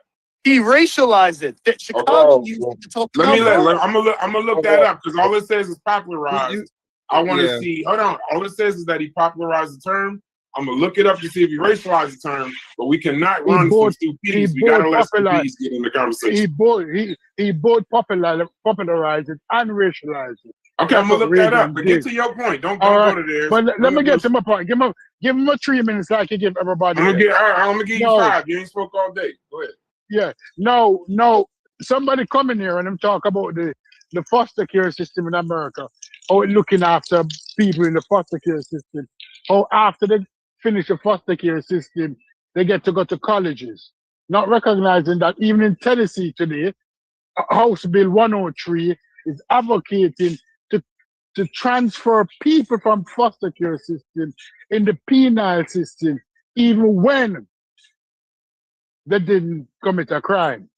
But that's America for you. But somebody coming here and beginning with the foster care system we're not realizing that some Republican states now are trying to transition people from out of foster care into prison, mass incarceration, even if they don't commit a crime. Then somebody else now come and talk about which state, whether Democratic or Republican state. I can understand that I know the difference between a Dixiecrat and a Democrat. But nobody will tell you that it was the Democrats in 1948, Harry S. Truman, who started introducing civil rights. But they'll talk about it with the Democrats that were doing the bullshit. Because that is why the South split. Harry S. Truman in 1948, after World War II, started to look at this and said, this is bullshit. Let's look on civil rights. And then Atwater and them boys said, no, we don't like this. And we're switching to Republicans. But they come in here and they say, who's saying this, who's saying that? And I realized something, and I agree with Corey. I'm not wasting my time talking to anybody who reverberate dick-sucking arguments from the white man, word for word. And that is my 2 cents. Anybody listen to anybody who can tell you what the white man said, word for word, and defend it. And even when people tell him that Reagan was the one who calling people welfare queen, he said, oh no, that white man who dick I suck up, who had dug up his grave and went down there and sucked his femur because his dick was disintegrated, he wouldn't do such a thing. But I'm jumping off now. I will listen to it at YouTube. I am not participating in any show with any white dick sucker anymore. Thank you for having me. Jesus Christ. Oh my God. I gotta hold on. I think it's funny, but I will say this. It's funny. I did say the words in our cuss out show. I did say that if you cannot have if we argue on points and you don't have the ability, you know, I support Stu and Corey. If they know that that's where it's gonna go or it's gonna fuck up the show, I can't ask for some shit and then turn around and be mad when they don't want to participate. So I respect it. I respect that. Anybody else want to go? Because I want to close up. Anybody else want to go? Hopefully y'all have a good weekend. Psycho, I appreciate you for participating. Cuban, I thank you for not participating whatsoever, even though you had the ability to. Tony, I'm glad you're here. I know you probably would have started cursing and shit too. And Truth, you know you my guy, bro. Shouts to you. And enjoy this cold ass weather in Jersey. I don't know what the fuck is going on. It's not. It just to let y'all know, it was 80 degrees on Monday and Tuesday. It was fucking snowing yesterday when I was down in Weehawken. Just so y'all know, and it's freezing outside right now. That's Jersey. Yeah. For it. This Yeah. wind That's is brutal. Jersey When in a Reggie fucking said he nutshell. was sick, I'm like, yeah, you were the half of the tri-state. Yeah, half the tri-state is sick. It's crazy, bro. It's fucking crazy. This is. I mean, I'm used to it now, but it still shocks me. It was 80 degrees on Monday and 40. Had my window open for a few days for months, and then I just had to close that motherfucker right back up. Woo! But spring is on the way, bro. Spring is on the way. We always got good springs here, so there'll be a point where it's 70 consistent, and that's the best weather right at the beginning of spring. But if y'all got anything else, because I do want to enjoy my Friday, I think I did a good enough job announcing Chef's show. That should give him a lot of stuff to get busy and, you know, take a break from Jewish Tapers for a little bit and discuss his point. He got a lot of stuff he could look at. I still have not found somebody other than Chef that agrees, but I'm sure when he does the show, everybody's going to agree. That's how I like to have these conversations with contending points, because I want to hear someone that agrees with that stance. But I know when he does the show, it's gonna be yeah, you're right, yeah. But right That's now, why I no one love what agrees. you did, because you got people to state their position on the records. Yeah, like because I you want to did, see. beautiful. I love, because you got them on the record with their position right now. So if Now they watch the change bullshit. Watch the bullshit. Watch. Because Chef is amazing. He's amazing at galvanizing. He actually missed his calling with the Jewish Tapers. He really should be some form of a political leader, because he can growl some motherfuckers up. Hell no. No. Listen. Political leaders, I don't agree with a whole bunch of them, but I could still say I could recognize some good shit when I see it. I don't agree with a lot of people on the Democratic side, but if some of that grilling they gave Kristi Noem to get her ass to resign, I like some of that shit. Some of that, well, I don't agree with the other person's politics, but on that, me and Chef agree on a lot of shit. It's just the things that we don't agree on are in the forefront right now, specifically politics. So I'm gonna get on, but y'all, do y'all have anything before I close? Psycho, Yeah, I know you took I time got out something your I day, want to brother. say. Hold on. I know you took time out your day to leave the chat, come onto the panel. I appreciate it. Thank you very much, Thunder. Appreciate you, brother. Thanks for coming in and once again fighting and standing on your square and defending your point. True as always. I'm gonna close out. Cuban, you go ahead and go. I like how shows how you have the show today, and hopefully it stays like that. I think it's way 100%. better where people get time limit to talk and there's no interruption. And even for the amount of times that there were interruptions, it didn't get bad. So I think that's a good thing. And if you want to, if you're curious to know my position on these things, you can check out my channel, subscribe to my channel. Because I feel What's your channel, man? Your channel, Cuban. Is Cuban Crisis. So if we YouTube Cuban Crisis, your channel will come up? Hell no. Probably not. Nobody watches the fucking channel, but right. So what's the actual what's the name? So I can put it in the chat or something. The link or something. Yeah, like a link, so I can put it in the chat so people can check it out. But go ahead and talk while you're getting that. No, well, yeah, I was gonna say. So I do agree that sometimes it's best not to say anything.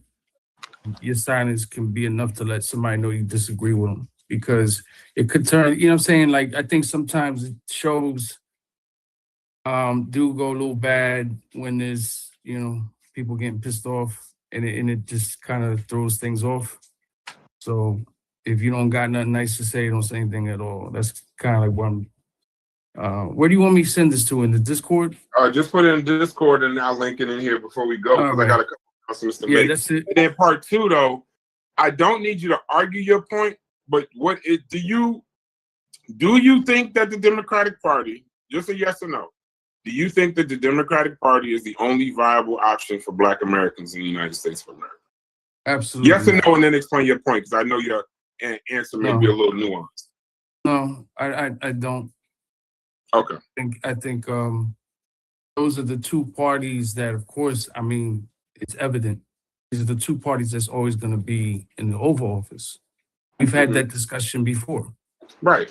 You know what I mean? And that just is the reality. But you have other options of types of Democrat, like, you know, like the Democratic Socialist was mentioned, or Clinton was mentioned. He was a conservative Democrat. You have conservative Republicans. You have Republicans that aren't considered conservative in the eyes of other Republicans.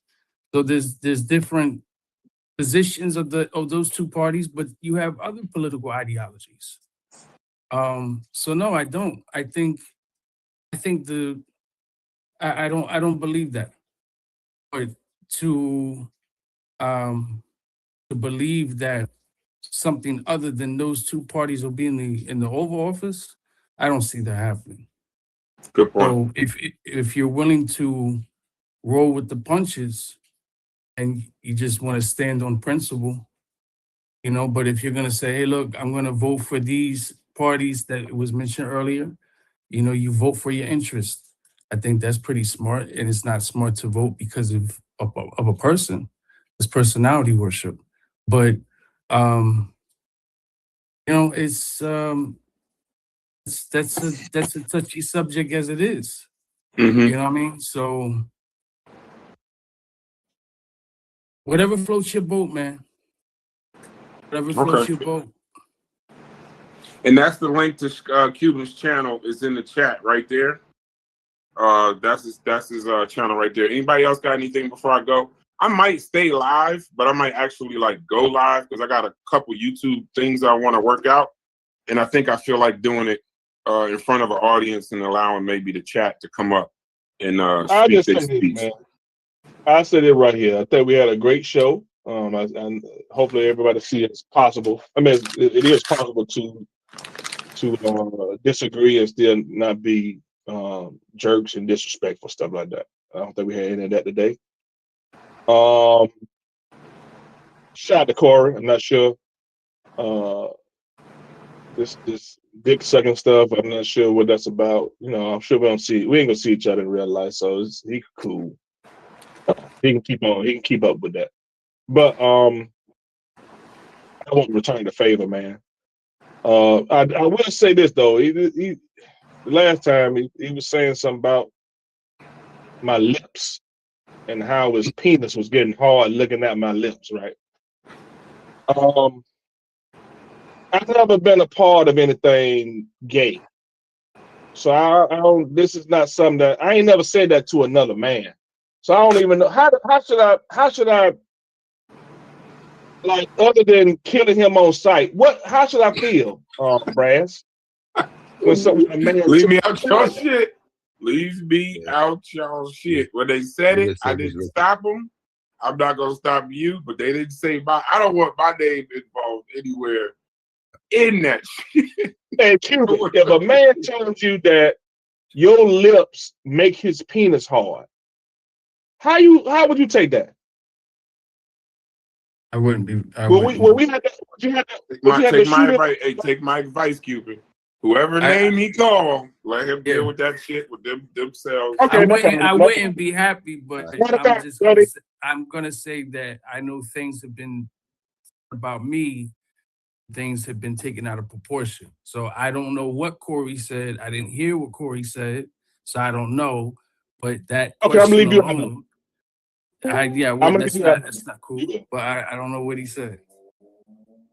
I'm gonna leave you out. My bad. I don't know. I never heard. Hey, Thunder, I got one piece of advice for you. Finish your breakfast, brother. That's between you and Stu Peas and Corey. Y'all sort that out. I think it's good though. I will give them this. I did say if it's gonna ruin the show, if this is gonna ruin the show, or it's gonna be a situation where you don't think you could be on a panel with somebody, I at least can respect the fact that at least they recognize that much, and then they said what they said, they speech, and that was that. So if we even graduated to that, then I think that's good though. I think that's good. I would hope eventually. Hold on. I would hope eventually, it would change. But honestly, I can't say something like that and then somehow get frustrated because we can't all be on the same panel. So I can't. I mean, I get it. I get it. All right, I'm closing up. I'm about to go live. Wait, you want to say something? Yeah, I just want to say shout out to all y'all. Thanks for having me up. This topic's interesting because our next debate topic is some similar along these lines, not quite the same. What is it?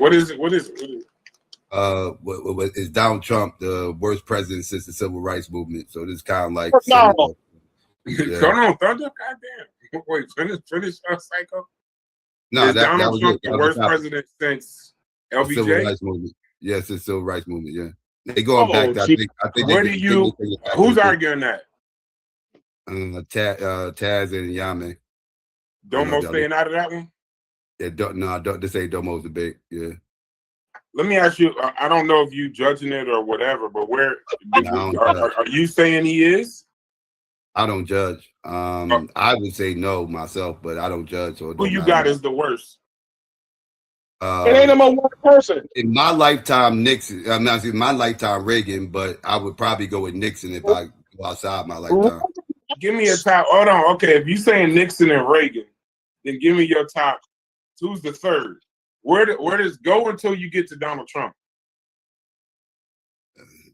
Bush Jr. So Nixon, Reagan, probably Bush Jr. Then Clinton, then Bush Sr. Then well, hold on, wait. I'm going for worse than incredible, bro. No. You're going. I just want to know. Hold on. Donald Trump will be after. Hold on. I'll ask you after this. I'm trying to get out of here. Hold on, wait. I skip Trump. Give me Trump after Reagan and Nixon, then I'll go. Then give me Junior and everybody else. So yours is Reagan. Mind you, I don't like none of the presidents. I don't like none of them. So I ain't. No, I get it, but it's a scale. So you got Reagan, Nixon, Trump, then then Bush Jr., Senior, and Clinton. Yes, then Bush Senior, and then Obama's the least worst in my opinion, and I don't like him. So I'm not keeping for Obama, but he's the least worst out the bunch. Who would you say is the worst president of all time? Of all Chef, time. when you get a chance, text me what time you're going live, because I think I might want to.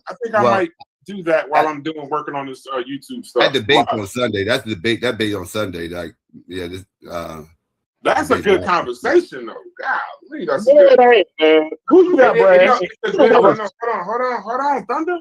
What I'm saying is, it's a good conversation because at a bare minimum, it'll educate people to the presidents and their actions. So I don't think most people know what Nixon's done, good or bad. Reagan's done good or bad. They just know them by names. So if anything, it spurs political education. So I'm always say that's a good debate because people will learn. Especially that means they got to present what these people did to justify the arguments. So I actually like that. But yeah. All right. So Thunder. All right. I appreciate that, Psycho. Go ahead, Thunder. Then I want to close out because I'm going back live. Okay, good. Who you got, Brad? Who the number one? Who the worst? I'm gonna say it on the show. Okay. I'm gonna say it on the show. I want to look throw an into it. honorable mention out there. No, Who you you gotta got? give it. If you're gonna give your honorable mention, I need to know your. Hold on, let me get mine first. Okay, mine go ahead. it ain't even close. Jimmy Carter is the worst president we've ever had in the history of this. Not even just since 64 ever. He's the worst ever. But go ahead. If we go at all time, I'm going Andrew No, Jackson. not all time. Since you've been on this planet. Oh, since I've been on this planet? Yeah. I'm gonna say it's Trump. I was born in '96. So you're saying Donald Trump is the worst president since 1996? Yeah, I don't think he's better than Bush even, because Bush would be my close second.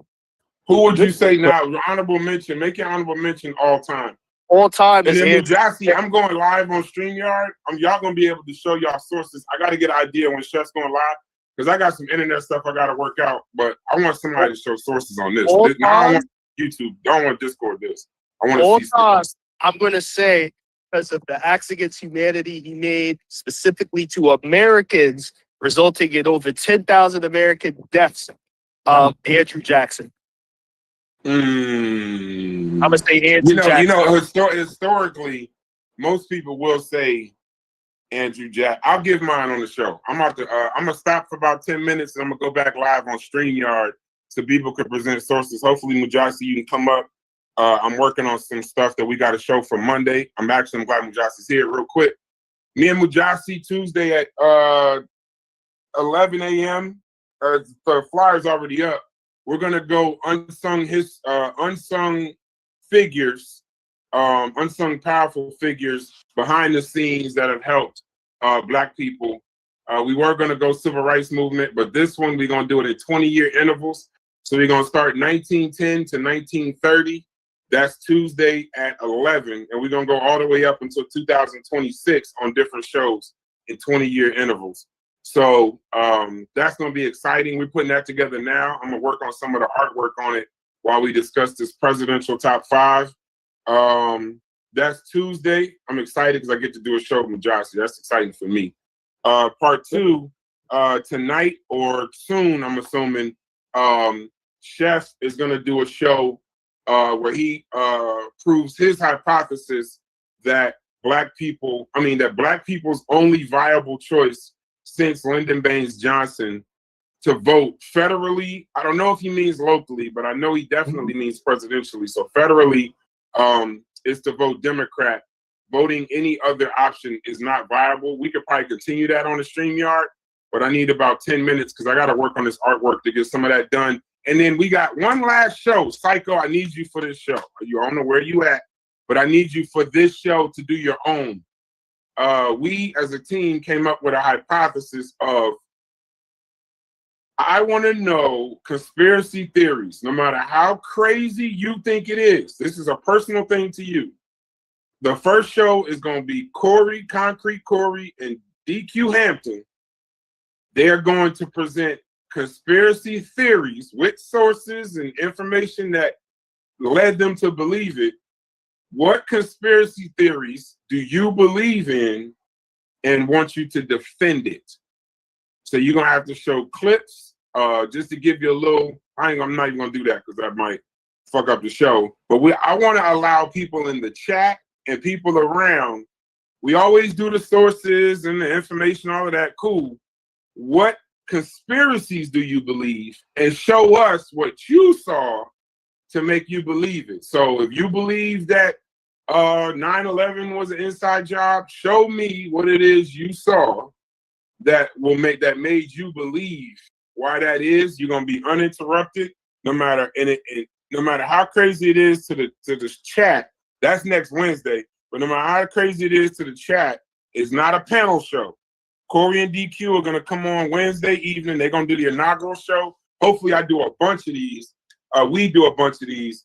But what conspiracy theory, no matter how crazy, and what did you see or what sources did you see that make you believe it? If you think COVID was a conspiracy, show us not just that you believe it's a conspiracy, show us what you saw or heard or read to make you believe in that theory.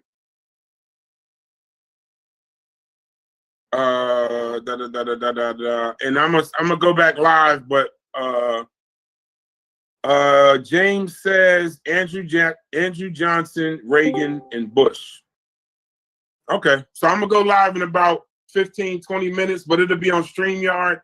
And if you are saying Andrew Johnson, show the chat. Wow, that's what I mean by opinions with sources. Yeah, okay, I'll be clear on that, James. What I mean by opinions with sources, I mean, okay, Johnson is the worst, and he did this to this people and this, that, and the other. Show what he did. Show what he did. And if Trump is your worst, pull up what he's done that puts him as one or two. I can't really do that on Discord, but on StreamYard I can, and I can just listen to y'all talk. I don't necessarily. When are you gonna have that show? In about 15 minutes. Oh fuck! I'm not gonna be able to make that. Well, no. It's not. It'll be, that could be a one-time thing. But I just want to get it done because I got some work I got to get done. That's internet-wise. I got my personal stuff done, and I got a couple phone calls and things I got to do. So if you can or you can't, but it'll still be up. And Chef, hit me up. Let me know if you're going live tonight. I'll end that show. But it's Friday. I just want to engage with the people and talk to the people. I just can't do this on Discord. So if y'all just want to come hang out and talk about whatever. By the way, Psycho, I'm going to murder you on that point about Bam Adebayo's 83 points and how it is not as relevant as Kobe's 81. I think the world is in a bad place when a black man can score 83 points, and because it's against another black man, now all of a sudden we can't celebrate this one. I have an issue with that. And I'm going straight racial with that issue. Y'all hating on one black man to lift up another. That's bothering me.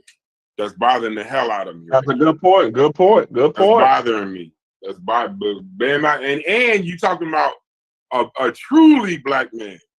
Like Bam Adebayo.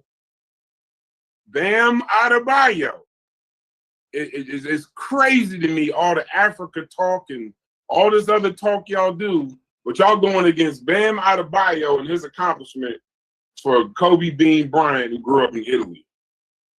Kill me for that point, but we'll have that conversation. And if y'all want to bring it up on the next show, just give me 15 minutes. Hey, shouts to y'all. Thanks to everybody on the panel that was listening and talking. And I think we had a good conversation. I'll holler at y'all later.